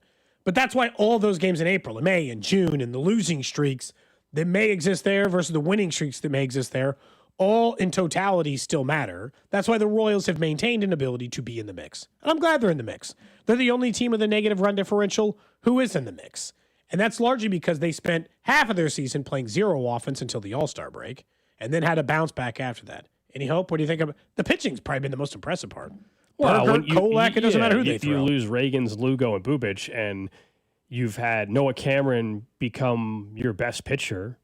You have Cole, who's come out of nowhere. You obviously have Bergert, who has been very, very good for them. And so they haven't, they've been able to maintain the rotation while also now having an injury to Bobby Wood Jr. I know there's only 2 games so far, but yeah, as you were saying earlier, it sounds like it might end up being a 3 or 4 game thing. So that part is impressive to stick with it. I'll stick with my stance on the playoffs. Unfortunately, I think they're going to come up just short. I just think they're going to come up a couple games short. Yeah, and I told you I'll gladly be wrong, but I think we're going to be sitting here and they're going to end up finishing like 2.5, 3 out of the spot when it's done. Unless you tell me that there's a 5-game winning streak on the horizon, and I don't see that. I got to say, they had a tough weekend as far as they're still in it. But it's like, do you think where are you at on it? Oh, I don't think they're gonna make the playoffs. I still can't predict that. I mean, not until they're in a playoff spot. I'm probably not gonna say. If they sweep the Guardians and they win 4 in a row, okay, yeah, then I'm in. But what's crazy about that? If the Mariners though win 4 in a row, then they didn't go any ground there. So that's what's crazy about that's the challenge they have. But no, if they were to go out and sweep the Guardians, then I would have a little more belief here. The Guardians also are only a half game behind them. That's another reason why not just the Mariners, but if you put 2 teams ahead of you. Yeah, they already have the Rangers ahead of them. Yeah, and a half game. They had them by a half game Saturday night.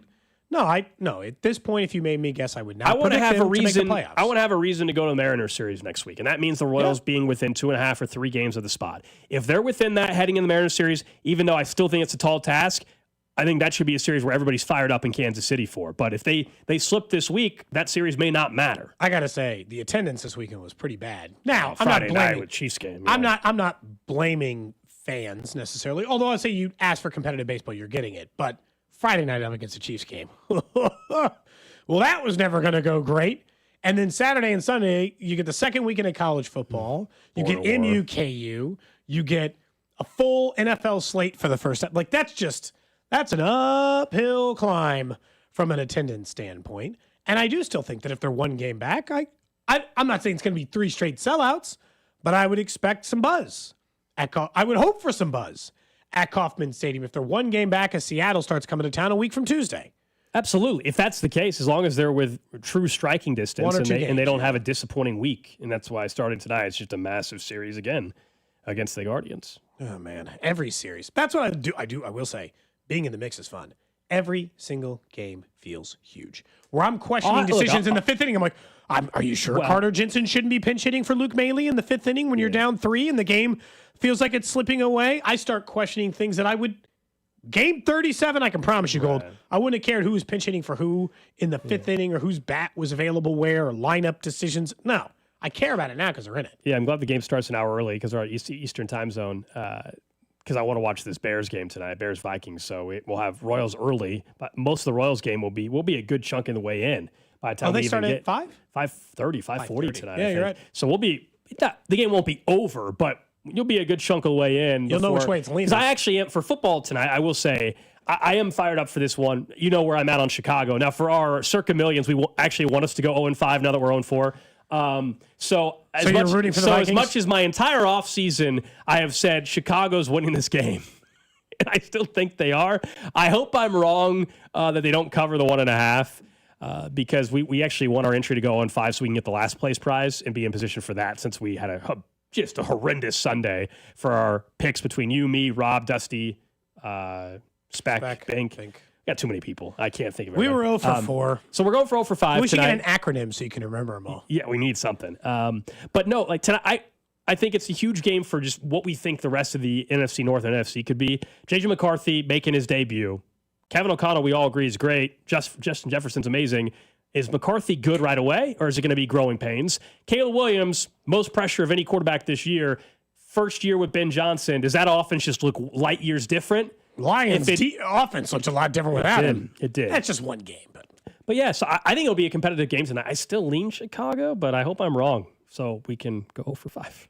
And I do need Justin Jefferson for our guillotine league. This is I the do trouble need that. with we get in this thing, and this is like you'd mentioned like Survivor, but it's like, I mean, we managed to survivor this thing. After 1 week, we're 0 for 4. We've already just buried ourselves. Well, we're going for the quarterly. The quarterly booby prize, which is $25,000. If you don't share it with someone, obviously. Yeah, it could that's be the thing. We split. get chopped, and all of a sudden it's We 5. could go 0 for 20, but if somebody else goes 0 for 20, then I'm just saying, what do you think's more likely? Be honest. What's more likely for the quarter or for the top 100 across the whole season? Can't win the quarter no matter what, I'll say. Yeah, we could win every 1 and 4. match You after have no chance to win the quarter. Yeah, you could go. Yeah, there's just we could no go way. 16 Doesn't and matter. 4. We're not so winning the I'm quarter. just saying for the quarter, and we could still win the next quarter for being good. I'm just saying if we go 0 for 5, we have a better chance to try to go 0 and 20 than we do trying to recover. Unless you think for the long haul we're going to be great, then we could still get to the top 100. We got to make a decision. I think the funniest thing is going to happen now, though. I think we're a quarter team. We're going to go 0 and 5 if the Bears don't hit tonight. Next week we're going to say, all right, let's pick some games we're not confident in. Watch us go 4 and 1 or 5 and 0 next week, picking games we don't really like. Choosing the opposite, or because that's always the argument. If we went 0 for 5, Drew, should we then again just choose the picks we like, and we are likely to go 0 for 10? No, because you're gonna because we're terrible. Because you're not that bad at it, so you're not going to go. If you're not going to know. I think you would have to pick some coin flip games. You know, so if there's any pick'ems on the slate this week, we purposely pick 1 or 2 and pick the size. Like, so I think it's stuff like that you would have to do. Choose the side we don't or like. Depending on your feeling, like Kansas City's a 1.5 point underdog right now. Choosing bad teams to cover. I would pick, like, honestly, in that scenario, because everybody now is down on the Chiefs, I would actually want us for our pick to pick Philly, because I actually think the Chiefs will end up winning. Pick Philly, so either way, either you have the pick right or the Chiefs win. You're almost covering your bases. Where as a fan, you're either really excited as a fan and you lose, I guess go Vikings or you tonight, win the bet, but the team loses. Like, I know people are crazy, but I'll tell you, like, on Friday, barring a huge injury shift, like, I think the overreaction is wild, and I think the Eagles didn't look great either. If the Chiefs end up as finishing at like 2 or 2.5 point underdogs, they're 1.5 right now, I will gladly take Kansas City. And the NFL is so freaking weird, man. Would it stun anybody? The Chiefs just go win on Sunday? No. Oh, they stink now. They stink and they're screwed and oh my God. And they go and they beat the Eagles. Then what? Then where's everybody at? Every year in the NFL, I have to watch the same two things happen. Someone finish 0-1 against a 1-0 team, and then they beat them, and then everything's. And then I also watch the Saints won by 30 week 1 last year. And then what will also happen is the same thing happens there is the thing that happens on the opposite side. And the Chargers lose to the Raiders, or the Bills lose to the Jets, or whoever the hell they got. Right. Like one of the teams that you were like, whoa, super impressed. They're losing this week. Like we all were over the moon at the way the Packers looked, and they'll like somehow lose next Sunday. And you're like, the hell, how? It's the NFL. I thought you were great. I thought you couldn't be beat. And like every year this happens. The Ravens did it last year. And yeah, not every team. Not every team this happens to. Plenty will just win. Now, the Packers face the Commanders, so they could definitely just lose. But that's a good game. Yeah, it's a really good game. But so that's Thursday Night Football, too, of all things. There you go. But, like, you get the point. Every year, someone who looks really good loses in week 2. And somebody who looks really bad. Somehow Miami will win next week. Okay. I'm not saying they should. No, they're playing the Patriots. I also think that they're a sneaky team next week to win as well. It's just... overreaction. The Dolphins looked like complete dog bleep. They look like the worst team in the NFL. But would it surprise you if they beat the Patriots? No, it shouldn't. I think tomorrow we're gonna have to talk some Tyreek Hill back in Kansas City. I didn't take it seriously. I saw a lot of it. There were a lot of people he's yelling on the sideline. They look like he looks like he wants terrible. Can we not forget that last year he requested out? He said, I don't want to play on this football team. I know he backtracked that in the offseason. The tricky thing like with Tyreek one does, but the tricky thing with Tyreek, and you're right, we will talk tomorrow, is the financial element of it as well. There's like a $50 million cap hit next year. So you'd have to along with the Chris Jones cap hit that you're supposed to with the 42. I don't know how on earth you think they're going to pull that off, but I don't think anyone in the organization signing off on that. That's the other part. I don't know. How desperate are they? Let's just see what the next couple of weeks look like. Depends on what they look like against Eagles. Do they think Worthy's available in 5 weeks? They know Rice is available in 6 weeks or 7. You know what I mean? Like, are you surprised we have not seen an update on that yet? The Chiefs have kept this like one a timeline. No timeline on. Based on Andy said he's going to rehab it. Andy said he's rehabbing. Which means no timeline. It means no surgery. That's what it sounds like. My only concern is that he's out for 2.5 weeks from now, and then they say, "Well, the rehab's not going the way we thought," and now